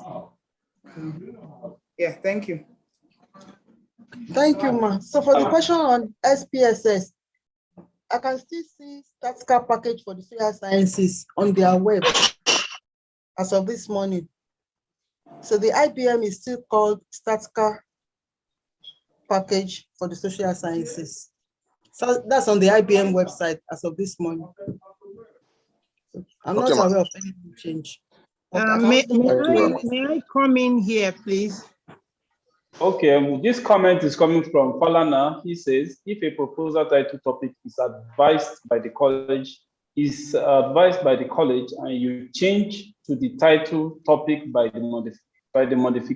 modification, do I need to get the ethical approval changed to the new title from my institution?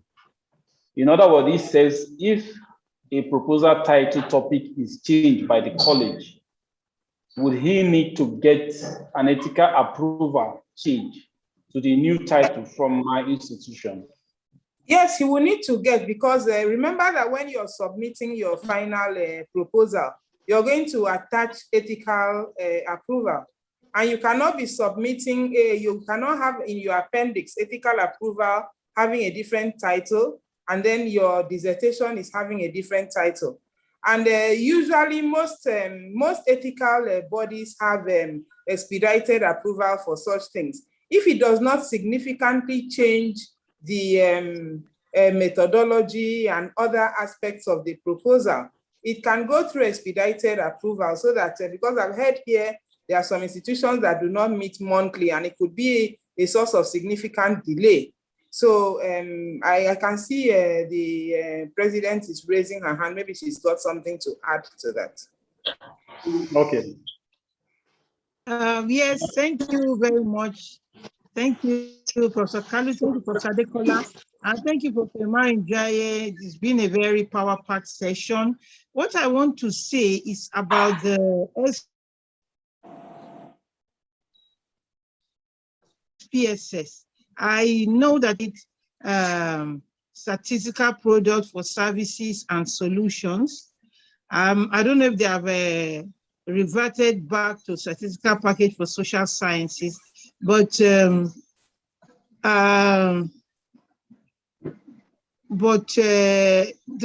important thing is to go back and always be updated, because the fact of the matter is that these things keep changing. So the new name now is also in the charts. Yes, Dr. Tonia has put it in the charts. Associate Professor Tonia Anyeka, thank you for that. She's also going to speak later. The new name is IBM-SPSS. That is IBM Statistical Product and Service Solutions in full.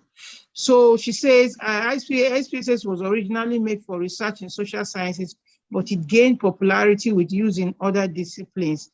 The name had to be changed. Addition of IBM is when the computer company acquired it. Yes, that's what I was going to say, that when it was sold to IBM, it is now IBM SPSS. So that's that for that one. Then the one about changing topics. Yes, you need another ethical approval, just like Professor Kalu said. And yes, it will be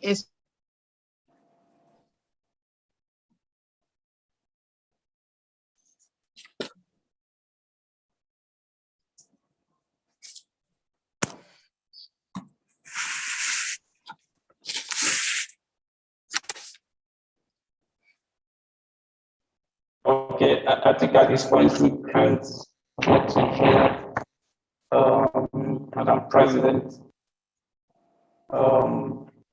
One other question goes to Prof. Marangai. He says, for the blinding, you need to give two more light, because he was asking a question that, let me see if I can locate that very question. Okay, he said, let's say the first patient picked group A. We are supposed to replace A. You do that in all your subjects. There is a mathematical chance that all patients will pick one group, say group A. How do you explain this? This goes to Prof. Charles Marangai.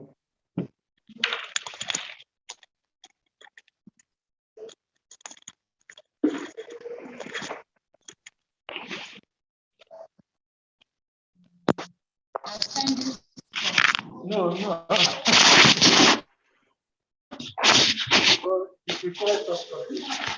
No. It's better I have it in the hard So, Gary, I don't know if you can hear us.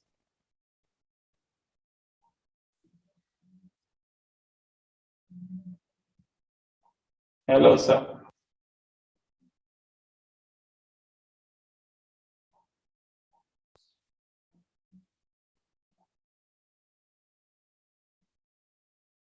Okay, in the absence of question because of time, we will move to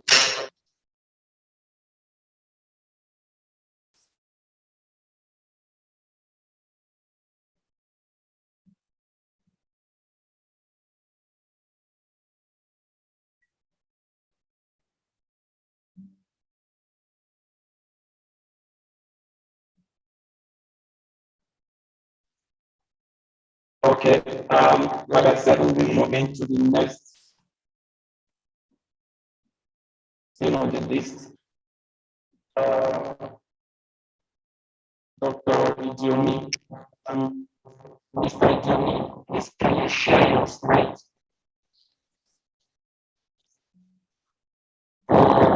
Result and statistics by Dr. Alongside results and statistics.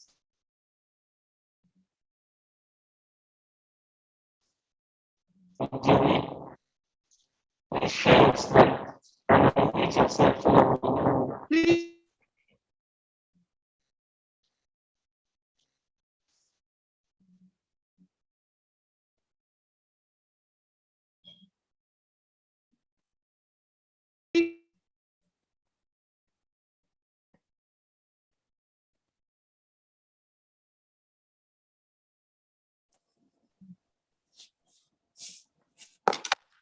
Moderator, we cannot hear you anymore. I don't know if you're still there. Are we done with question and answer? Are we done with the Q&A? Yes, we are going to take some of the topics. Can you put what you're saying in the chat? Your voice is dragging. We cannot make out what you're saying. I hope you're hearing me. I can hear you loud and clear. Can you hear me now? There's a drag on your audio, Dr. Ngoye and Dr. Mohammed. Please, maybe it's the network that is fluctuating. What I want to say is that if there are any other questions, we can take them. Otherwise, we take the break as earlier advised. I don't know what the other speakers feel. I don't know if Professor Imarenjai has something to say. Hello. Hello, Prof. Yeah, what is the question? Somebody called me to rejoin the meeting. I had logged off. Sorry, they said if during randomization, I return a card which assigns a patient to a group, will this not cause unequal numbers in each group when I attain my sample size? No, for you, sir. Yes, it won't have unequal sample size. Because if you want to recruit 40 for group A, you know that you have 40 now.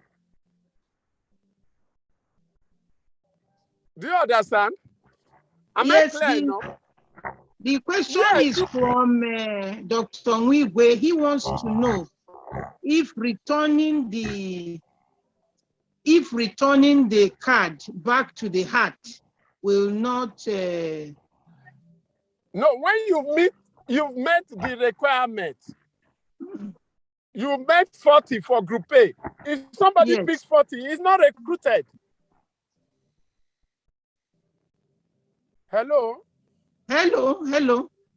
Yes, if you are recruiting X number, say 40 for group A and 40 for group B, and you've met, you are there now, you know you are in group, you have this group. Yes.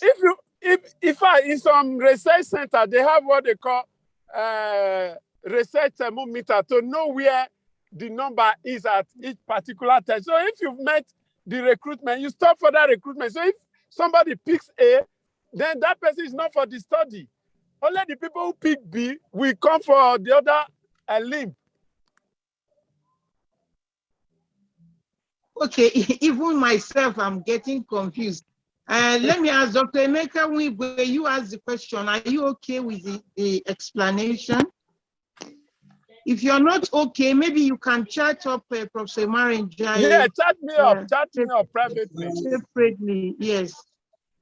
Okay, Dr. Mwigwe, please chat up Professor Marinjai separately to get that, okay? I don't know if there are any other questions. Yes, ma'am. Moderator, please take over. Thank you, ma'am. We are calling on Mr. Idumi to share Dr. Aboli's slide for the next presentation on results and statistics. There's something you're doing. Your line is echoing. You're talking like you are in.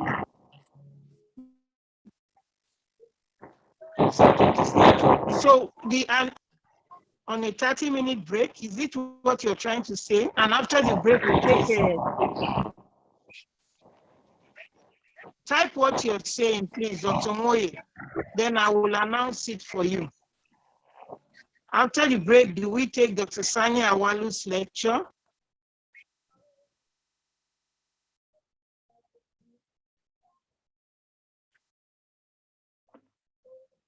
Okay, let me just use my prerogative. I cannot understand what the situation room is saying. Okay, the situation room is saying that it's now only 10 minutes break.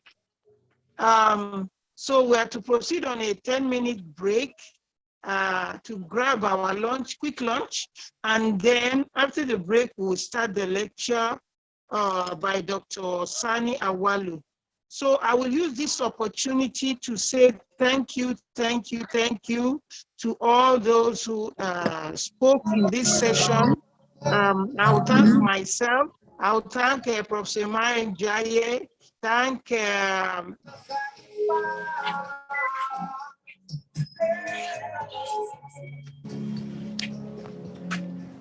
Dr. Quinette Kalu for the details and well, if there is anything.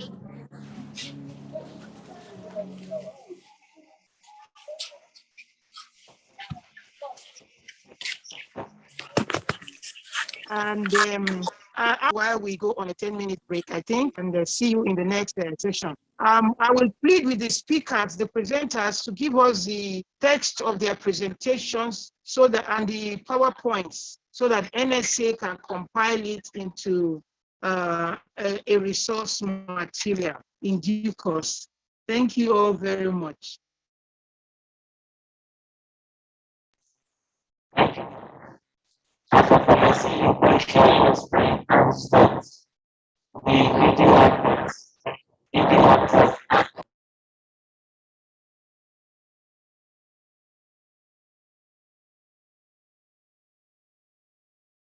And I see you after the break. Bye.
Èmi mo fẹ́ ṣe kẹ́kẹ́ padà sínú nígbàdé.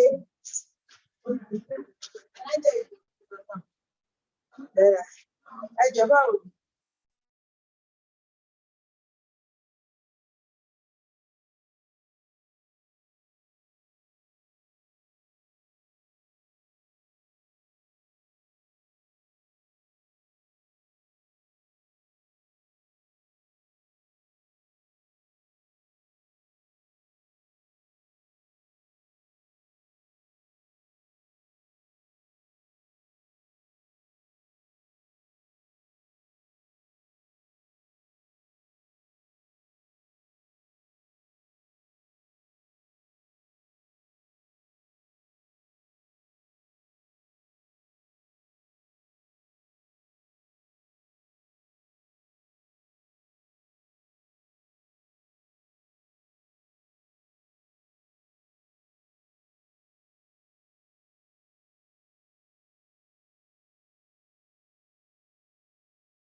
Doctor.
Hello, we are back from the break.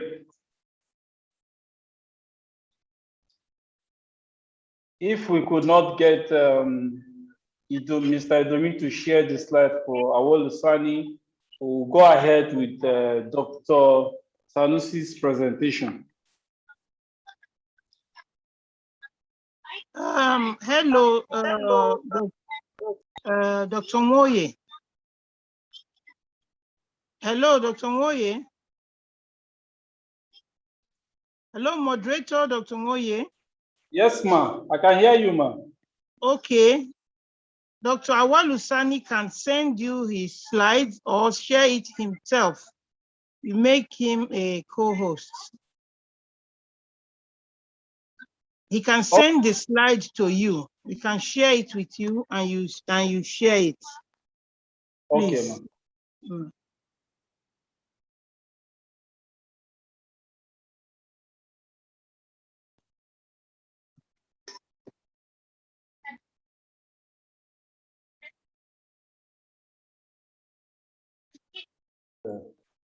Meanwhile, we have to continue while we get Sunny's presentation. So we would like to have Dr.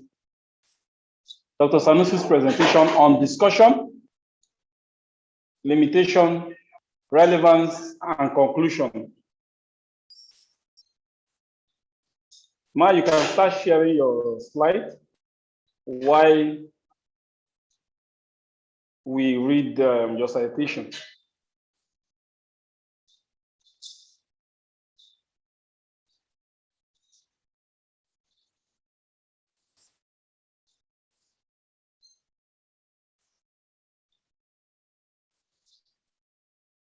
Dr. A.A. Sanusi is a consultant anesthetist, critical care physician, UCAG Ibadan. He is a consultant anesthetist at the University College Hospital, Ibadan. She is a founder of the Critical Care Society of Nigeria, previously known as Critical Care Society of Nigeria, and she was the first president of the society, a fellow of the National Postgraduate Medical College of Nigeria and the West African College of Surgeons. Dr. Sanusi was a past chairman, Faculty of Anesthesia, National Postgraduate Medical College of Nigeria. She has been an examiner to the National Postgraduate Medical College of Nigeria and the West African College of Surgeons for the fellowship examination for many years, and she has supervised many dissertations for the award of fellowship for both colleges. Our area of interest includes critical care medicine, cardiothoracic, anesthesia, anesthesia for ear, nose, and throat surgeries, anesthesia for neurosurgery, and acute pain management. She has been actively involved in the research in critical care, cardiopulmonary resuscitation, and pain management. She belongs to many professional bodies, including the Nigerian Medical Association, Medical Women Association, Nigerian Society of Anesthetists. She is currently a member of Nigerian Medical Association COVID-19 Committee. May I welcome you, ma'am, to take over the platform. You can share your slide and unmute yourself so we can hear you. Thank you very much, the chairperson. Can I share my slides? Hello? Yes, ma'am. Share your slide. Thank you. Right. Can everybody see the screen, please? Hello, can we see the screen? Yes, I just need one or two. Okay, thank you very much. Yes, ma'am. Yes, ma'am. Right. Yes, so good afternoon, everyone. So for the next 30 or so minutes, we want to look at how to write the discussion chapter in dissertation. And this will also include talking about limitations and the conclusion. So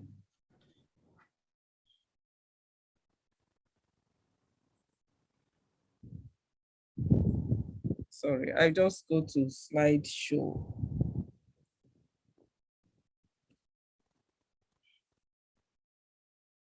Okay, so what is a dissertation? Well, from the English dictionary to two dictionaries, actually. The Oxford Dictionary says is a long essay on a particular subject, which is usually written for a university degree or diploma. That's the Oxford English Dictionary. And the Cambridge Dictionary says is a long piece of writing on a particular subject done in order to receive a degree either at college or university. Don't forget that in some climes, universities are also referred to college as a college. But besides that, we have other colleges that are tertiary institutions that are not actually universities. Like we have the, in the Nigerian context, we have the polytechnics, we have the colleges of education and so on, and they all write some form of, dissertation or project as well. So the two dictionaries are basically telling us the same thing. So in this discourse, we're going to look at what exactly is the discussion chapter is about, and what should we include in this chapter, then how to write up the discussion, and then some tips, some checklists to look for when you are writing the discussion, or even after writing the discussion, to be sure that we've answered all aspects of that relates to the dissertation. So dissertation itself is a written document, and it basically summarizes the research. So in the discussion chapter, it said that this is a very important part of the dissertation, because it's what actually, conveys the whole subject of the matter.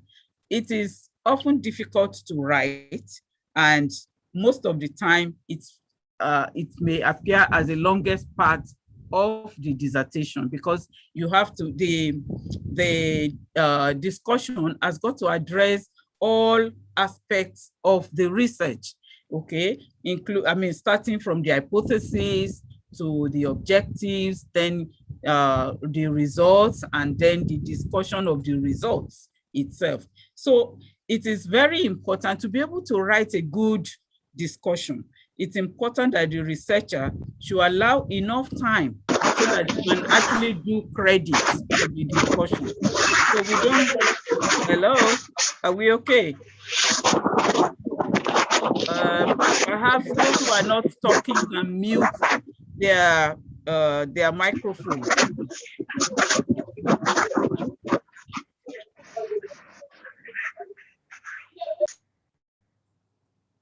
Or the co-host might want to mute other microphones so that we don't have too many distractions. So the researcher should give enough time to write the discussion so that we don't leave out any aspect. And then it's often disturbing when you read a dissertation of 100 and something pages, and maybe 4 to 6, objectives. And then you find that the discussion itself is just about 4 or 5 pages, and you start wondering. And then there's a bulk of results in between, that has not even been discussed at all. So that is something that needs to be avoided. So it's the aim of the discussion is to allow the researcher to take a good and fresh perspective on the findings, the results, and also to dig deeper and provide original ideas. This is what we mean by contribution to knowledge. So it is not just to carry out a study. You want to contribute something to knowledge, and this contribution will only come to the fore in the discussion aspect of the dissertation. So enough time should be given to doing this. And the language of writing is also very important. It's better to write in the third person language, okay? Hello, co-hosts, we're still having distractions. Perhaps you want to mute other, microphones, please. So the study, for example, we can say the study or the results shows, X, Y, Z, rather than saying my study or our results, shows this and that. You may use the first person language, whatever, perhaps when you are writing a manuscript. But if you are writing the dissertation, discussion, it's always best to avoid writing things like my results compared with the results in JAWS or something, or our results. And this is a common pitfall among many candidates presenting dissertations for, to the colleges for examination. When you are writing manuscripts, it is understood that the manuscripts, a lot of people contributed to the manuscript, and therefore it's not just your own. Or even if it's just your own, you might want to own it. But a dissertation, you own the dissertation, even though people have helped you along. That is why there's a page for acknowledgement. So you have acknowledged those who have helped you in getting the dissertation, in putting it into perspective. But the result and the discussion and all that still belongs to you until you send it for publication. So please, you have to remember this when you are writing the discussion. So how should we start a dissertation discussion? Well, first you must refer to the research question, look for the answer to the research question, then justify the answer. Look for relevant results in your study that can justify the answer to the research question. Okay, and then the next phase will be to link these results to the work of other researchers.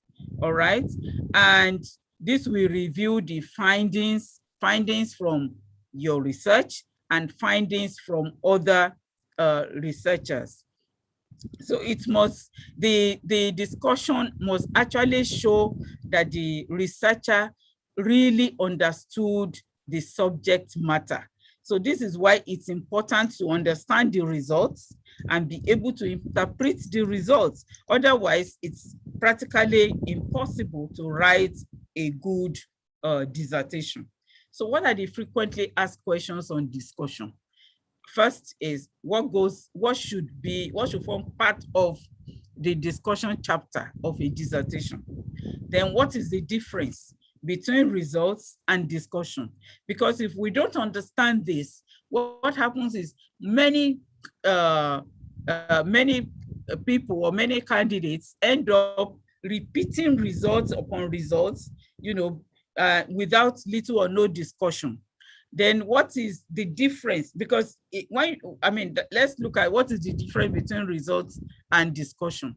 For instance, you found that propofol, the onset of anesthesia with propofol was faster, by maybe 10 seconds compared to ketamine or something like that. And then we're repeating this result and saying, oh, in this study, the propofol, the onset of anesthesia with propofol was 10 seconds, whereas the onset of 10 seconds compared to thalpentone, whereas the onset of propofol in a study at Luz, show that propofol, the onset of propofol was 15 seconds. You have not discussed. That is not discussion. Why is your own onset faster than what was found in so and so?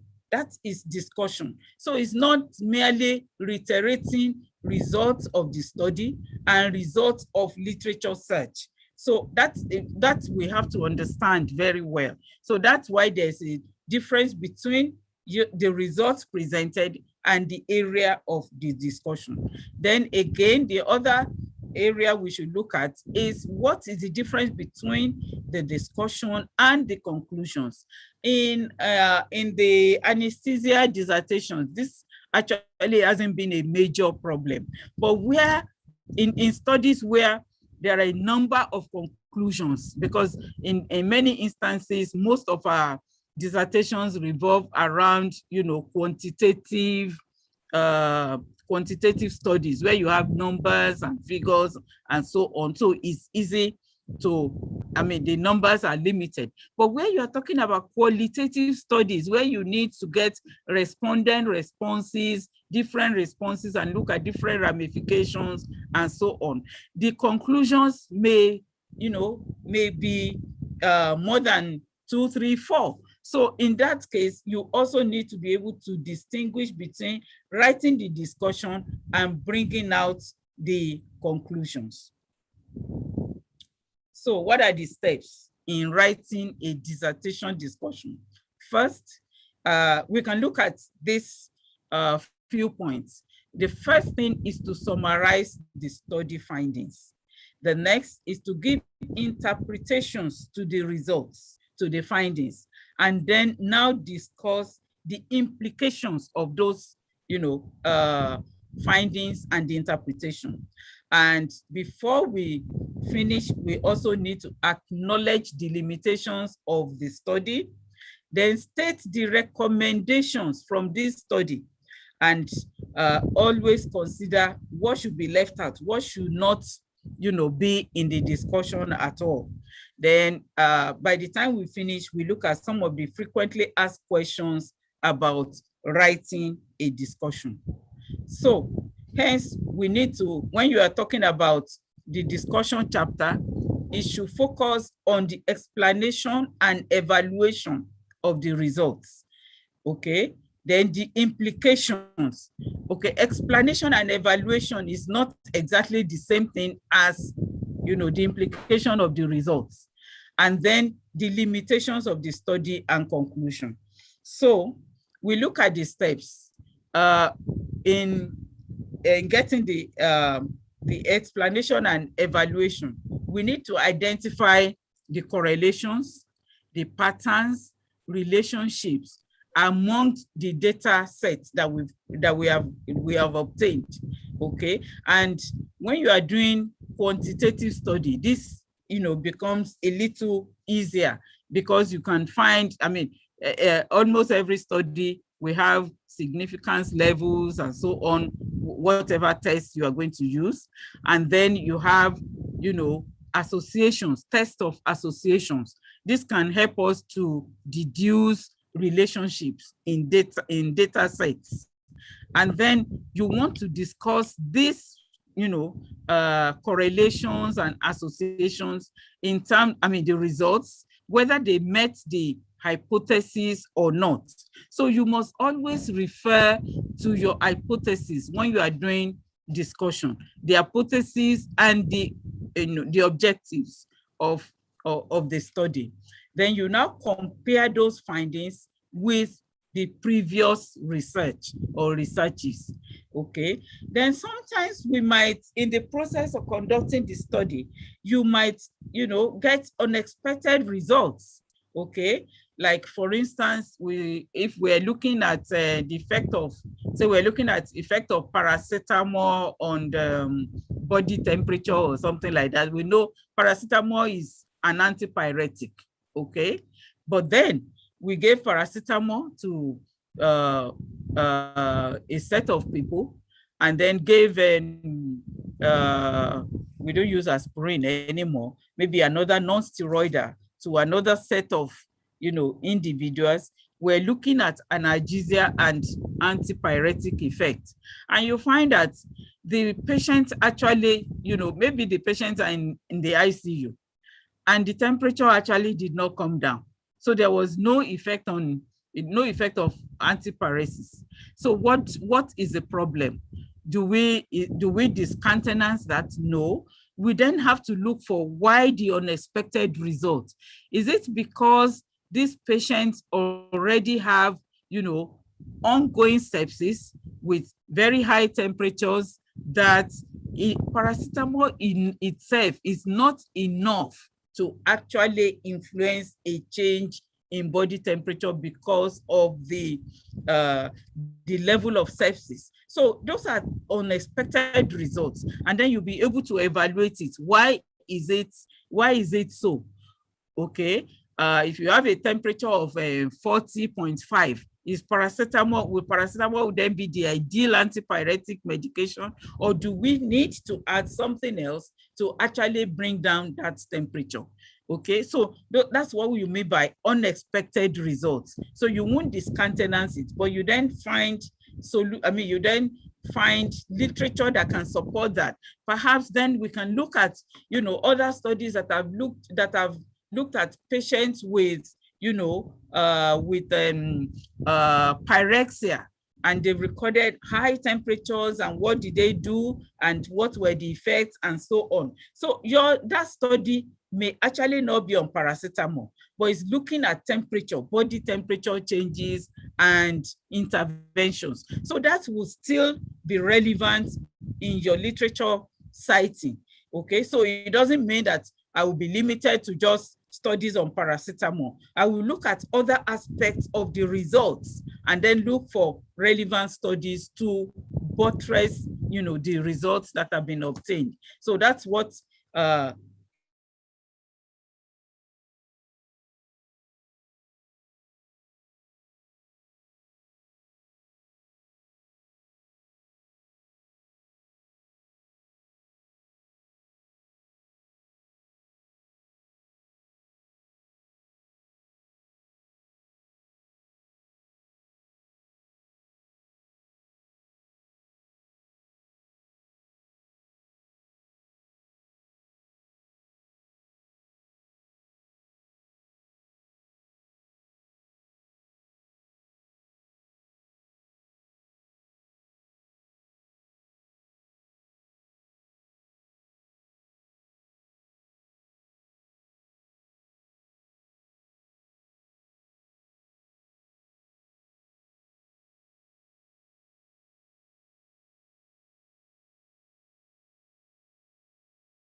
I think we're having network issues now.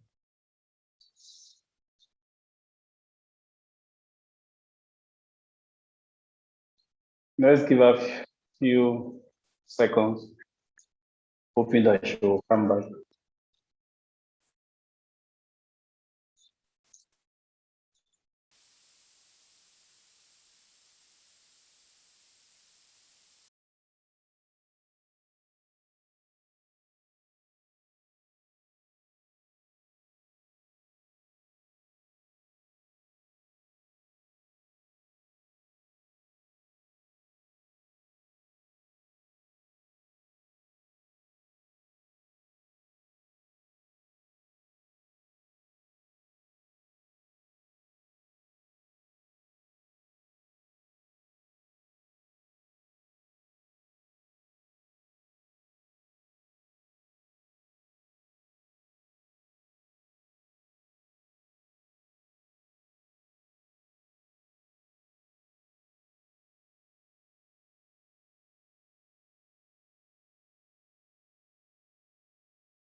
I think we've waited enough for Dr. Sanusi. At this point, maybe we'll have to start Dr. Sani's presentation because of time, so that when she comes on,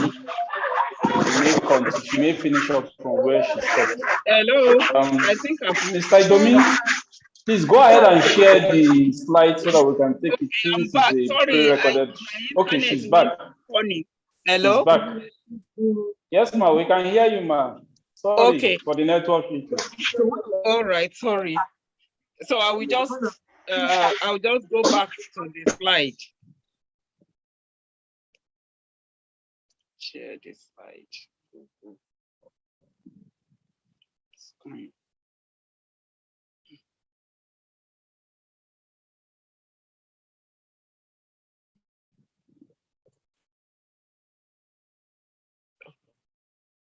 No, that's not the slide.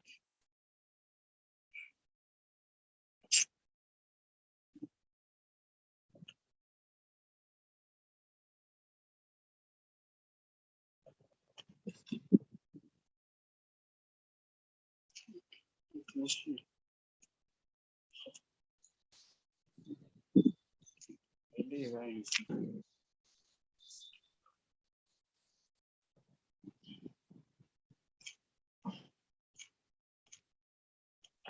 have to use my phone.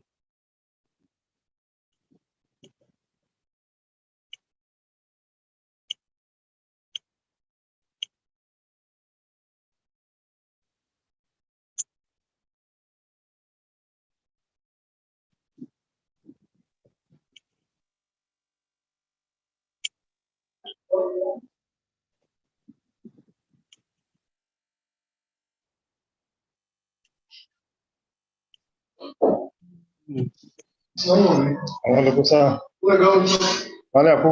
Masuk kalau. Masuk kalau ana. Alhamdulillah.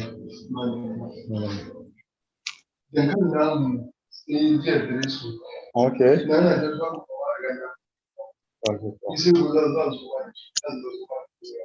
Ah, dua na dua fa. Nankalin di. Nankalin di ay kudi. Nawa ne yanzu kwando? Ya fi ƙarfi na.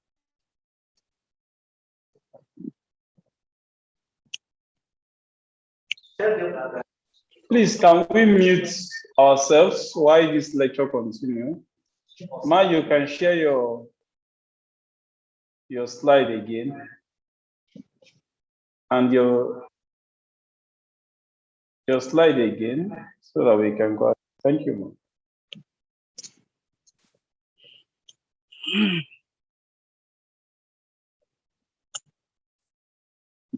Hello, can you see my slides, please? Not yet, ma. Oh.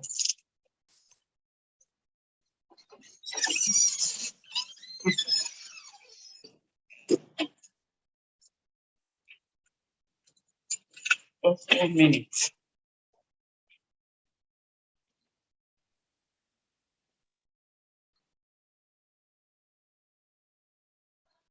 Oh, this is just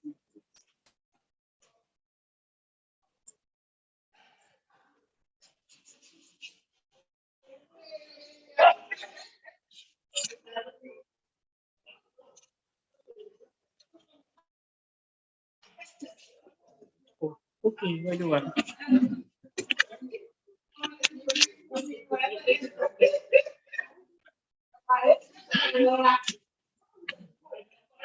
Hi, good afternoon. Dr. Oshi. I was giving a lecture and I had a problem with the slide. So my laptop stopped working. But I was trying to use my phone. The lecture you show on the background. This is the slide. This is the slide.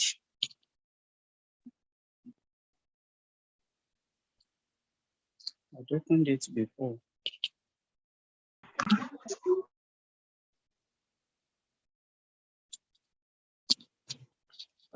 Zoom is on, Abi. Zoom is on. Just Can we right. can we can you log in again with your Zoom app? So that from the beginning, I'll let show screen or something. Or the login. And I have to go up. So the Zoom is still on. Okay. Let's.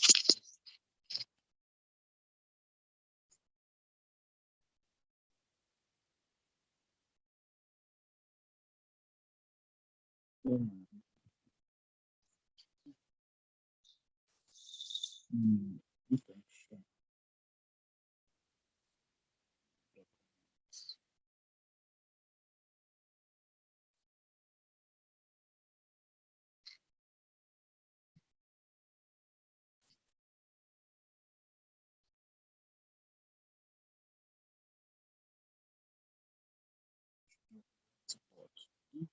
Sure. Please, let's be patient. She's coming on soon.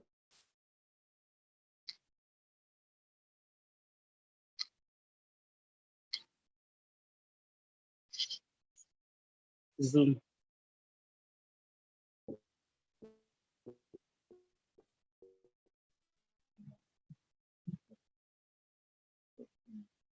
Okay, sure.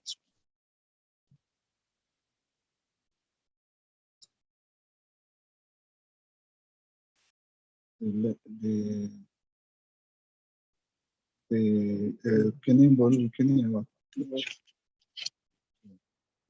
my Google email. It's in my Google email.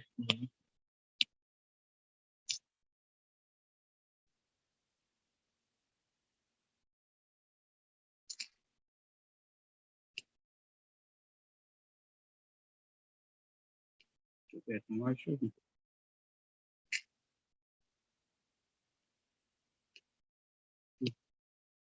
Okay.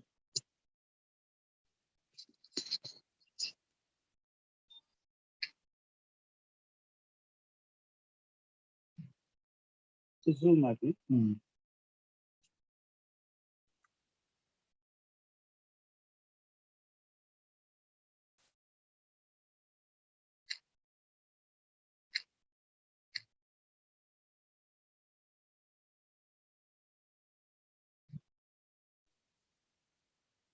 Okay, you know what?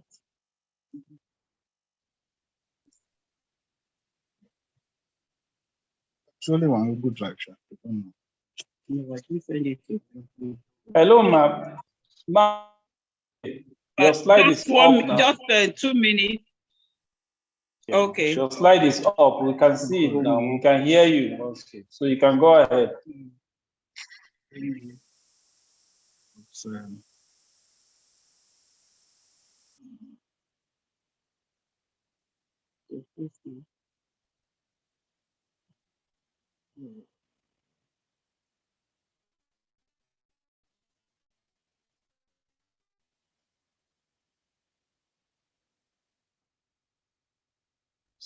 it's not. Okay, you know what the other thing I think I will do is use my phone or the laptop. I'll use my phone for laptop connection. As hotspot.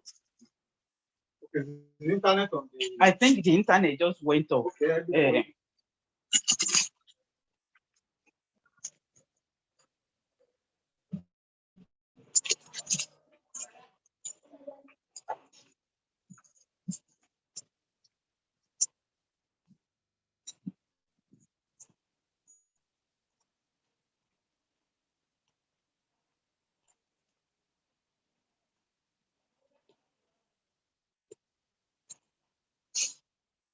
Okay.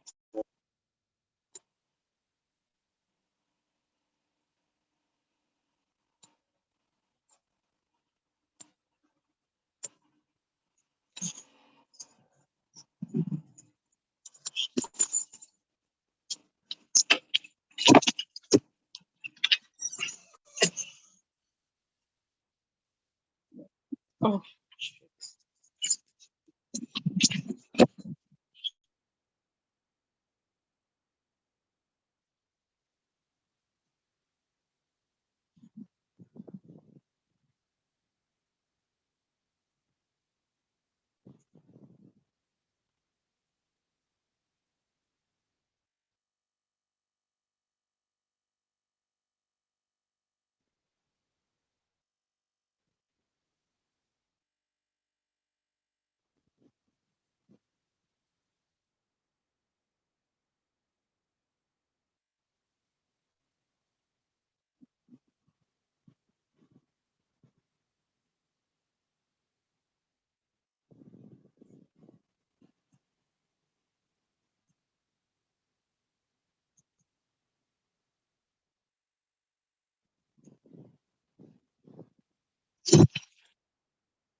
850 270 295. It's terrible. 5 8 4 9 6.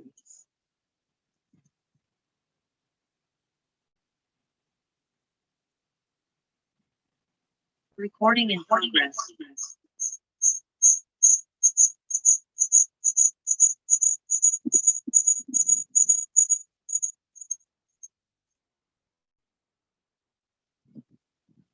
So,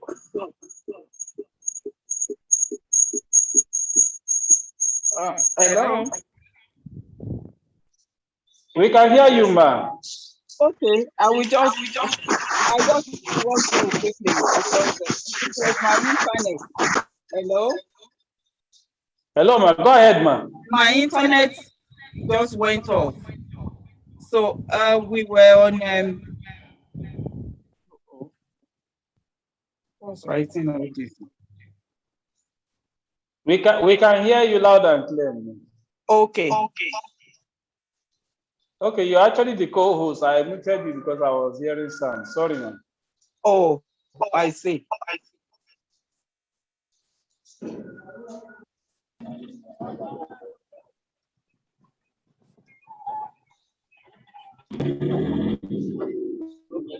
Please, co-host, can mute yourself, please.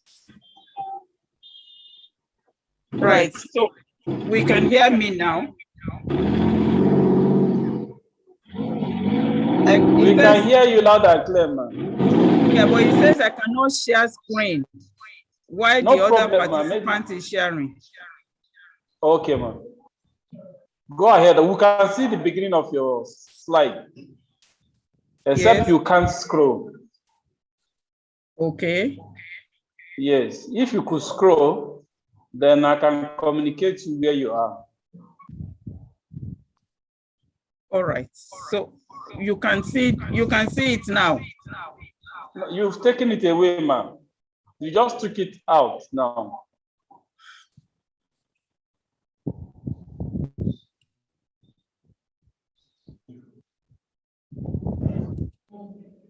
I've started sharing. Yes, if you can see it, that's all. We can see it now. You can go ahead, ma'am. Okay, so I was on summary that when you're writing the summary, it has to be concise and it highlights the major findings. Then it also should give a clear statement of the overall results that arises from the hypothesis. And this shouldn't just be mere repetition of results, just like I said before.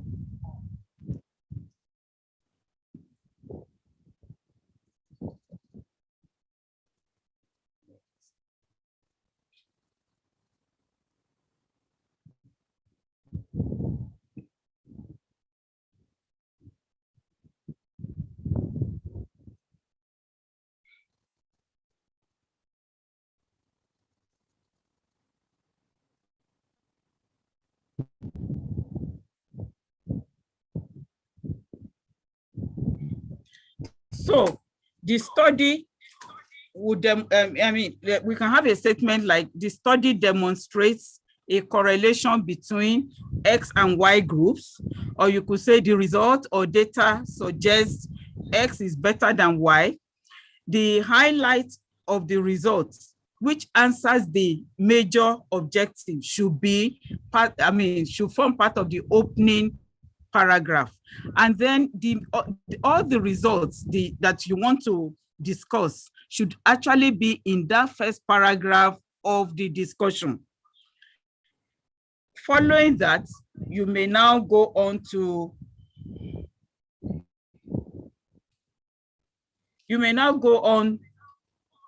to the interpretation of those results. So that first paragraph is summarizing the results in relation to the hypothesis or the objective.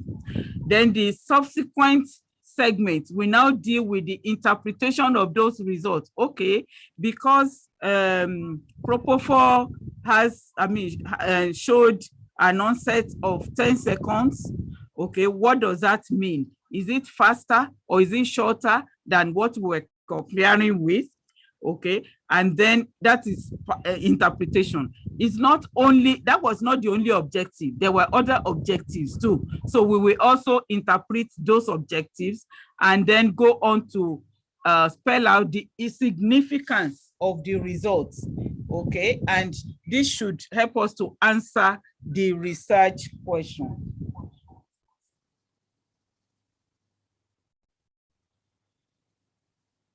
So basically, the discussion is telling us the interpretation and the implications, but there are differences between results and discussion. And this should help us to actually highlight what are the results, okay, without any speculation. So results presentation under discussion should deal with facts, not speculating that if we had, because we knew that Propofol is going to be better, or because we knew that ketamine is has a longer onset or something, we are not going to, we're not going to kind of preempt the interpretation of the results. That's what we're saying here. So the results in some studies may actually be merged with the discussion, and this only mainly applies to qualitative studies, which most of our studies don't fall into that group. Most of our studies fall into the group of quantitative research.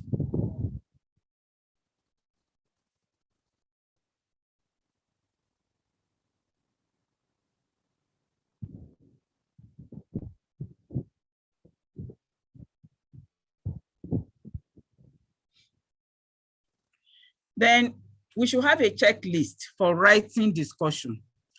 And the checklist should be able to answer some of these questions. One, when you've written a discussion, you want to answer the question of, has this discussion provided a concise summary of the important results? Has the discussion session actually discussed and interpreted results in relation to the hypothesis or the objectives? Then at the cited relevant literature, cited literature relevant to the results that we have presented. And then the discussion should also be able to explain the significance. So as the discussion actually explained the significance of the results obtained, then we should also look at whether this discussion has considered any alternative explanation for the results, not just merely, saying that the result is is different from what Professor Imani Jaye obtained in Benin or something like that.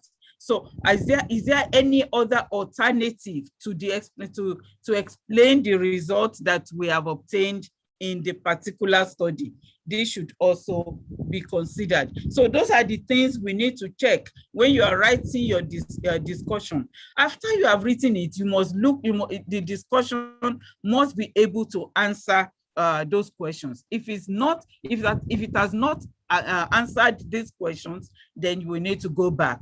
In addition to that, as the discussion, stated the theoretical or practical implication of the results obtained, and then did it evaluate or acknowledge the limitations of the study, and were there recommendations, proposed from the study for either further action or further research. So you have not concluded the discussion if there are no recommendations being made. And it's not just a matter of making one recommendation. It is now recommended that Propofol should be given instead of ketamine or something like that. You know, the recommendation should go further than that. Okay, perhaps we used, you know, we used 2 milligram per kg. Could there be a different result if we use 2.5 milligram per kg, which is still within the recommended dose range for that particular drug? That's, you know, that's the kind of recommendation you want to make. Not that because propofol has a faster onset, therefore propofol should be used for, you know, for induction. That's one result. One recommendation. The other recommendation is there something else we can do, or could we combine propofol and something else, you know, to quicken the onset of action? That is making further, recommendation for further action or further research. So when we're talking of discussion and conclusion, what is the difference? The discussion, the conclusion is the latter part of the discussion, all right? But in some cases, the discussion can also be, you know, lengthy. But for quantitative studies, most of the time, the conclusion, the conclusion is usually short and it's often general. Like what I said, that, you know, it is, it's obvious from this, or it's, this study shows that, you know, or it can be concluded from the results of this study that propofol, you know, causes faster onset than, you know, thiopentone. That's a conclusion. On the other hand, if we're doing a study with, you know, that addresses many objectives, there could be other conclusions, okay? But the conclusion should be just a brief, you know, it should be give a brief answer to the research questions that we have asked. Is not to reiterate the whole discussion again. And the end of the discussion should be the recommendation that is based on the overall findings. So writing discussion is not only enough to note what should be there, we should also note what should not be in the discussion. And this is part of the reason why the discussion part of the dissertation may fail, okay, to meet the acceptable standard. One, don't introduce new results. The results that are discussed under this segment should only be the results that are presented, okay? New results that, you know, have not been presented in the data should not be introduced under discussion. Then the interpretation of the results too, we need to be careful so we don't over-interpret what the result is pointing to. We don't speculate what the results might mean. You interpret the data, not speculation. So don't blow up, you know, the inferences from the results. And lastly, it's also important when we are writing limitation that we should aim to, the limitation should aim to strengthen the research and the credibility of the research, not to weaken it. So don't make it like, you know, some people will write the discussion and then limitation is, you know, it's almost 1 page and there are many, you know, factors that are listed there. Then the question would be, why did you do the research when you already knew there were so many limitations? So the limitation should be something obvious that you think could have added or, you know, should have improved the study, but was not, you know, was out of reach or not available at that point in time. So the simple mistakes to avoid: one, don't repeat results with minimal references to literature. Results that are repeated are the significant results, and it must be attached to literature review. I mean, the cited literature is not just merely to state the results, okay? Then conclusions that are not supported by the data should not be included in the discussion at all. And like I said, don't focus too much on the limitations of the study. Repeating the introduction, you know, without linking to results or otherwise is also not acceptable. So like many people will, reintroduce literature search, and in Port Harcourt, it was found that this and that, and blah, blah, blah, but it's not really linking to the results that were obtained. That is literature review. So you don't need to repeat that in the under the discussion. And of course, the discussion is never complete when there is no conclusion. So only introduce topics that were covered by the results and the findings. So when before you write a discussion, always try and make a draft, okay? And the draft should explain the results and relate it to what is already known in the field or in the area of research. Then you refer back to the introduction to actually remind ourselves about the hypothesis for this, research, okay? Then we now look at whether the findings actually, supports the literature that is already existing, or whether it was an unexpected or a controversial result. And then the discussion should not be one-sided. Even though we might obtain very fantastic, results, we should not look at just one side. Don't look at just your result alone and think that is and look at only studies that support your result. You must look at, the two sides of the coin.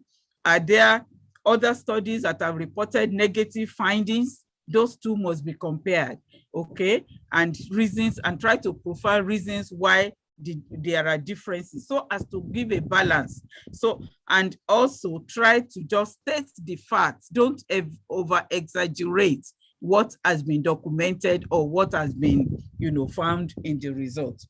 So at the end, we want to show that you are aware of the limitations of this study and provide just one or two recommendations, follow up.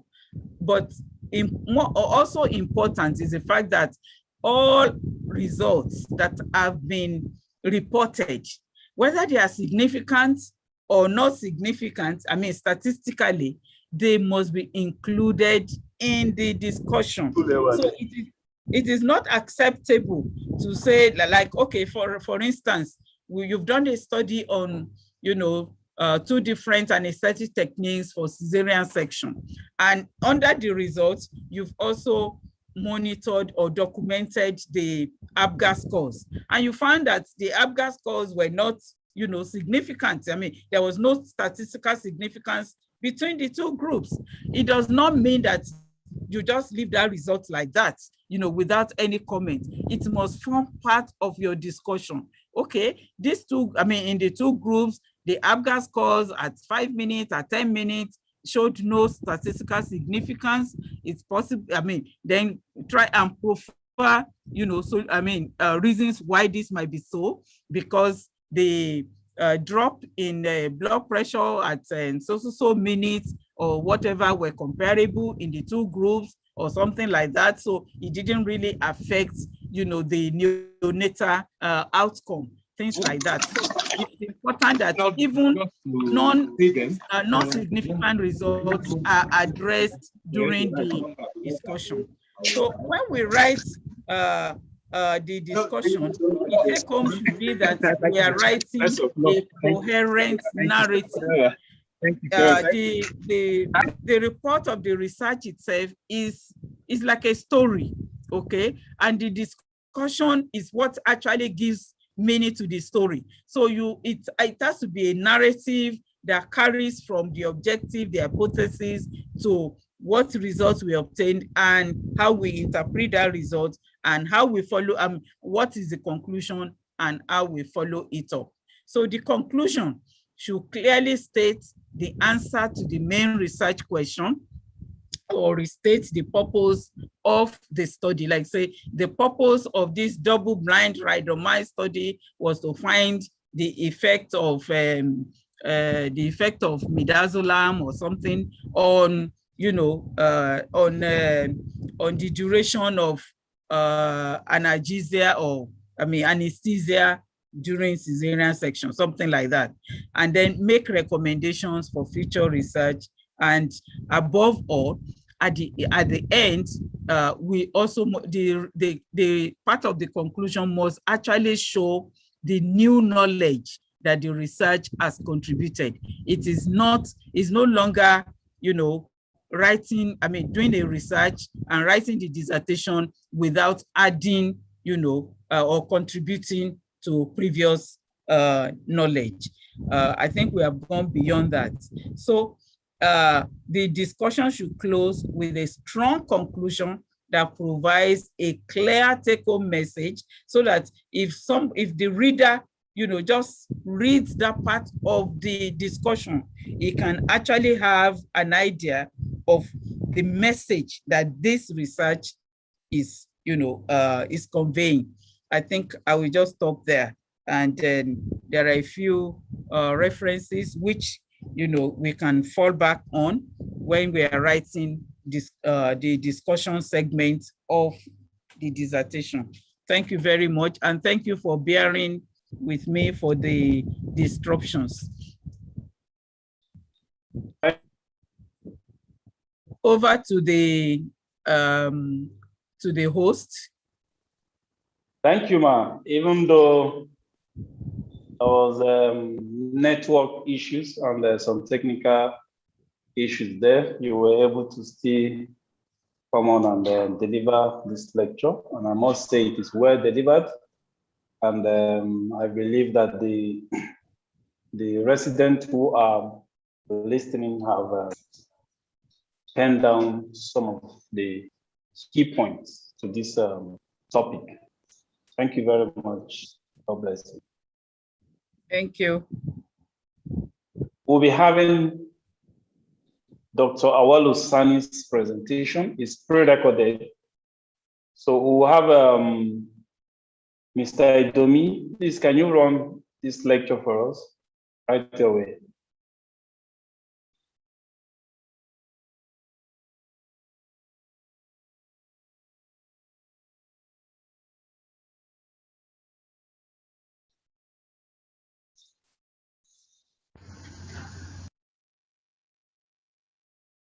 Mr. Idomi, are you there?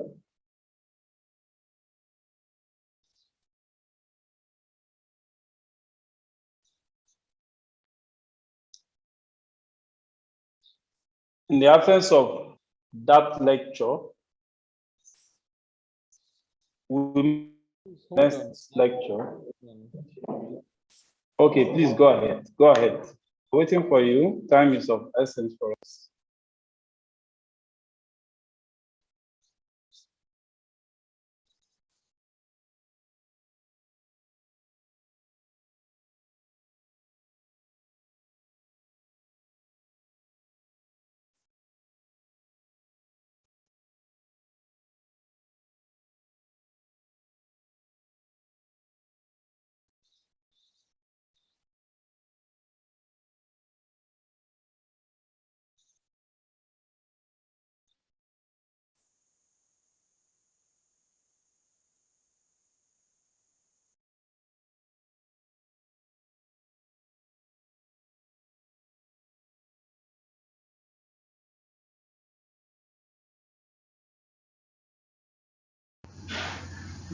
Sometime in 1938, a renowned statistician, Fisher, is credited to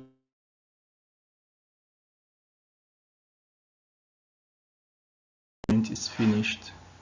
It's often merely to ask him to conduct a post-mortem examination. He can perhaps say what the experiment died of. This statement captures the essence of planning, of conceptualization, which should include statistical analysis planning way ahead of commencement of any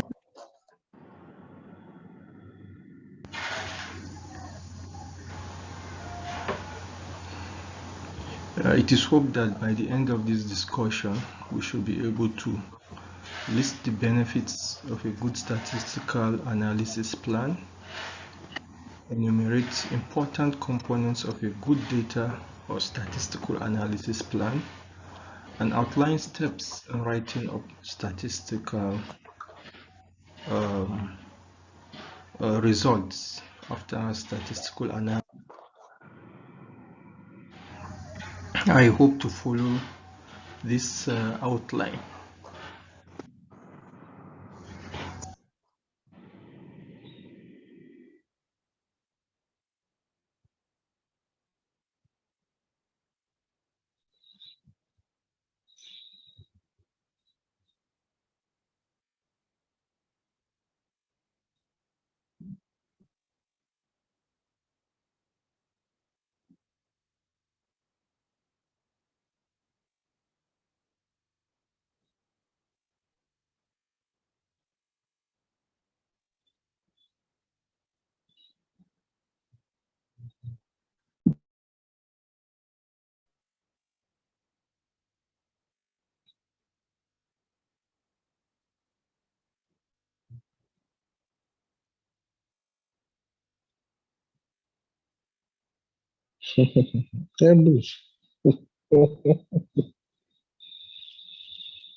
Hello, we can't hear this recorded presentation and the slides are not moving.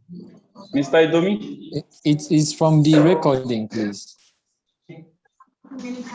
It's playing fine, but it's from the recording. Please, can you sort out the slides, please? All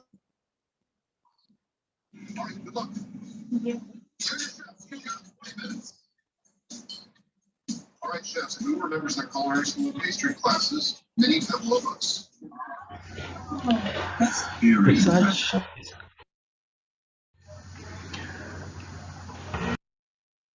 So,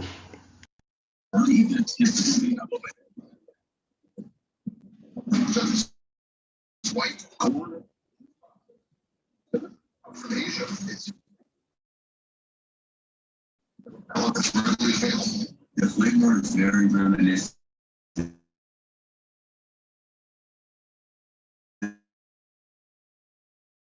Like when you're finishing a bowl of cereal.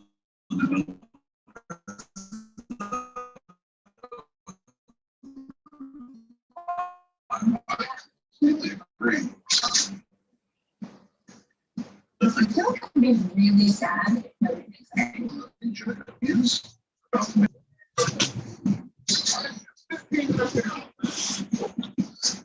Not my fortune.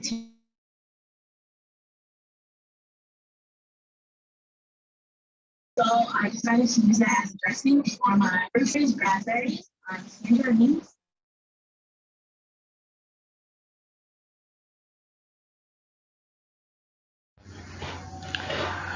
research is a deliberate effort at answering or unraveling concepts, trends, or phenomena. It is systematic. Therefore, it is expected that for every researcher, there should be efforts made at ensuring that the whole process of research actually is controlled from the very beginning.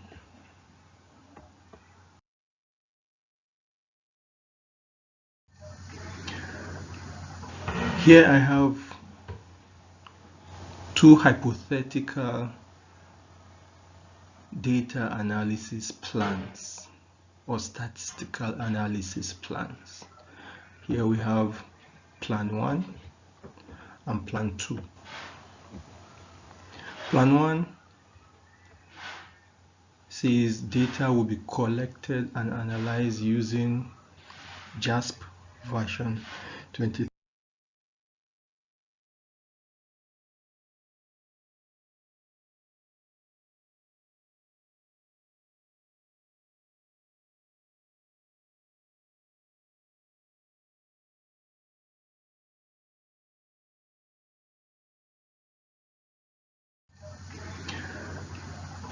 Here I have two hypothetical. So statistics actually are conceptualized based on so many factors. For every statistical analysis, one has to think of the research questions, the objectives, its study design, the hypothesis, nature of variables, the assumptions of individual test statistics. Now, all these actually come into play in choosing any single statistical analysis. Therefore, whenever there's a need to conduct statistical analysis, the advice is read, conduct background checks. Okay, a t-test is going to be done. Will this t-test answer my research questions? Is it suitable for this study design? Is it suitable for the nature of variables that I have? Is it suitable for the hypothesis I am testing? If not, what are the options? I hope that as we go along, we'll be able to briefly touch on some of these fundamentals.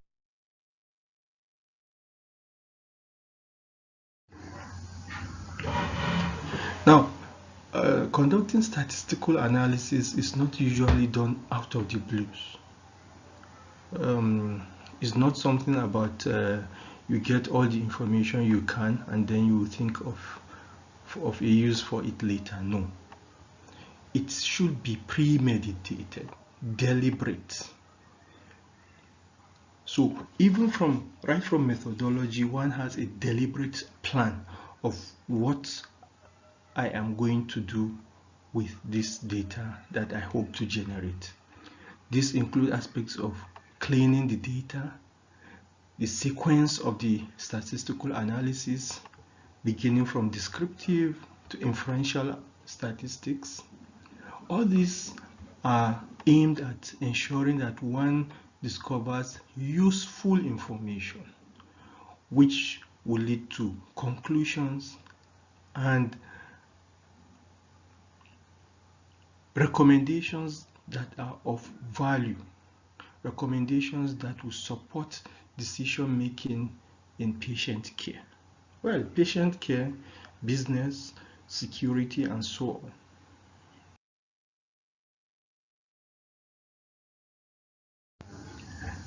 Therefore, statistical analysis plans ensure consistency and transparency in conducting statistics.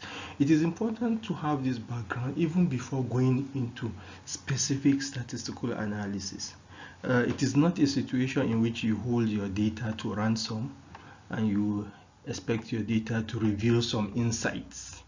Otherwise, you will mutilate your data.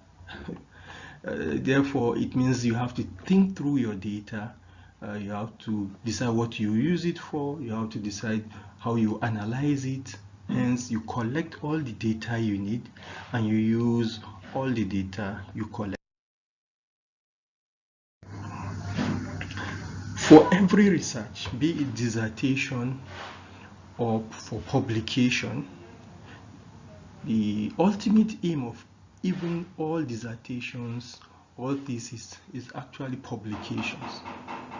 Now, here we have a dummy table which should be part of the data statistical analysis plan from the very beginning.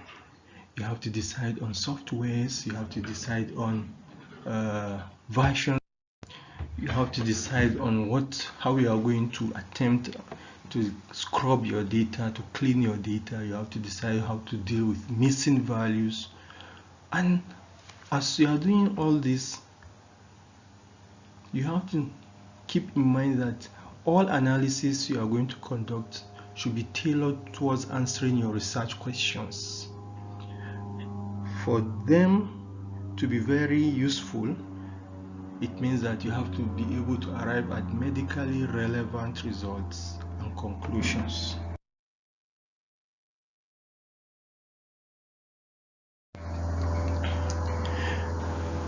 Often, it is a matter of garbage in, garbage out, because it is not just having data, but considering, is this data clean enough to be analyzed?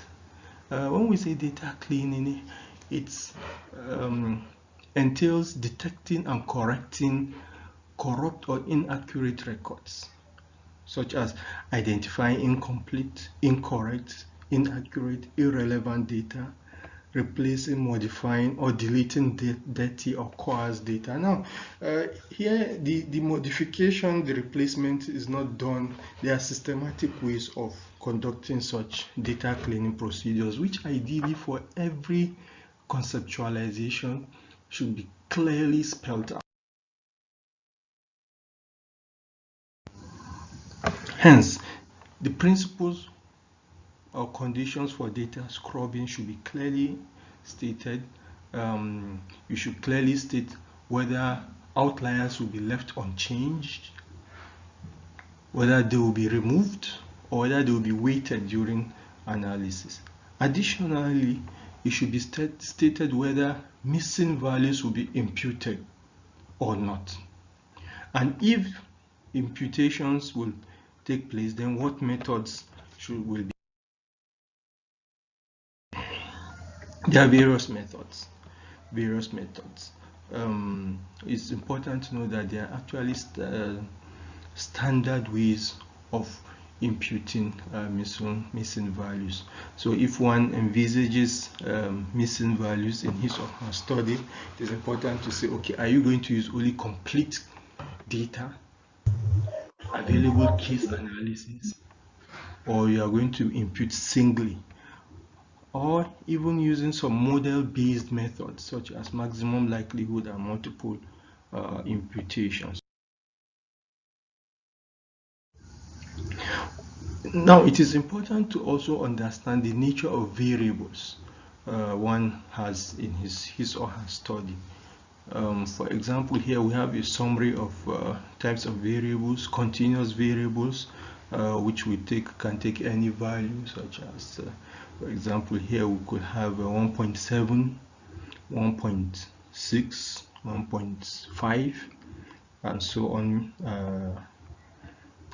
meters. Discrete, specific numbers, ordinals.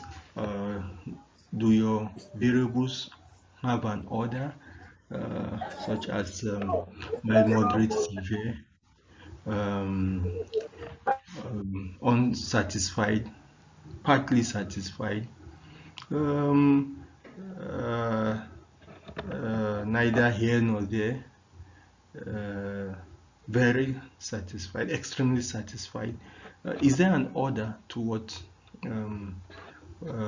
your variables are trying to, the story of variables are trying to tell us, or is it just nominal, male, female, child, pediatric, adult, elderly, and so on?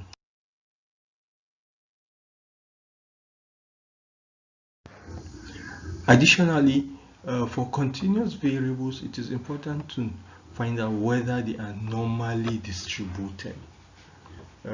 This is so important because a knowledge of whether they are normally distributed or not will be very important in deciding the type of, the group of statistical analysis that will be used.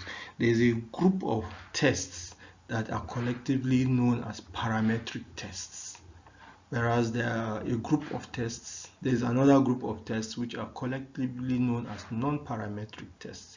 For example, if the variables are normally distributed, then the ideal thing is to use any of the appropriate parametric tests. We'll see them as we go along. However, if the variables are not normally distributed, that is, they are skewed, then the appropriate thing is to choose from the non-parametric alternatives to parametric tests. If one's variables are ordinal in nature, then one should use non-parametric tests. Nominal variables, essentially one should use chi-squared test, which some people take to be non-parametric. The difference between parametric test and non-parametric test essentially is that parametric tests have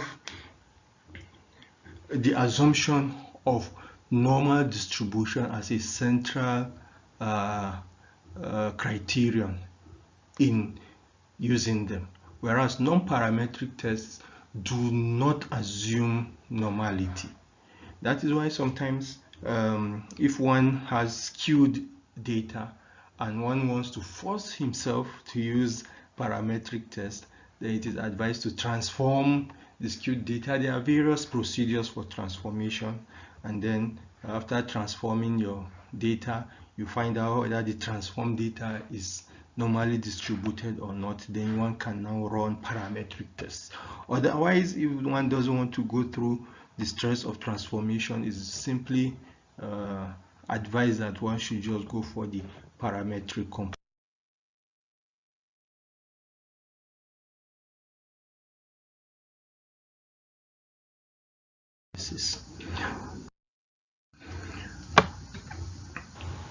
As one progresses to conducting his or her statistical analysis, one should not lose focus of research questions, aim, and objectives. Very, very important. And certain words in our objectives lead us to certain types of statistical analysis. For example, if you say you want to describe, it simply means one has to conduct descriptive analysis. Okay, you want to find out associations, predictions, prevalence, or you want to compare. Now, these are keywords that we should always be on the lookout for. What are the keywords in my objectives? If the keyword is prediction, then I must be seen to be trying to conduct regression analysis. So sometimes you find certain keywords in the statistical analysis plan, but then when you go to the statistical analysis proper, the results, you will not see any statistical analysis that aims to predict. Neither will you, of course, see any results that has to do with predictions. So it is very important to be conversant with the action words and then make efforts to find out statistics that will answer such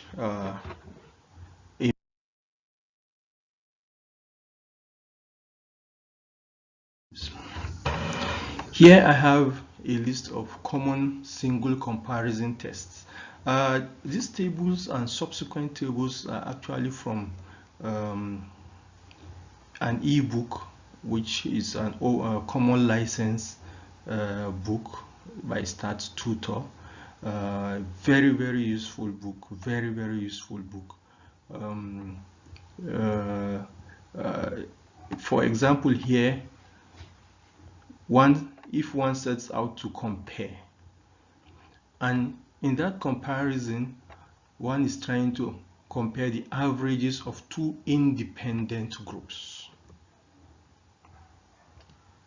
Now, one is, for example, we have age, and then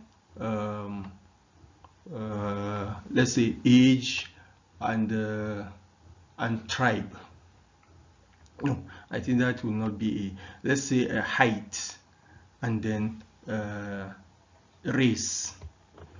Now, the height will be, is a scale, is a continuous variable, whereas the race, say African American or versus Asian, these are nominal variables. Now, if these variables are normally distributed, then the choice of test should be independent samples t-tests. However, if they are not normally distributed, or they are odd, or one is dealing with ordinal or skewed data that is not normally distributed, then the choice should be Mann-Whitney tests or Wilcoxon rank sum. If one is dealing with averages of 3 or more independent groups, then the choice of test should be one-way ANOVA. However, if they are not parametric or they are skewed, then the non-parametric option is a Kruskal-Wallis test. Now, assuming one is after the average difference between paired samples, e.g. weight before and after a diet.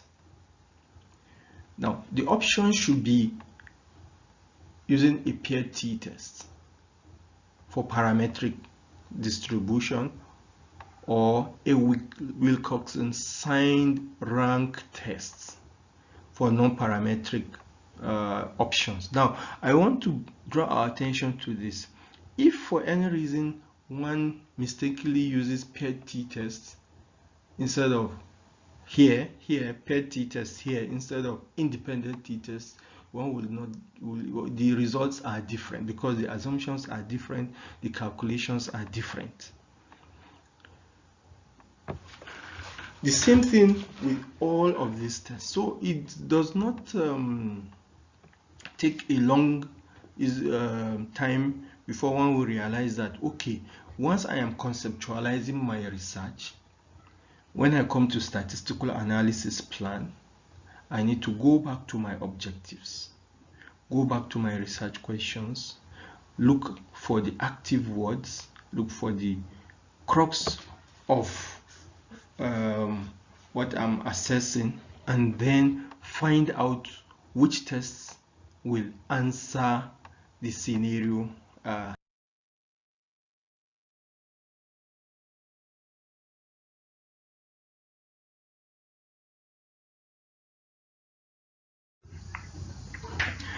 Here also we have a list of tests. Let me bring us here to predicting the value of one variable from the value of a predictor variable. For example, we may have variables, dependent variables or outcome variables that are continuous, nominal, or ordinal. Now, in such situations, the type of regression analysis that will require to be done will differ. So, for continuous outcomes,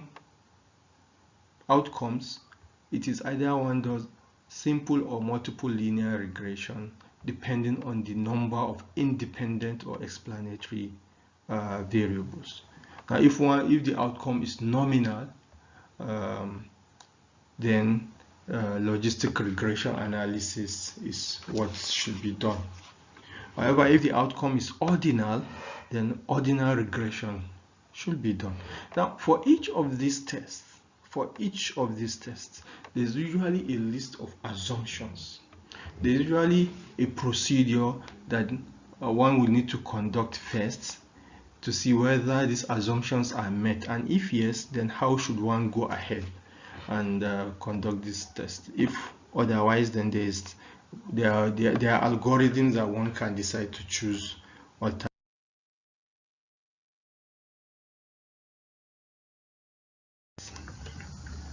This table also summarizes a lot of tests because of time, it's not possible to go through, but I'm sure they can serve. Here also is one assessing agreements, is one assessing correlations or regression. Very important to decide which test, and then follow and the algorithm and pick out the test that. Here also whether one is using assessing one group, two groups, or more than two groups. As now, most of our research conceptualizations actually are devoid of these very important dummy tables. These are table shells that are titled and fully labeled but do not contain data. They are just tailored to answer specific research questions. For example, one can say, okay, for objective number 1, which is one can itemize it, okay, to find out the relationship between age and between packed cell volume and gender. That may be the objective, for example. This is just a rough suggestion. Then under that, one should now construct an empty table with the individual statistics that one hopes to use. For example, here, these are dummy tables. Age distribution of study participants. The age here, the mean standard deviation, the t-statistic, and p-value. Now, because one uses this as the appropriate, as the dummy table, taking us back to the earlier tables we saw, one may, upon gathering the data and assessing the distribution, find out that his data is not normally distributed. So the t-test will not be the appropriate test. There's nothing that stops one from converting this to man-with-new test. But when constructing the dummy tables, one can actually impute mean plus minus standard deviation and so on. And that is why even here it is written, although parametric statistics are presented here, this will be replaced with non-parametric statistics where appropriate based on Shapiro-Wilk tests. So these are dummy tables which are in concept of statistical analysis. Now, having gotten one's statistics, done the calculations and so on, how does one report results? The first thing is to find out what is required. Are there any guidelines? Are there any handbooks for your dissertation, or are there any journal peculiarities? If there are, then of course one should follow such guidelines. If on the other hand there are certain basic rules, for example, all results should be presented in the past tense. They should be clear, precise, and unambiguous. And one should not only go for what is termed as positive findings, where p-value is significant. No, one should report equally those results that are significant and those that are not significant. In fact, sometimes non-significant negative findings or the non-significant findings are actually even more important than the so-called positive findings. While writing results, one should not attempt to interpret or explain anything. Here, one is just expected to state the results. The interpretation, explanation, or discussion should come on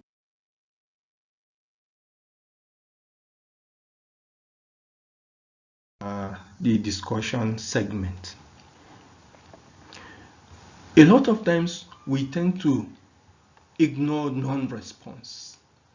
You hardly find studies saying, okay, even though I set out to enroll 30 participants, 3 of those did not agree to to take part in the study. So my non-response rate was 10%. It is hardly stated, but it's very important, very, very important. Now, also, as a general rule, one should state the type of statistical analysis done, the variables used in the test statistic, effect sizes, confidence intervals, and precise p-values, rather than saying less than 0.05 or more than 0.05. And then one should organize the results in sequence according to objective. Charts, figures, and tables should be used judiciously with consistent labeling. While doing all these things, I repeat again, very important to keep sight of your aim, objective, research question. Here, line chart. It's a chart that evaluates a scale by time. You can see here, although this is a modification, the sample length and then the test numbers, but it shows us a trend as one does repeats a test over time for two different groups. Now, a very important yet underutilized chart is the box plot or the 5-point summary. Now, this actually gives us the maximum, the minimum value for any continuous value variable, the median, the interquartile range, lower quartile range, upper quartile range. Now, at a glance, one can actually understand that, for example, the 25th percentile tells you that those participants, at least 25% of the participants have some value that falls below the 25th percentile. Now, one can also use such box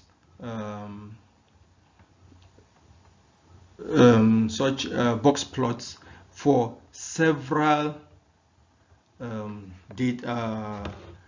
groups of variables in the study. For example, here we have different types of seeds, and at a glance one can actually see, okay, these are outliers, and these are the medians. You can see how they vary, so they are actually very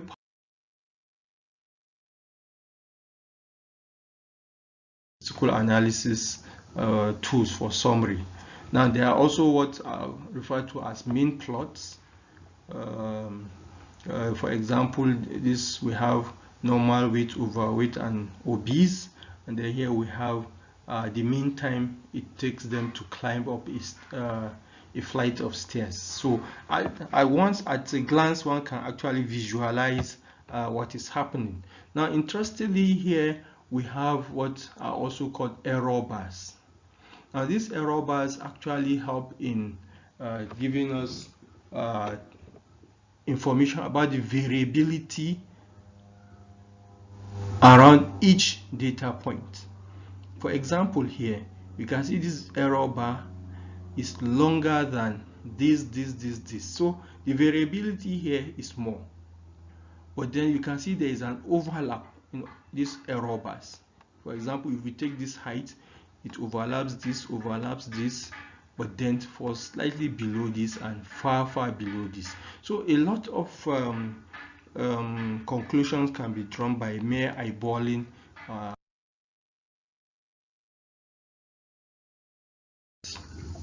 tables. Here I have two different types of tables, but the most important thing about tables is the title should be above, and then one should use minimal lines, like in this second example, unlike charts and figures where the title should be below and table should. It is important to note, just as Romsey said, the most important idea when applying statistical techniques to analyze data is to know what is going on behind the number crunching. So you, and not the computer, are in control of. Thank you. These are some of the references used in compiling this brief discussion.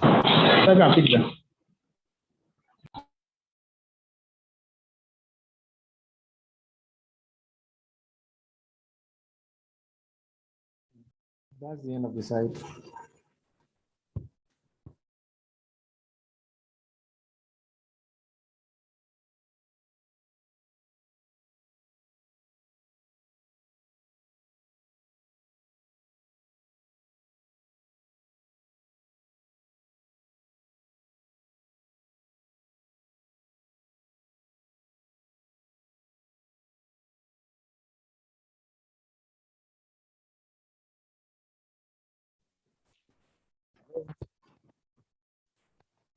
Hello, Mr. Moderator. Where are you? Dr. Oye, Dr. Yakubu, Kovani, the lecture is over. Yes, ma'am. What next? Where is our moderator, please?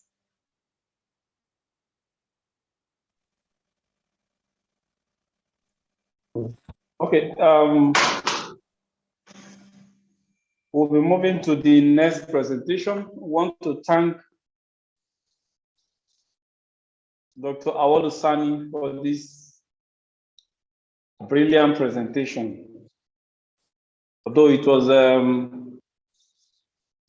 on slideshow, it was a very good one. Without wasting much of time, we are going to the next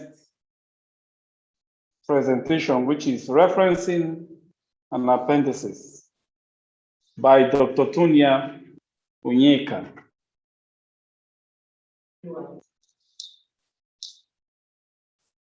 Dr. Tonia Onyeka, please, if you don't mind, ma, we would like to have your slides be shared while we read. We summarize your citation because it's quite long. Okay, sir, we have a pre-recorded video. I'm going ahead with the citation of Associate Prof. Tonia Onyeka. Hi, everyone. My name is Dr. Tonia. This lecture You're is on welcome. referencing an appendix.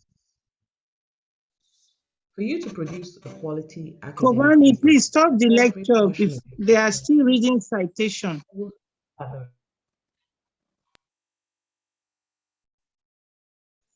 Okay, thank you, ma'am. She is Associate Professor Tonia Onyeka, a consultant physician anesthetist, a pain and palliative medicine doctor at the College of Medicine, University of Nigeria, where she graduated from several years ago. She is a founding and current head of pain and palliative care unit of her hospital, UNTH. She is a member of several professional bodies, including the Hospice and Palliative Care Association of Nigeria, the American Society for Clinical Oncology, the American Association for Hospice and Palliative Medicine, and International Association for the Study of Pain. She was a member of the Technical Expert Group, TEC, that produced the first ever pain management guideline for Nigeria healthcare professionals in 2018. She is a principal investigator for the nationwide pain e-training of Nigerian medical undergraduates and is an associate editor of pediatrics pain section of the journal Frontier in Pain Research. Her area of research interests are adult and pediatric care, pain and symptom management, quality of life, end of life issues, regional anesthesia, advanced care planning, and e-health. She is the team lead of the EPAC. EPAC means Enhancing Palliative Care Research Team at our institution, and has several publications in peer-reviewed local and international journals. I think at this point, we'll stop here and have the roll. Can the slideshow start now? Thank you. See you. Please, let's mute ourselves.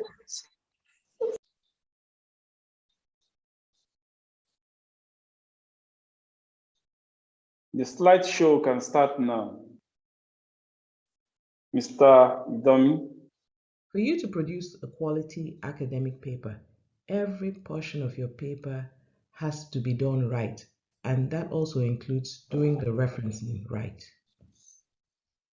Hi everyone, my name is Dr. Tonia. This lecture is on referencing and appendices. So we'll start at the very beginning, which is just to look at a very brief history of how referencing came about.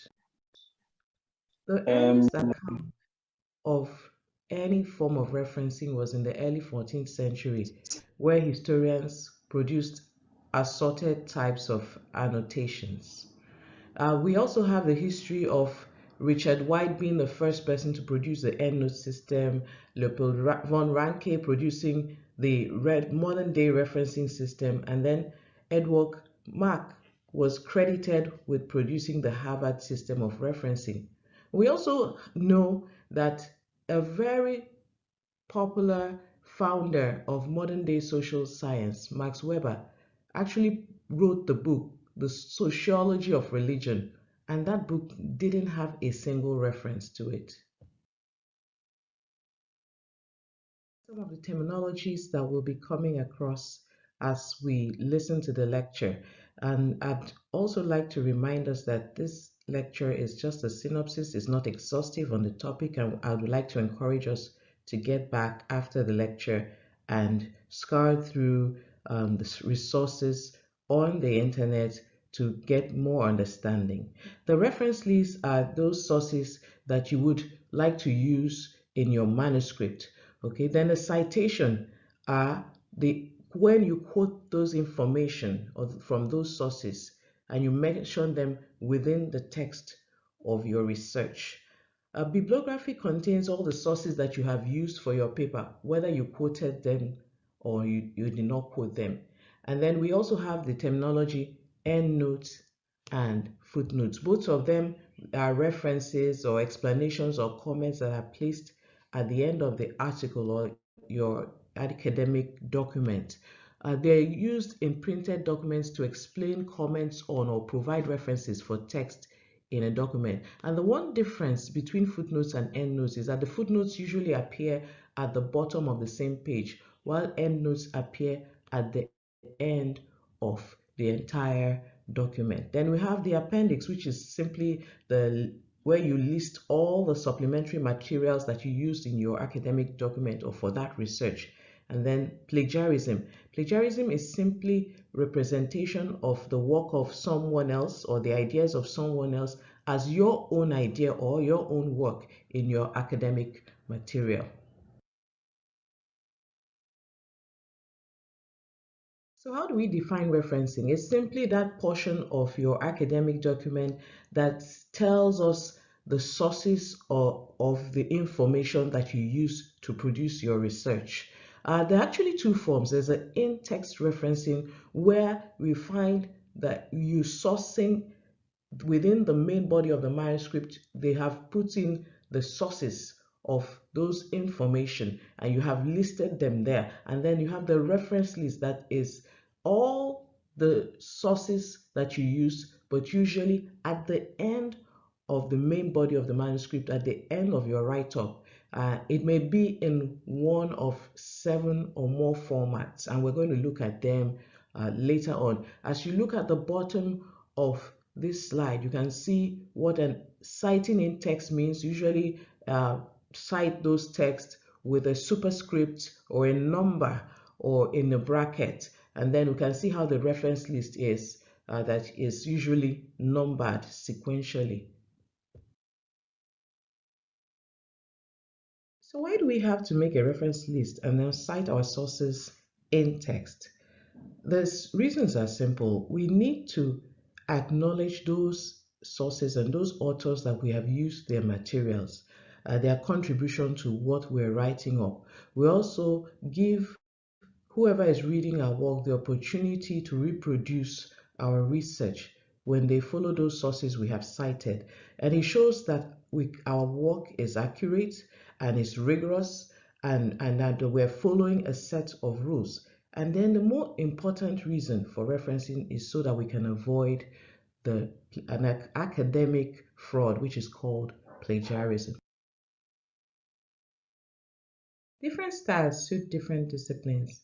And as we can see from this slide, the Vancouver system and the American Medical Association system are used widely in medicine and the biological sciences. The systems differ from how the in-text references occur in the body, and then, of course, how the referencing format is in the reference list. For example, the Harvard and Vancouver styles both put in-text references in the body of the text in brackets, while the Oxford and the MHRA put them in footnotes. So what types of sources would you find yourself referencing? You can find yourself referencing any of these 6 sources, which include the print journal articles on an electronic journal, or book, or internet or website information, or information from magazines and in pictures and images. For the purposes of this lecture, we're going to be looking at 2 styles, the Vancouver reference style and the American Medical Association style. This style, called the Vancouver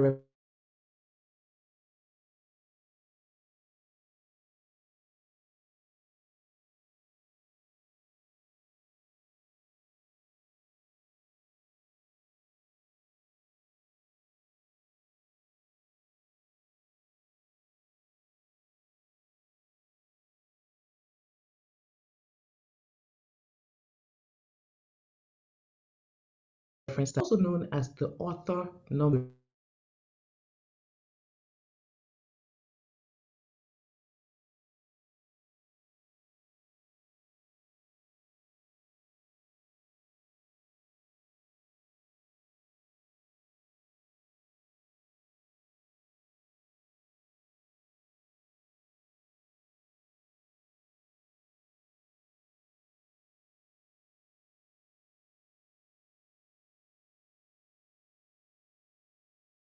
The publisher, the year of copyright, and where the URL or the web link to that website.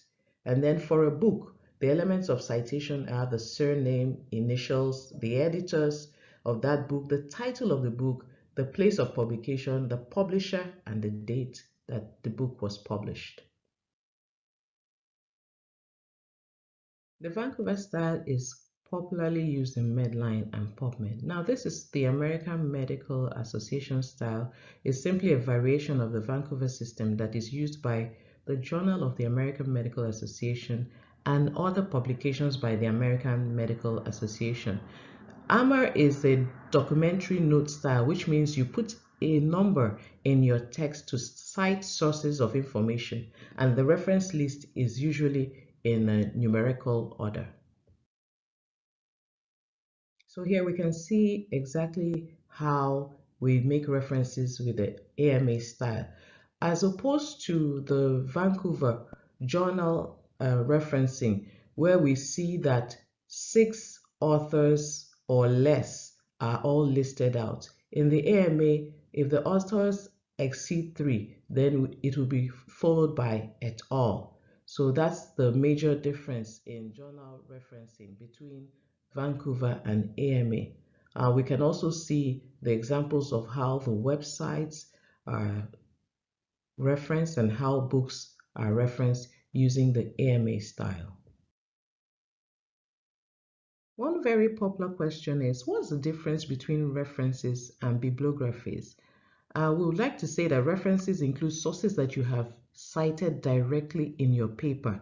And for each source, you would have at least one in-text citation in the body of your paper. Some of the citation styles that use reference lists include the AMA citations, the APA citations, and the MLA citations. Bibliographies, on the other hand, contain all the sources that you have used in your paper, whether you have cited them directly or not. So in a bibliography, you should include all the materials you consulted while you were preparing your paper. Commonly, Chicago style uses the bibliography more than using the referencing format. Both reference lists and bibliographies, they appear at the end of the written work, and they usually organize alphabetically. Some papers can have both the reference list and the bibliography in them. So in summary, references and bibliography are almost the same, but there are only subtle differences between the two, which lies in the items which are included in them. The primary use of references is just to get the recognition and authentication of the research work, whereas the bibliography is appended with the aim of giving anyone reading your academic paper the information of the sources that you used to produce that paper. I'd like to sound a note of caution here that if you have incorrect referencing, especially as a resident, you can lose marks for that in your dissertation. And if you have incorrect referencing, you're also at risk of being guilty of accidental plagiarism. Now let's look at how we can create our references. We can actually use three major ways: using Microsoft Word, using reference managers, and using citation generators. How can we create references in Microsoft Word? We can do that from the ribbon section of the Microsoft. Is located below the quick access toolbar and the title bar, and is made up of 7 tabs: Home, Insert, Page Layout tab, the References tab, the Mailing tab, the Review, and the View tabs. I want to tell us that the Microsoft Word versions between 2007 and 2016, as well as the Office 365, can create reference lists. Unfortunately, older versions between 1997 and MS Word 2003 do not have that ability. They don't have that functionality to create a reference list. Also, the WPS Office does not have the functionality to create a reference list, but it can create footnotes and endnotes. The first step to creating your reference list is to head over to the ribbon section of your Microsoft Word document and click on the Reference tab. Then click on Insert Citation. That's the second step. And then select the tab that says Add New Source. When you have clicked on Add New Source, you will see a drop-down menu that will bring out a listing of the kind of sources you want to quote. So if it is a journal article you want to reference, you are now click on Journal and then fill in the relevant details of that journal that you want to place on your reference list. The fourth step is that once you have placed all those details in the drop-down menu for journal article, then you can go to Insert Citation, click on it, and then that reference that you have created will be added as an inline reference.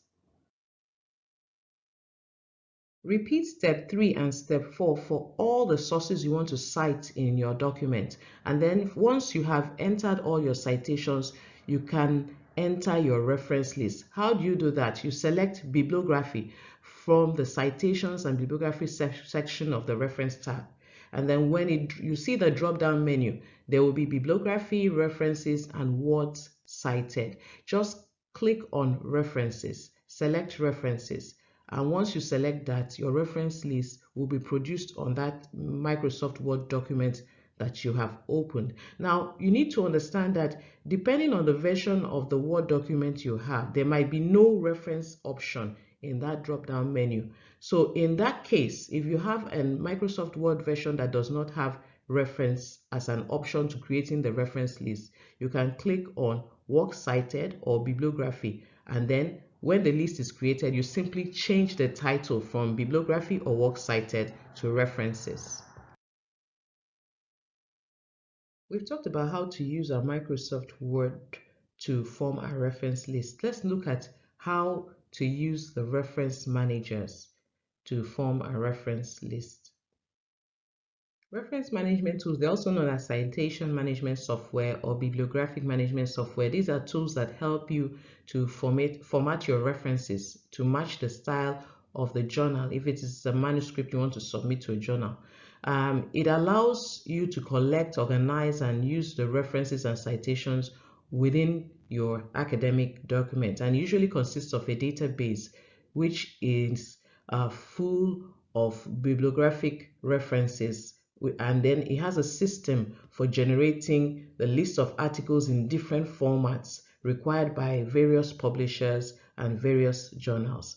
Now, these reference management softwares, they have word processors that do the production of the reference list automatically in the format that you have specified. And it also allows you to search for references from online libraries. So if you've heard of things like Mendeley, EndNote, Zotero, those are actually reference managers, and there's so many of them. I'll make a brief mention here about EndNote. It's produced by Thomson Reuters. It has the capability to format citation in 6,000 plus ways. But the most common one that it formats are the APA, the MLA, Chicago, Harvard, and then the IEEE. It can generate your citations for you either automatically or manually.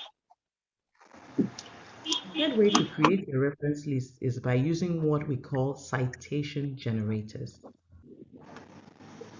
Citation creators are online tools which facilitate the creation of works that are cited, references, and bibliographies. And there are many credible websites and library databases that usually use this citation generators. Something like Google Scholar, the JUSTOR, EBSCO databases, and the National Institute of Health.gov web pages. They use citation generators. These are some of the links that we can go to, and when we go there, when we simply put in the reference we want to put in our reference list or cite in our work, it will help us we choose the format or the style, it will help us to generate the citation, and then we copy it and paste it on a Word document manually. A brief mention here on using footnotes or endnotes. Creating a footnote or endnote is easy, and it involves you going to the ribbon of your MS Word document and clicking on References. When you select that tab, the next thing to do is to look for Insert Endnote or Insert Footnote, and you click on that, and then use the expand icon to adjust the footnote or the endnote settings. Now you can type in your footnote or your endnote manually, that is by hand, or you can use Insert Citation tool to add that citation for your footnote or your endnote. When you do that, a list will be generated with the superscript, and you can click on the footnote number or the endnote number, and it will take you to the portion of your document which you have cited the footnote or the endnote.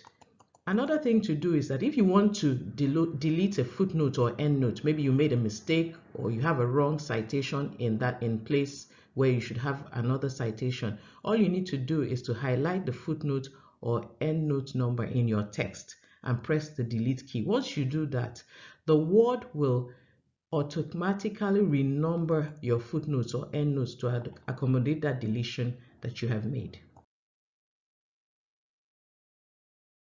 A lot of times we wonder, how can we find journal abbreviations, especially for those of us who want to manually create our reference list. And we're not using reference managers or the softwares that would generate it for us automatically. There's a place called the Journal Title Abbreviation Generator. It's created by the National Institute of Health of the United States. And that's the link on the slide. When you go there, all you need to do is put in the full name of the journal, click search, and once you click, the publication for that journal will come up. What is an appendix? An appendix is simply a list that contains items that don't fit into the body of your paper, extraneous information that supports your ideas but is not, and your raw data. It can also be images or graphs that you have that can help the reader to understand the conclusions you have reached in your paper better, but are not necessary for the body of the paper. We need to understand that when we create the appendix, we need to put them in the order that they appear. And each appendix starts on a fresh page. And we find out that we must mention them in text, just as we mentioned our references in text. The appendix must be mentioned in text. And then now let's look at some simple rules for responsible referencing. Rule number 1 is that you should include only relevant citations to your research work. A lot of the problem that some of our residents have is that because they know the reference list has to get to a certain number, they push in a lot of information on the reference list that are not necessarily relevant to the work they have done. Citation identify the areas where your ideas have come from and allows people who have read your work to consult those works and see how similar they are with what you have done. So when you put a lot of junk in your reference list, it automatically makes your research null and void. It removes the integrity of your research. Rule number 2 is to read the publications you have cited in your academic research.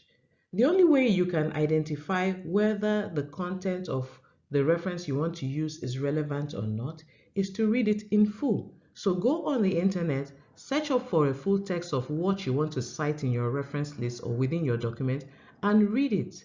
Because citations included to support your work and argument is one of the elements from which your work draws credibility. Without it, your work cannot be credible and your work cannot be seen to be rigorous. So the quality of the publication you trust, upon which you confer authority, co-determines the quality and the credibility of your work. Rule number 3 encourages you to cite publications in accordance with the content of your research. If at some phase in your research you have decided that a specific study merits citation, then the issue of specifically how and where to cite that study deserves explicit consideration. Mere inclusion of a study does not suffice. For instance, there is a phenomenon called the Trojan citation, and this occurs when you have a publication that you are citing, but you're not citing that publication because of the major finding. You're citing that publication because of a minor finding in that study. That phenomenon, which is called Trojan citation, is not encouraged.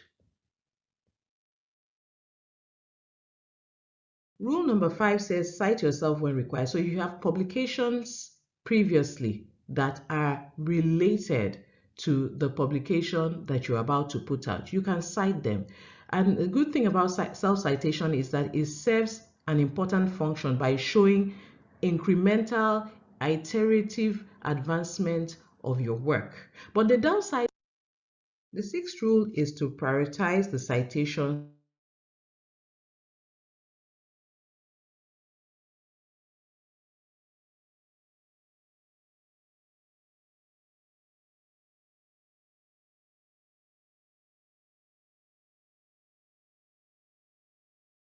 Here are the resources, and I'm available for your questions.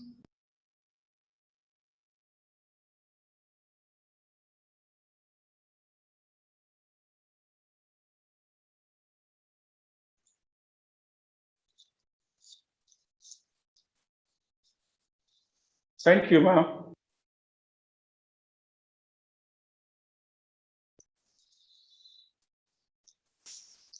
Thank you for the detailed presentation. We will be giving the floor to Ferring Pharmaceutical. Please, we want you to be time conscious, so you have less than 10 minutes to run your presentation, your video advert. So, Ferring Pharmaceutical, then JNCI, get ready to also run your product advert before we finally take the last but not the least presentation.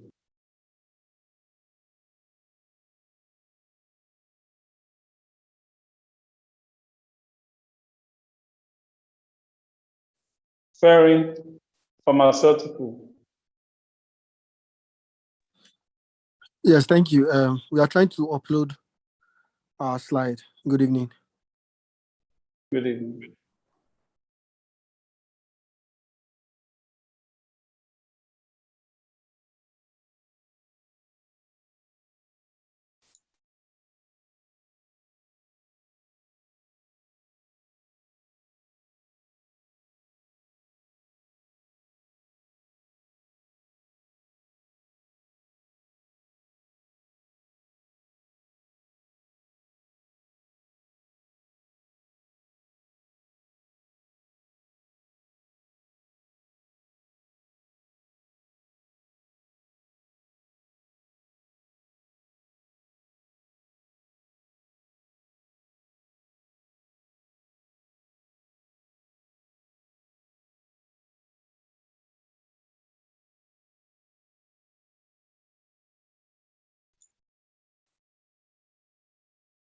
If JNCI is ready, we could take their own advert before Ferring Pharmaceutical, because time is against us. We still have one more lecture to go before we get to the post-test. Good day, sir. Good day. Yeah, this is Jens. I didn't hear what you said. Did you say I can start? Yes, you can start actually. Okay. Yes. Okay.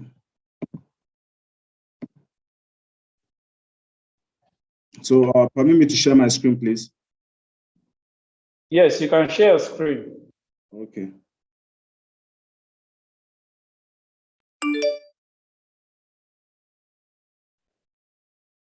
Hold on, sir.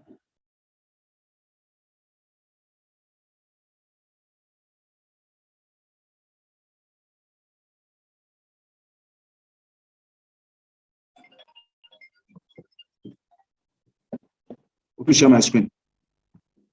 We can see your screen, but it's not shared. Gabriel Johanna, but it's not shared. No.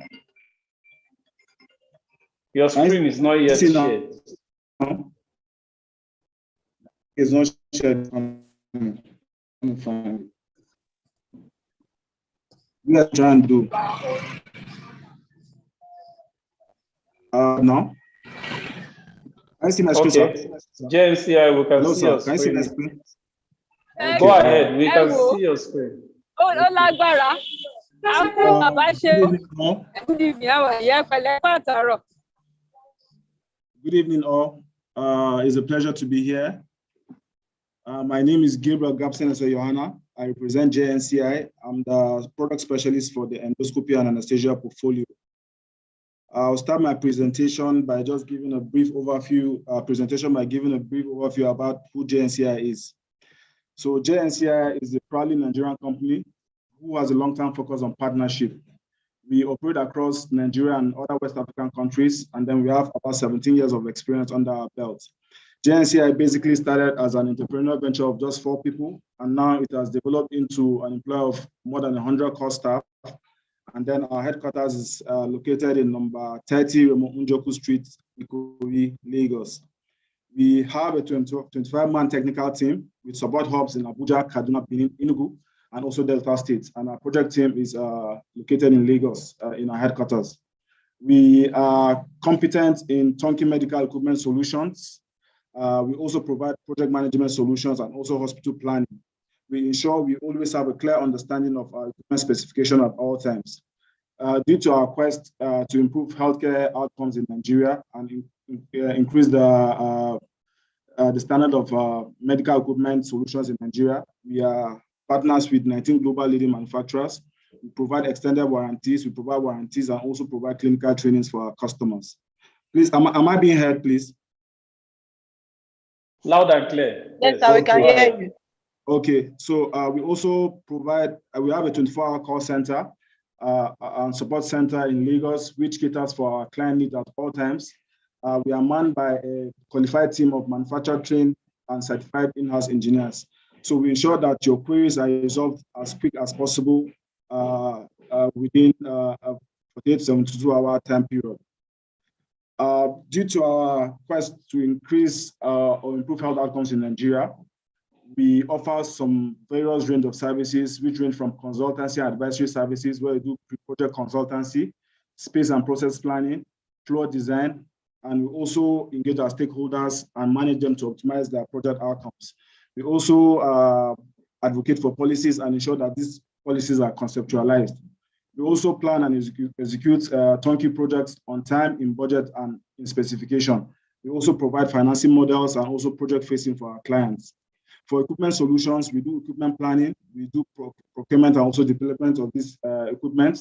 We also ensure that our equipment align with clinical specifications at all times, and we also ensure that our equipment solutions are always centered and pushed by strategic partnership with global leaders across all medical spheres. We also offer installation and commissioning services for equipment that we provide, or solutions that we provide.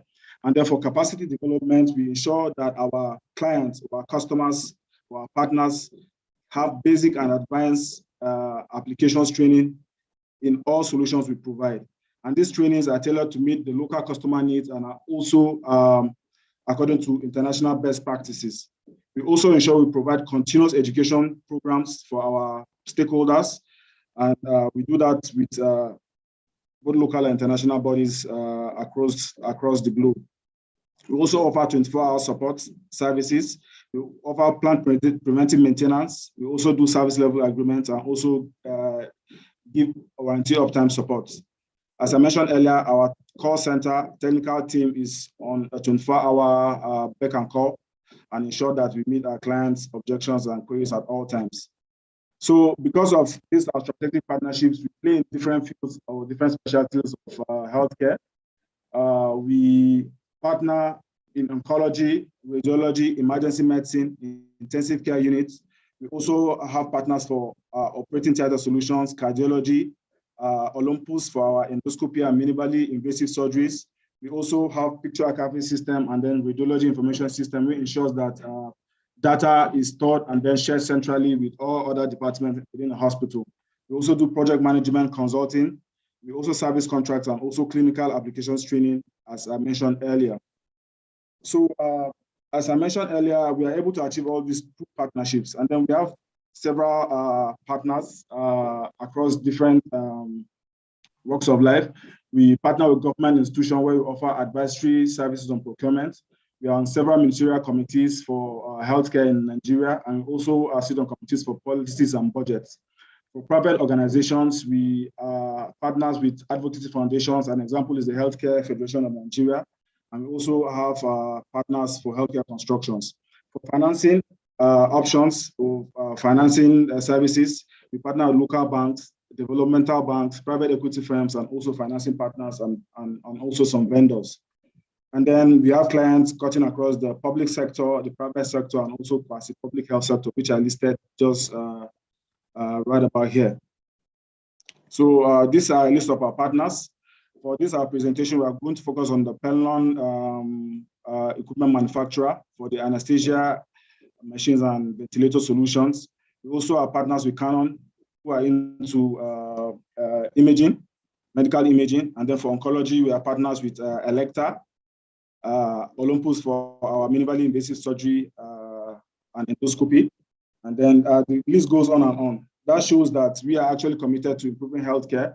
And then we realize that no matter how big we are, we cannot do that on our own. That's why we have to seek for all these partners and ensure that we bring in their expertise, their years of experience, and then we translate that into partnerships and then ensure that the healthcare space in Nigeria and West Africa is optimized fully. So the list of the partners goes on and on, but I won't bore us with showing them their names. I'll just go on straight to our topic for today, which is the anesthesia solutions. So our partner for the anesthesia solutions are Penlon. Penlon is a world-class British medical device company that was established in 1943. It has over 75 years of experience in providing medical device solutions globally. They are present in over 90 countries, including China, Japan, and the USA. So the Penlon machine, or Penlon anesthesia machine, is our focus for today. And then it features advanced features that ensures that clinicians focus on what matters most to them, and that is patient safety. So our anesthesia systems are known as the Penlon Prima brand. Under the Penlon Prima brand, that's for this region, we have the Penlon Prima 320, the Penlon Prima 451, which is MRI compatible, and then the Penlon Prima 465, which is a cutting-edge technology in anesthesia solutions. But for today, we're going to focus on the Penlon Prima 320, which is available locally. All of them are available locally, but then I'm focusing today on the Penlon Prima 320, which is a versatile anesthesia system that provides an ideal solution for today's operating rooms. It is clinicians focused and then ensures that anesthetic care is optimized. It features an 8.4 thin film technology touchscreen, which acts like the way our cell phones do. So it has an intuitive user face, which ensures that images are displayed, and then it also serves an interface where controls can be optimized. So is 8 feet in size, and then the Penlon Prima 320 also features up to 6 ventilation modes. It has optional CO2 and SpO2 monitoring. And then it also has large capacity drawers, which enables clinicians to store consumables, medical gases, and the rest that is required for optimized health outcomes. It also features a column or additional accessory ports where you can hang other accessories to this particular machine. The Penlon Prima 320 is versatile, and then it combines advanced features plus value for money, and it is very, very easy to maintain with superb performance. So this is actually how the screen looks like, the TFT touch screen. And then it features an easy-to-use multifunctional anesthesia ventilator, which is designed for adult, pediatric, and neonatal patients. The standard specification of this Penlon Prima 320 comes with 6 ventilation modes, and then it also has an electronic PAP function. It also has a high-performance CO2 absorber, which has a quick release canister, and all the main components are autoclavable. That is to say that whatever item is here, it can be autoclaved. That is for the CO2 absorber. It also features a Sigma Delta vaporizer, which is award-winning high-performance market leader, which delivers an accurate concentration of medical gases in varying conditions of low flow rate and also varying temperature ranges. It especially functions optimally in low flow rate conditions. And then this is the flow control, and then features inputs for oxygen, nitrous oxide, and air. And then that's also backup supply inputs for oxygen and then nitrous oxide. So we cannot do this. We just don't sell solutions to our customers. Okay, what happens after the sale?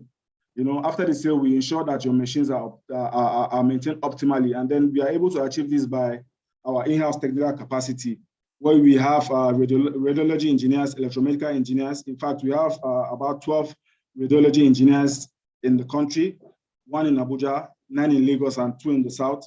Our electromedical engineers are 11 in number, and they are spread across Nigeria, Abuja, Lagos, and also the south. We have 2 radiotherapy engineers. We have 3 project managers who are based in our headquarters in Lagos. We have clinical application trainers. Pharmaceutical? Hello? Can I go on, sir? I said, yes. Can you summarize so that we can make it? I'm about getting to the end of the presentation. I have like all right, go ahead. Some slides left.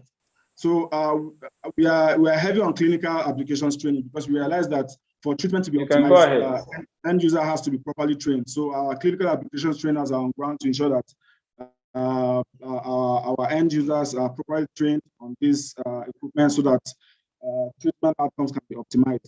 So we have various financial options for our clients that feel they need financial options. We have partnerships with FCMB, First Bank, Fidelity Bank, and also Polaris Bank, where we offer financing sizes up to ₦1 billion. And then you have to make an equity contribution of 20 to 30%. And then our interest rate is very low, which is about 14 to 60% with a 3 to 5 year tenor. We have won various international awards due to our outstanding contributions in healthcare. And then we are still winning more by the grace of God. These are a summary of some of our projects. This is Delta State University, Ogara Teaching Hospital. We also have the UCH Cardiac Intervention Theater, which is the CAD lab. This is the picture of before and after the project. And this is also Bayelsa Diagnostic Center, Yenagua. These are just some few of the projects we have done locally, and we have some internationally in Ghana, and then some parts of Africa. This is Uracare, and this is Afebowolala Teaching Hospital at Kitty. So with that, I've come to the end of my presentation. You can be free to visit our Vision Center located in our head office in Lagos anytime you're in Lagos, or for those in Lagos, so that you get to see the cutting-edge technology we have and what our partners and us have to offer. This is my name. I can be contacted for any further inquiry. And this is also my colleague's name. So thank you very much for giving us this opportunity. And then we hope to partner in the future. Thank you, Mr. Johanna. Yes, sir. That part was well taken. Thank you for this summary. Can we have Ferring Pharmaceutical? Ferring Pharmaceutical? Yes, please. We are here. Okay. Yes, we'll upload now. As possible. Make it brief.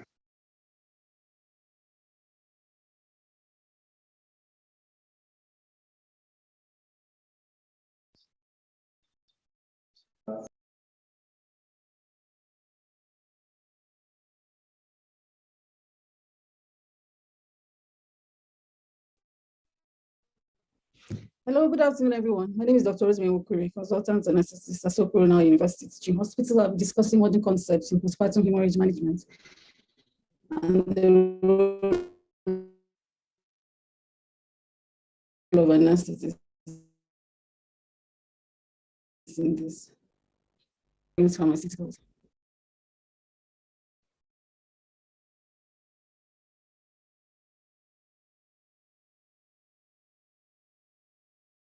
Move it now.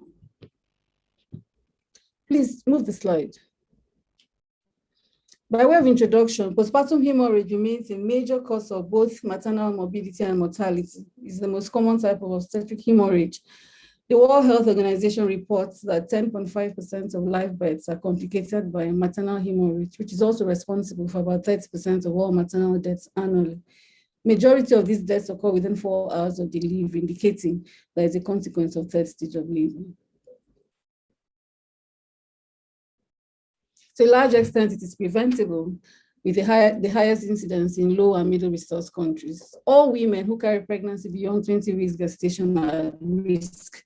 Studies have been done in Obafemi University Teaching Hospital and the UPTH, and the prevalence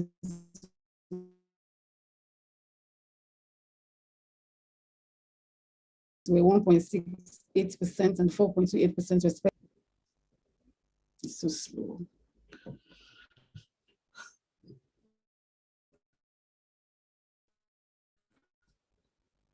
By way of 500 means post-vaginal delivery or a liter post-cesarean, or 10% decrease in hematocrit. Could be primary or secondary.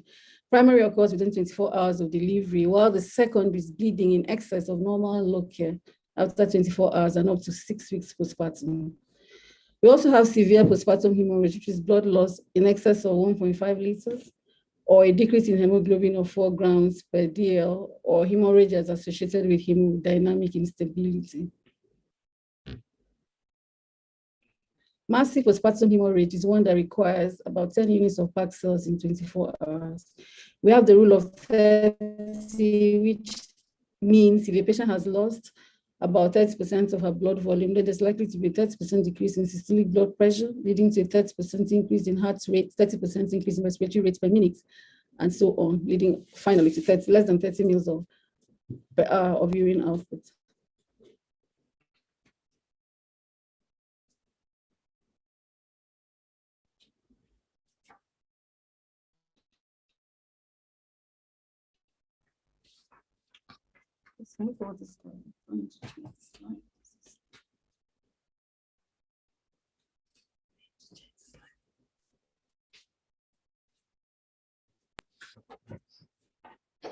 By way of diagnosis, is established by observing the amount of bleeding and the patient's clinical status.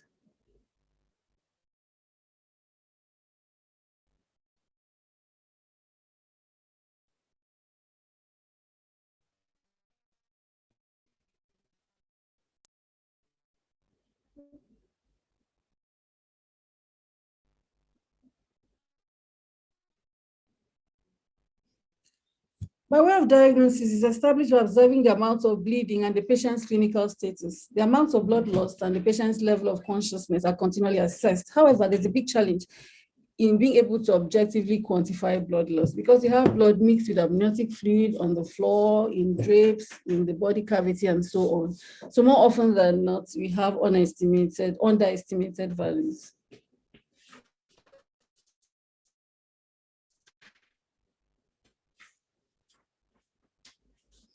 This is a pictorial representation, a study by Lansley Global Health, showing that hemorrhage is responsible for about 27%, indirect causes 27%, and all that. But it's also established that most can be prevented by uterotonics, medical and conservative surgical techniques.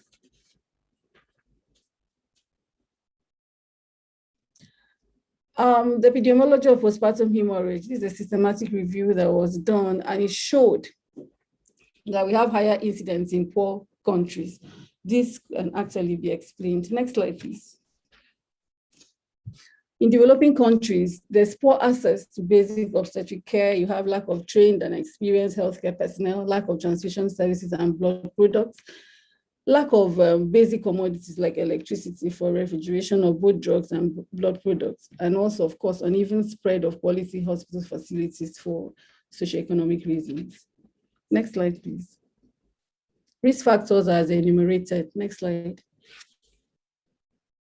Next slide. Causes, tone, which is one of the most common causes. Please go back to the previous slide. Causes, tone due to uterine atony, tissue, trauma, thrombin are established causes of postpartum hemorrhage. Next slide, please. For its management to be effective, it has to be prompt. For the management of postpartum hemorrhage to be effective, it has to be prompt, organized, multidisciplinary, with the understanding that it's a battle against time. However, due to the challenges in the developing countries, the first and best step is to prevent it. And one of the ways is to develop protocols best suited to our locality and environments and to practice drills, and also to keep the lines of communication open. Next slide. By way of prevention, there could be training of the community health extension workers through at primary health facilities. This will enable these workers to identify and refer high-risk patients. Treatment of malaria or any illness that compromises the health status of the woman would go a long way to optimize their health status before or during pregnancy. The bane of prevention actually lies on active management of the third stage of labor because it's feasible and low cost, where you have prophylactic, you also have prophylactic uterotonic agents, early cord clamping, controlled umbilical contraction at placental delivery. Next slide. Well, this, the prevention and treatment of postpartum hemorrhage, what do we know and where do we go? Like it's seen here, prevention is actually the best way to combat this menace. By the time we get down to the treatment and the rescue and get to the death zone, there's almost nothing you can do to turn the tide. And the determinants of outcome are the patient's blood volume, pre-delivery hemoglobin, prevention and early treatment before onset of shock. Next slide, please. Postpartum hemorrhage can occur even without obvious risk factors, and the risk of dying depends on the amount, the rate of blood loss, and the health status of the patient. The two major components of management are both resuscitation, identification, and management of the underlying cause, and both are expected to run concurrently. Next slide, please. The principles of management: one, having a strong index of suspicion, communication, achieving hemodynamic stability, arresting the bleeding, investigations, transfusion protocols, and correction of coagulopathies. In refractory postpartum hemorrhage, there may be need for surgery. Next slide. Is a multidisciplinary approach, of course, with the obstetrician right at the center, aided by the midwife, the anesthetist, hematologist, surgeon, radiologist, and other operational staff. Next slide. Well, in terms of management, resuscitation, ABC has to be observed, high concentration of oxygen, 10 to 15 liters per minute to establish your IV access, and at the same time, obtain blood for diagnostic tests as enumerated. Crystalloids are the first choice in resuscitation. We have monitoring, the pulse with the basic monitors. Very invasive, but not at the risk of resuscitation, not at the expense of resuscitation. Non-pneumatic garments to keep the patient warm, and in cases of dire emergency, O negative blood can be transfused. Next slide. This is a study that was conducted that showed that patients who had had blood transfusion, from any hemorrhagic condition, had a risk of cardiovascular disease later in life. Next slide, please.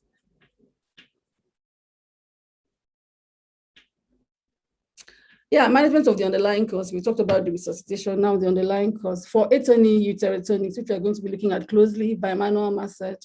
For retained tissue, you're thinking of manual removal and or exploration of the uterus plus uterotonics, and use of catheter like Foley's catheter. Next slide. The management of underlying cause continued. You have genital tract trauma. If there's trauma, if there's bleeding, despite well-contracted uterus, then you have to look for lacerations and repair. If there are hematomas, you do an I&D, and if necessary, vaginal packing. If there's coagulopathy, you correct with blood product replacement. Next slide. Conservative management involves the use of antifibrinolytics. Tranexamic acid can be used both prophylactically and therapeutically, and desmopressin for von Willebrand's disease. Next slide. Surgical treatment involves laparotomy plus minus hysterectomy, ligation of arteries, arterial embolization, balloon tamponade, B-link sutures. Next slide.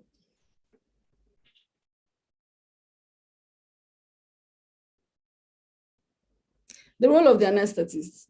The anesthetist is involved basically in resuscitation, monitoring, obtaining venous access, procuring invasive both arterial and central venous access, ordering and procuring blood and blood products, anesthesia for the various procedures, and activation of the massive transfusion protocol. Next slide.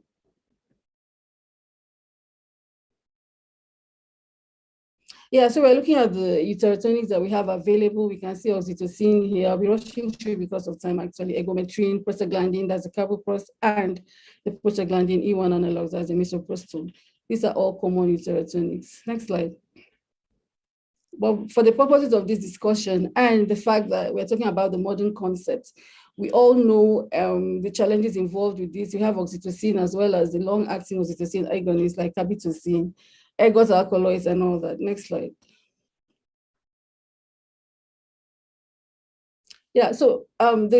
We've particularly in my hospital, we've been having quality issues with oxytocin products, which, of course, from various studies has been seen to be a problem in low and middle income countries.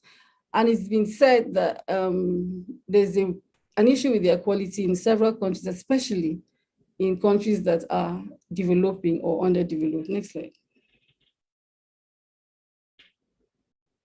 All right, so oxytocin is very heat labile. It depends on cold chain transport. And we all know it's very difficult to maintain that cold chain in these low and middle income countries. So by the time the drug gets to you, you give and it's not working. So you have challenges with that. As you can see here, Nigeria is part of the assaulted countries under the failed, under the percentage of countries that have failed quality of oxytocin. And because of these challenges, there's been one of the modern concepts now is the production of a synthetic analog of oxytocin that can overcome that weakness of oxytocin by being its label. Next slide. Next slide.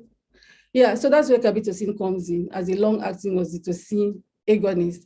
Due to some changes in the molecule, the pharmacological action of carbetocin is increased by reducing the enzymatic degradation and prolonging the half-life of the peptide. Like I said earlier, it's also heat stable.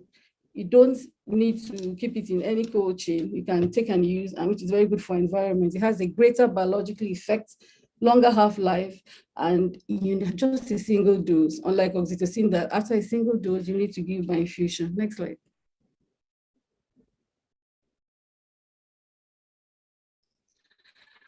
Yeah, carbetocin is now among the serotonics recommended.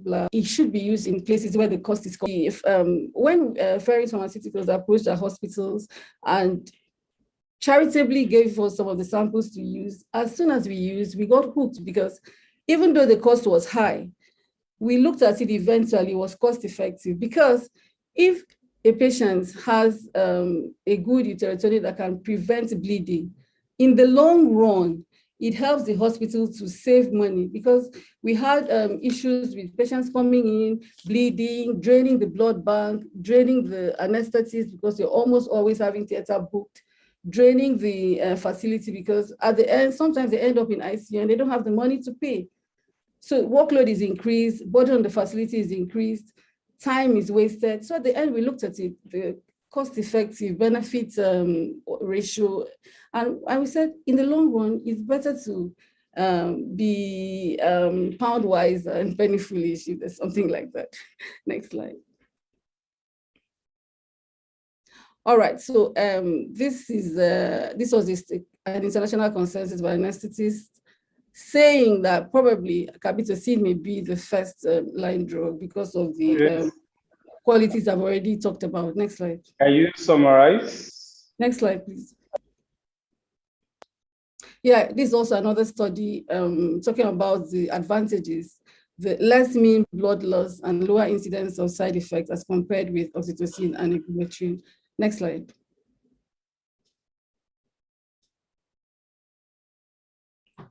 Yeah, role of the anesthetist usually in theater. General anesthesia is preferred because, of course, regional anesthesia, there's no urgency, it's not as fast, there's risk, there's the issue of hypovolemia, there's coagulopathy. Next slide.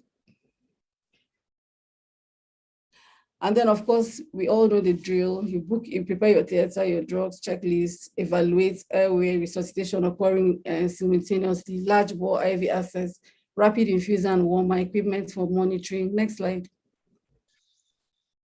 Induction is rapid sequence, low dose, ketamine, etomidate, depending on the patient that you are dealing with.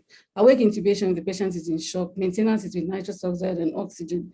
And of course, your uterotonics, eliminates uterine relaxants, prompt replacement of monitoring. Next slide. In conclusion, though postpartum hemorrhage has risk factors, it can occur in any pregnancy. In the developing countries, our best bet is prevention. However, we must always be prepared by developing local protocols and practicing drills. In our hospital, one of the local protocols is by prevention. And one of the ways is by sensitizing these women when they come for antenatal to be prepared to procure, especially those that are at high risk, to prepare a drug, to procure a drug that we know that can work and that does not depend on the cold chain. And with a team spirit, clear delineation of rules, we know we can win because no woman deserves to die from childbirth. Thank you for your time. Thank you very much. Thank you very much for keeping to time, Dr. Rosemary. We go to the last but not the least presentation for today. We'll be calling on the People's General, Did I help them? Major General and Dr. Oba Shina Ogumbi, retired, MNI. Sir, you can start loading your slide while we read your citation. Major General Obashina Ogumbi will be taking the topic on defense referred book post-dissertation publication. He's a consultant anesthetist and intensive care physician. He is a former corps commander of the Nigerian Army Medical Corps. He was, before then, Director of Military Hospital, Ikoyi, and Director, 44 Army Reference Hospital, Kaduna. He was also the first commander of the United Nations Level 2 Hospital and NIMED 1 in Darfur, Sudan in 2008.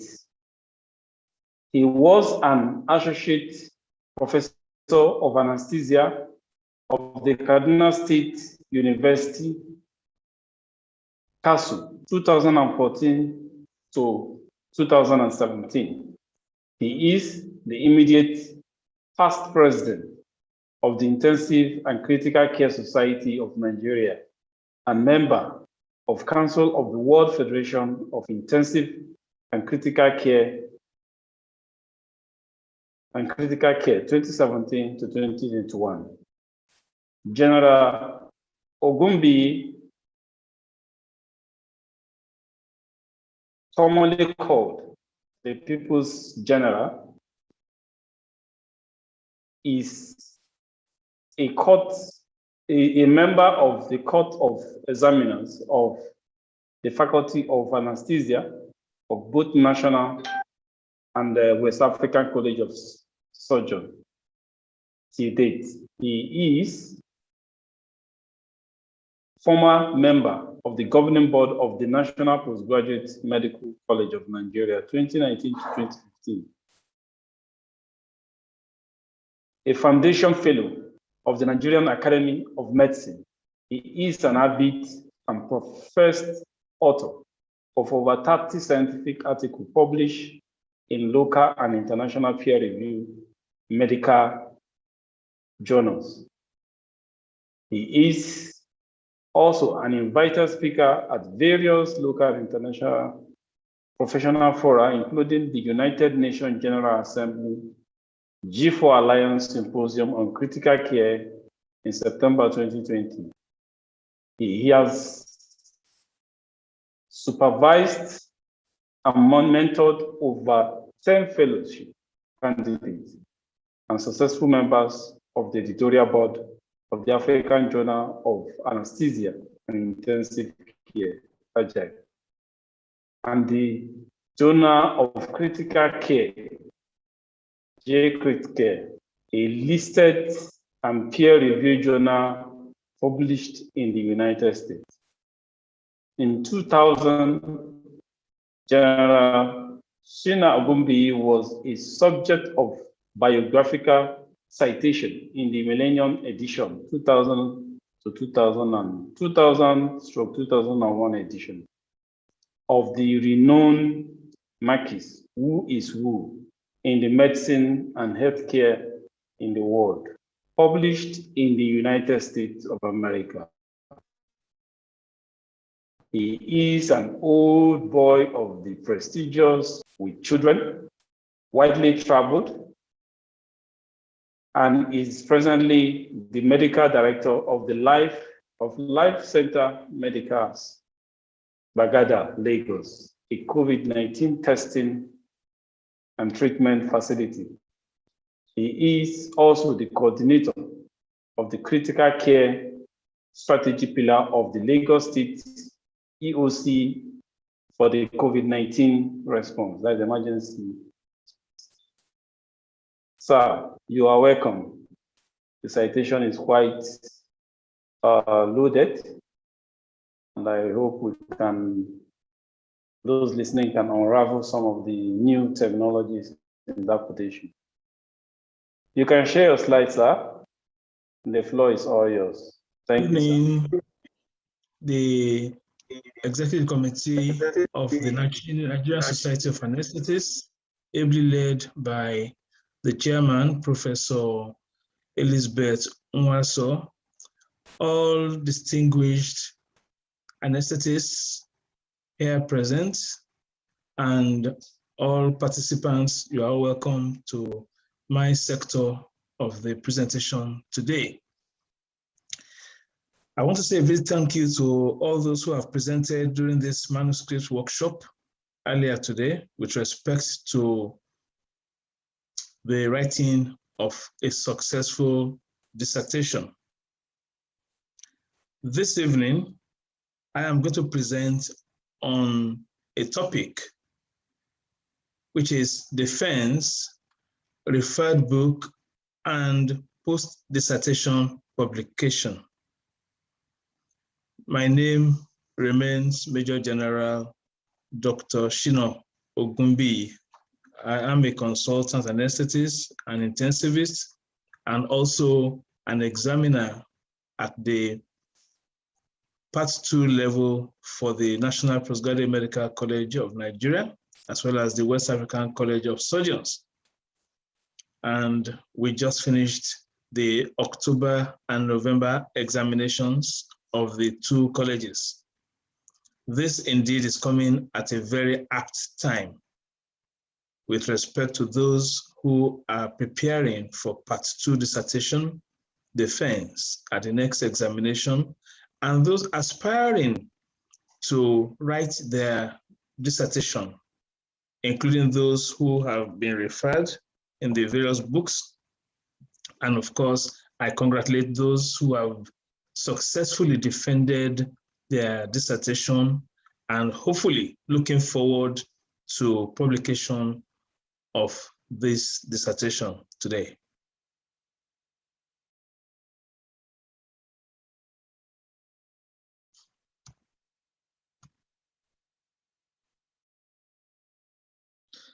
This is a quotation by Kyle Chandler, an American philosophist, who said, "Opportunity does not knock, it presents itself when you beat down the door."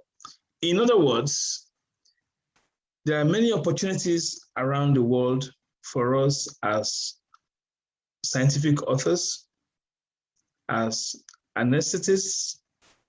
However, if you do not see it, and when you do not break down the door to see it, the opportunity will pass you by.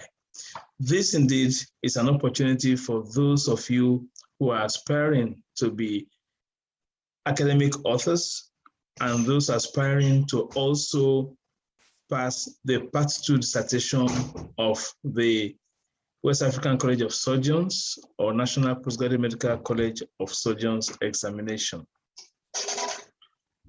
The learning objectives for this presentation today are that by the end of the lecture, participants will be able to, 1, know how to write a dissertation book, 2, identify action points to note during the defense of their Part 2 dissertation. Other learning objectives are as shown on the screen. In order to achieve this learning objective, therefore, I have shown on the screen the outline of my presentation today. I will start with an introduction, follow up with the conceptual clarifications of some terms, which are as shown on the screen. This will be followed by defense of fellowship dissertation, referred book, post-dissertation publication, and I will conclude. As a form of introduction, therefore, the Part 2 final dissertation is a requirement in partial fulfillment of the award of the fellowship diploma of the Faculty of Anesthesia of the National Postgraduate Medical College of Nigeria and the West African College of Surgeons. The dissertation is fashioned along the requirement for the award of PhD degrees in the university system.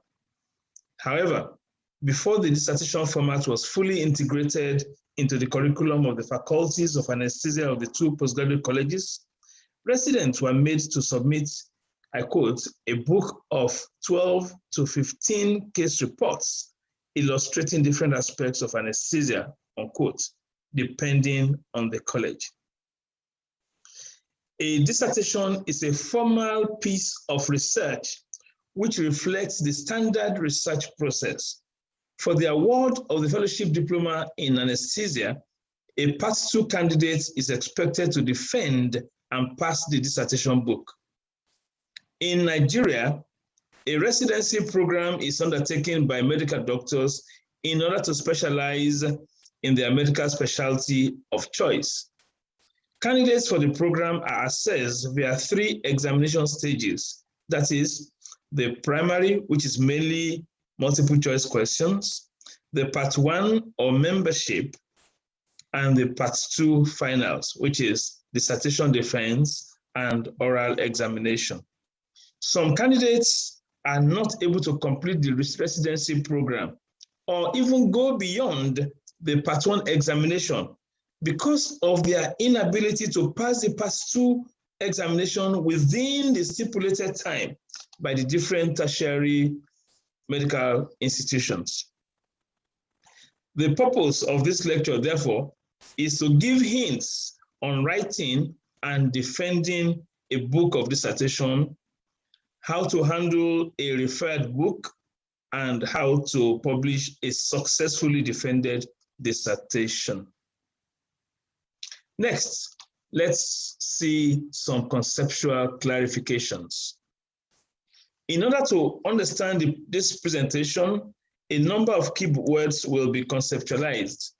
These include proposal, dissertation, and supervisor. Let's start with proposal.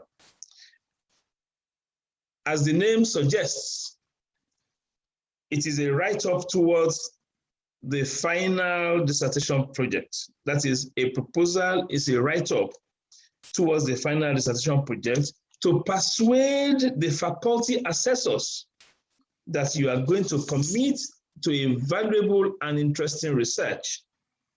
This is when you choose the title, decide the aim and objectives, which leads you to a testable hypothesis using a methodology that will aid you in arriving at reproducible findings that you can prove with strong arguments to confirm or drop your hypothesis concerning the subject matter or title of the dissertation.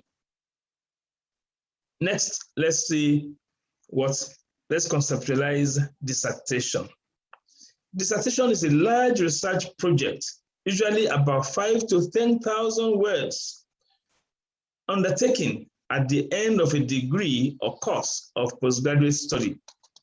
In anesthesia, it is expected that candidates should start the process of writing the dissertation after passing the Part 1 or membership examination of the college.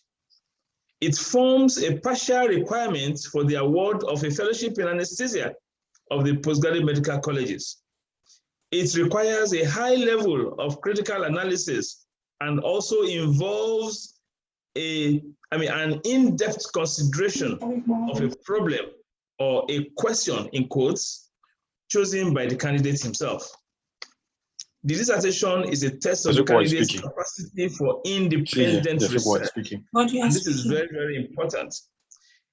It is an independent research by the candidates, assuming and hoping that there's no help or assistance whatsoever from either the colleagues or even a supervisor himself. The candidate comes up with his own ideas, conducts his own research, and writes the text by himself. It generally prepares the candidate for the future, whether in academia or not, and it also teaches him to manage time and work independently. Next, let's see what or who is a supervisor. A supervisor is usually a senior lecturer or consultant, often assigned to the candidate by the department, or the candidate may be allowed to approach potential supervisors. He or she has to be someone familiar with the chosen topic and who gets along well on a personal level with the candidate. He or she is there to only guide the candidate through the dissertation project, although he is still working independently. It is always advisable to have a minimum of 2 supervisors. Next, let's go to the process of writing a dissertation. The first step of writing a dissertation is to find a suitable research topic that asks a specific question or questions, as the case may be. These are the research questions. The next step is to convince the postgraduate college assessors to let the candidates research it. This is done by writing a proposal, and this needs to be approved before the candidate can proceed with the research. Generally, a dissertation is composed of a summary, a structured summary or abstract of the project with keywords. This is followed by an introduction, which is very robust and introduces the subject matter. Following this is the literature review, which is essentially a critique of relevant literature concerning the topic. We now have next the aim and objectives of the dissertation. This includes the hypothesis. Following this is the methodology, which includes the study design, sampling methods, and statistical analysis. Next is the results, which include the findings of the research itself. Finally is the discussion. This all encompasses the project and includes the limitations and recommendations. The logo below left on the screen is the coronavirus, just to remind us that we are still in the process of the coronavirus.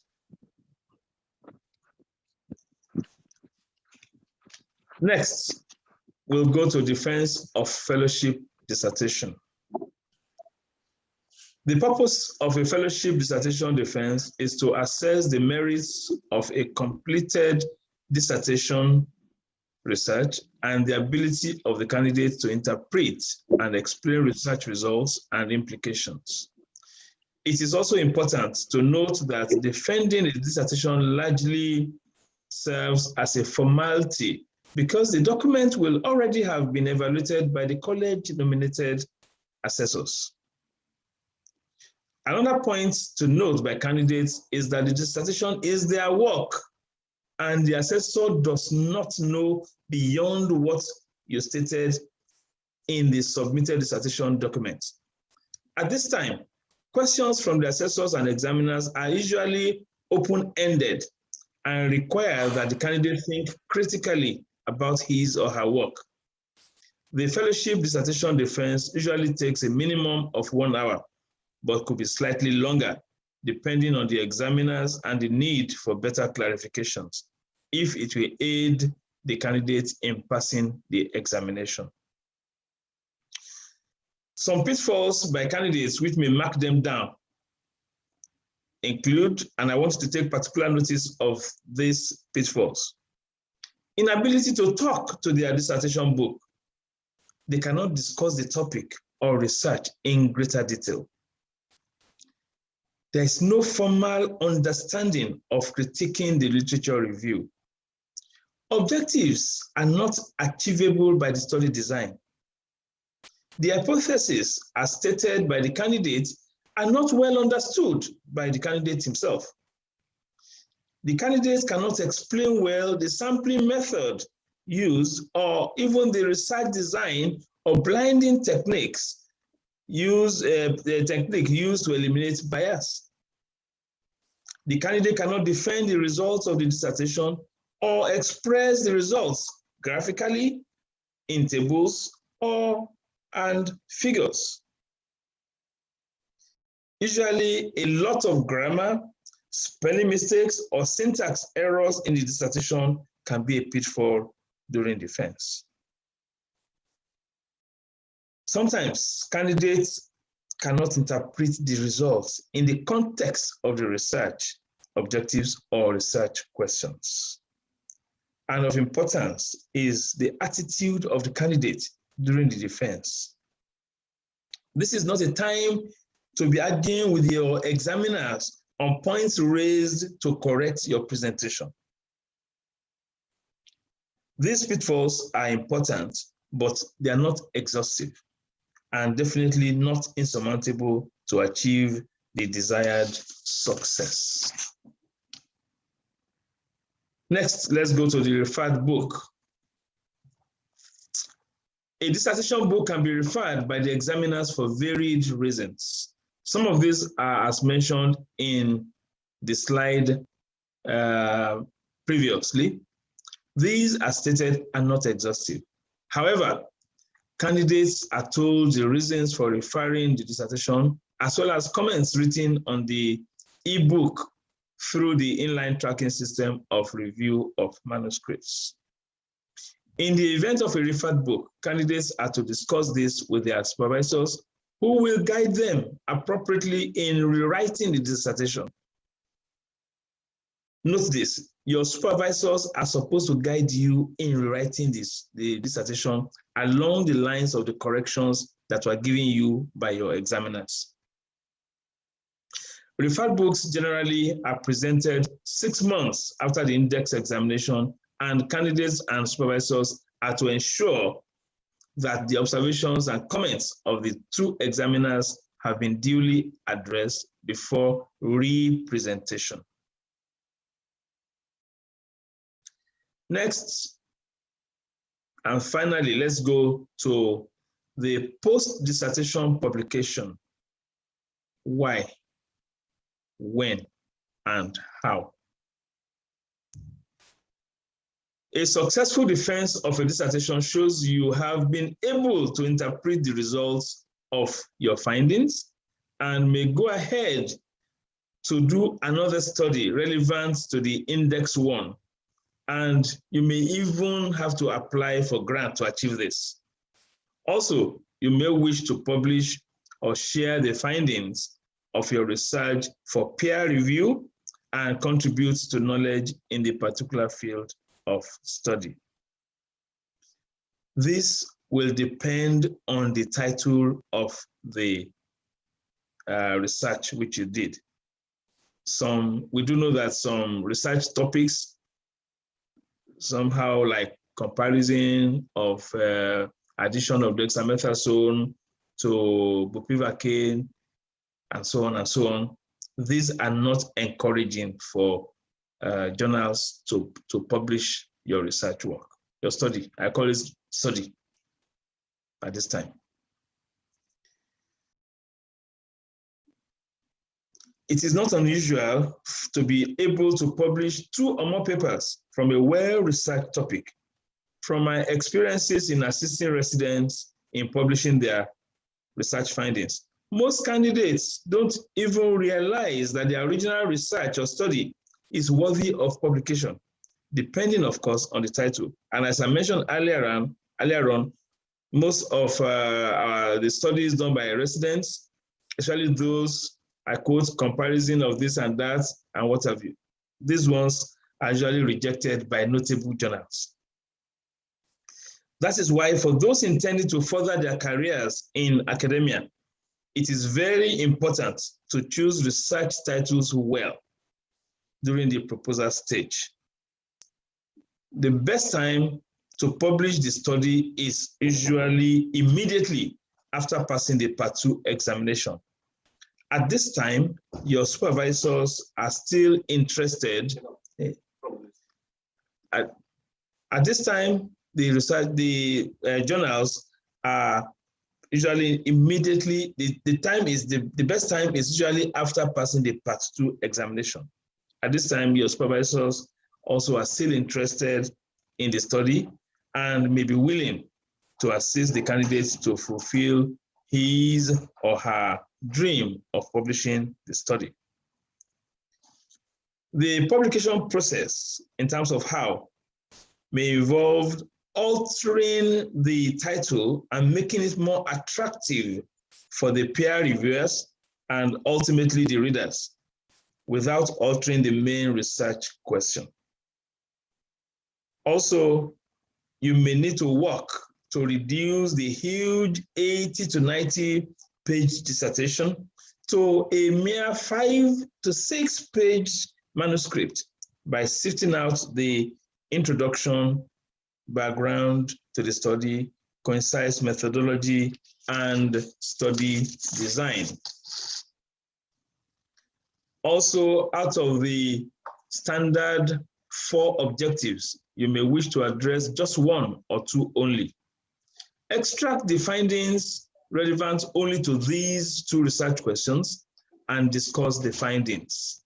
You may not need to repeat the literature review as in the original dissertation, except using some of the references in the discussion. You must conclude the manuscript well, highlighting the important facts in the research findings. Finally, the journal to send the manuscript to is very important. Usually, the fear of rejection of the manuscript is very real, especially for first-timer authors. To mitigate this, however, please note that there are now many open access journals out there that are easier to submit your manuscripts. It is, however, important to send your manuscript as a first-timer to a general purpose open access journal instead of sending to an high-impact specialty journal, such as the British Journal of Anesthesia, Analgesia and Anesthesia, or even the Canadian Journal of Anesthesia. As a Nigerian first-timer author, if well put together, your manuscript can be sent to AJAIC, the Journal of the National Postgraduate Medical College of Nigeria, or the West African Journal of Medicine. Others include the Nigerian Journal of Clinical Practice or some reputable African regional journals, such as the Southern African Journal of Anesthesia. I must, however, reiterate that some of these journals don't have high impact factor, but they are visible online, with some of them listed on the Agile platform, that is the African Journal Online platform. Presently, multi-authorship is encouraged by most journals, with each author having a stake in the finished product. In this regard, you can be the first author and addressee for correspondence, while your supervisors, who will also guide you in the manuscript writing process, may be co-authors. It is also important that you read through the instructions to author's column of whichever journal you decide to send the abridged manuscript for publication. Some manuscripts are rejected because the authors don't strictly follow the guidelines to authors for the particular journal. In conclusion, therefore, I want to encourage residents to take seriously the preparation towards defending their dissertation, which starts from selecting a good topic for the proposal stage. Publishing the successfully defended dissertation in visible medical journals as a way of sharing knowledge should be the aspiration of all Part 2 candidates under guidance of committed and knowledgeable supervisors. I want to thank you all for listening and wish you all the best in your future endeavors in the practice of anesthesia and in the academia. Thank you.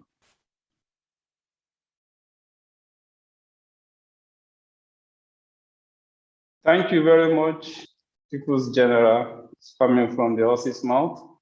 It's quite an exciting and instructive presentation for this evening, and a lot of take home this presentation. I think the floor for now will be open for question and answer. Please, if you have question, you can put your hand up and be as brief as possible so that we can round up, because time is fast and we are running into the night already. So you can indicate by raising your hand up. Okay, Dr. Jibril Ismail, can you put your mic on and ask your question?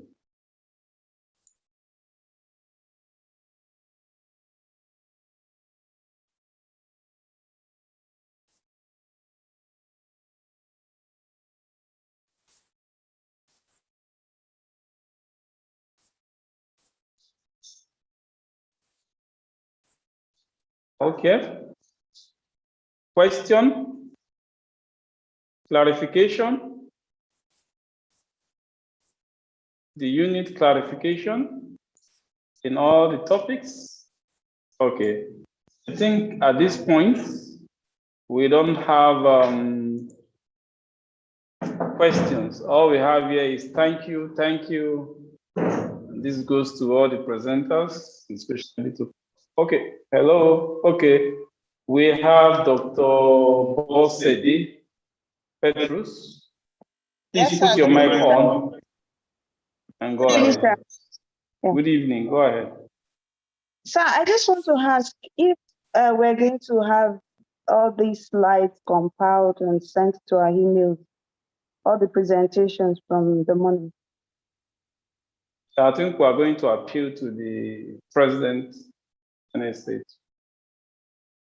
to make this presentation handy to the participants. That will be taken care of. Okay, we have Professor Elizabeth Mwasa, the President of Nigerian Society of Anesthetists. Ma, you can go ahead. Put your mic on. Thank you very much. Thank you very much, Dr. Ngoye, for excellent moderation. I just raised my hand so that we can close. Thank General Gumbi. I thank Dr. Tonia. I thank all our sponsors, Ferring Pharmaceutical and the GNCI, and all those who've been working with. I thank the LOC. So I'm just combining thank you. Thank you message and closing remarks, because I just looked at the time and we are 1 hour, 10 minutes, 13 minutes behind schedule. And we still have to do post tests for 10 minutes. So I don't know if we can, LOC chairman, thank you for coming on. I don't know, can we Thank you, post tests and then just wrap up and close? Regarding the presentations, I will plead with the LOC chairman. He's also the coordinator of these workshops. I will plead with him if we can compile all the presentations for all the presenters into a resource material for the participants. I want to plead if it can be done. I know it's coming late, but I know if all the presenters are asked to submit their presentation to you, we might be able to put it together maybe by next week or so. I want to say that the post test is being posted on the link, but we have so few people. We started with about 90. We got to 130 something. Now we're just 70. There is an award, or there are lists of awards, about 15 for the best performance, 15 best performance at this workshop after the post test. The LOC chairman will coordinate it. They will get a refund of their presentation of their money, the money they paid for to register for the workshop. Am I right, Chairman? Yes, ma'am. Thank you very much. You are right. They will get their So 5,000 naira refunded. refunded. And those that did not pay but attended, because we later sent the links were open, you will not get certificate of participation or attendance if you have not paid. So that is that, and this I have CME points. I think the sponsorship is it's only restricted to residents. Residents yes, only. Residents only. Okay, all right. Yes. Okay, then you will make announcements for tomorrow. So I want to thank everybody, especially the People's General. My Oga, sir, I present Kefalik. That was a very concise and accurate. In fact, this one is, if you know, listen to this one, now you sabi. If you don't heed to this, then nobody can help you. So thank you very much for that good rounding up paper. I want to thank everybody, and I'll hand over to the LOC and the workshop coordinator for some housekeeping and some announcements and the post tests. Thank you. Thank you very much, Ma. Right. Thank you, Ma. Once again, I want to thank all our lecturers today for the great presentation. God bless you all. Mr. Idumi, it's time to post the post test so that we can round up today. Tomorrow, the conference proper begins by 9 a.m. If you have registered, the joining link will be sent to your email. So each and every one of us, we should check our email, including spam, just to make sure that we receive the link. If you have any issue, you can send us a WhatsApp message. Thank you very much. Mr. Idiomi? Okay, Mr. Idiomi is sharing. Okay, this is the pre-test. On the screen is the result of the pre-test.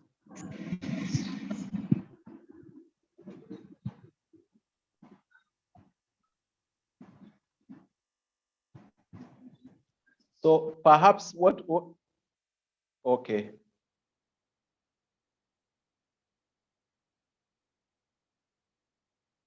About 98% of people answer A for question number 1. And question number 1 is the correct answer, actually. Thank you very much. The next one.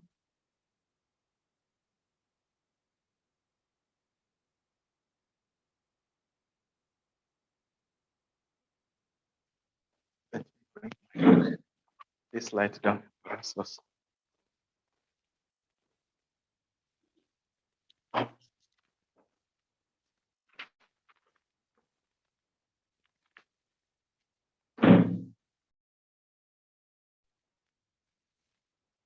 The correct answer for number 2 is E.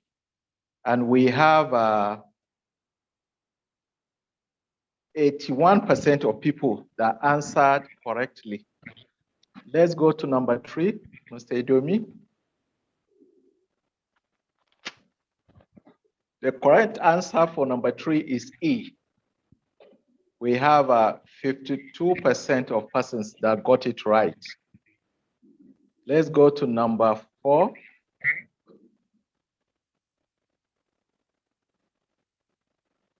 The correct answer is E. And only 19% of persons got it. Most people were choosing A. Number 5. The correct answer is G. Only 17% of persons got it. Number 6 is D. 31% of persons got it. Number 7 is E. 23% of persons got it. Number 8 is A. We got 33% of persons got it. 9, the correct answer is B, and many people got it actually. 65% of persons got it.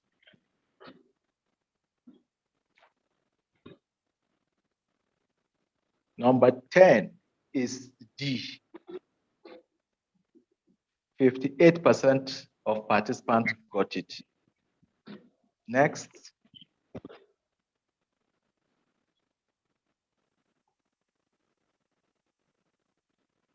Number 11, the answer is B. And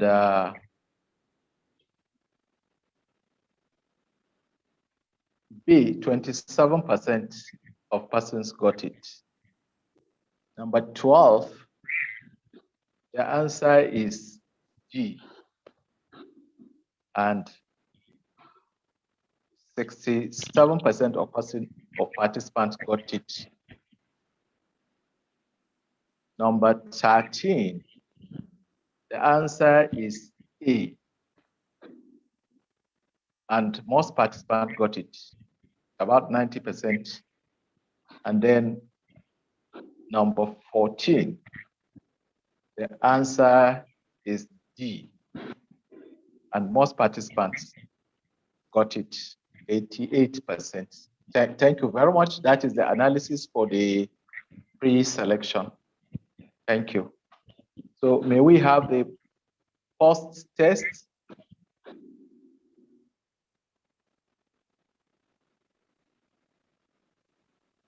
May we have the post-test so that we can close? Mr. Idiomi? So people are still filling the form. Oh, okay. They are still on the post-test. Okay, that's good.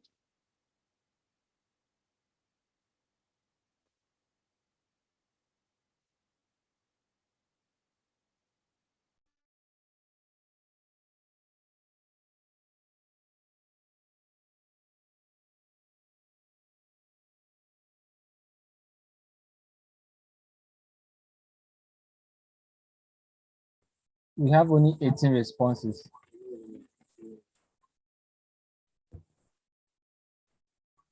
Hello, sir. Mr. Idiomi, you are drawing my attention? Yes, we have 18 responses. Do we read out? Okay, you have 18 responses so far? Yes. Okay, maybe we'll give two more minutes to 6:25. They should post the link again. Some people didn't see it the first time. Mr. Idomi, repost the link again, even though the time is almost gone.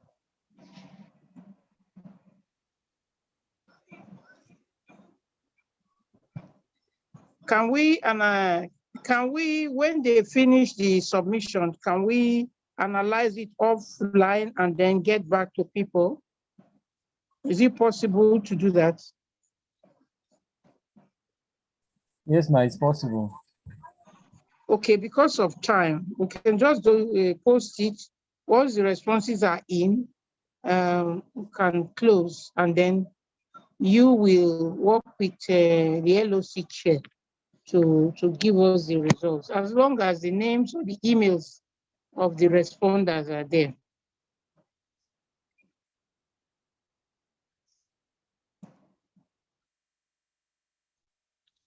Somebody is asking, does it get submitted automatically? Yes, it does. Okay.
Hello, Dr. Yakubu. Yes, ma. It's time to close, isn't it? Yes, the participation seems to be dwindling. Yes, ma. It's time to close. Okay, Mr. Idiomi, I think we have to close now. Should I So post please, the result? yes, all should submit now. Please submit. Oh, some of us are too nice. Submit now so that, yeah, we'll close. Please give us 3 more minutes. I just went to pray. I just started mine, please. 3 minutes. I'm begging. Please, sir, the network was a bit bad. Please, sir, 3 more minutes so I can finish up. Thank you, sir. Okay. Okay, 3 minutes. We close by 6:30. Thank you.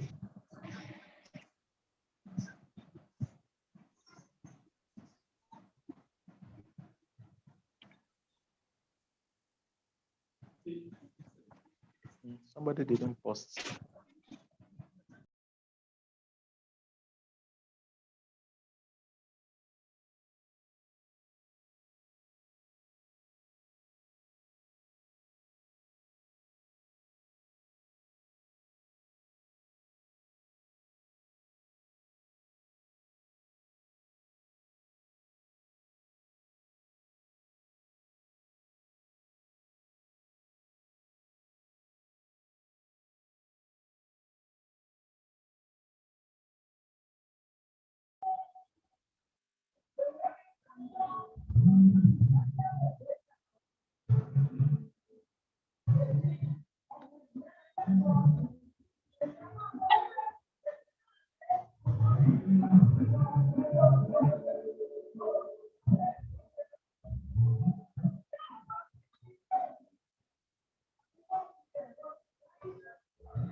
Okay, it is 6:30 p.m. now.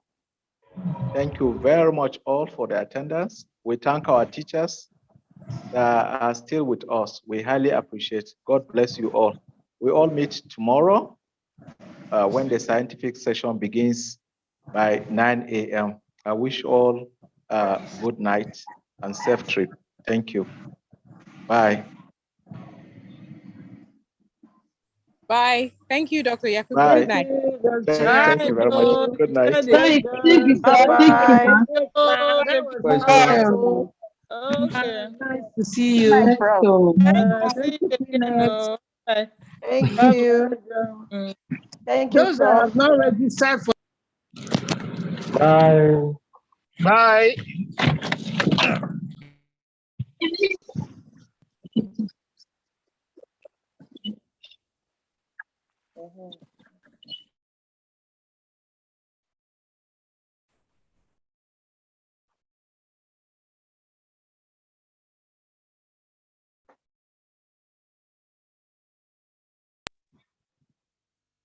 Dr. Daramola, you are happy now. You got your link. Yes, Prof. Yes, ma'am. Thank you. Thank you.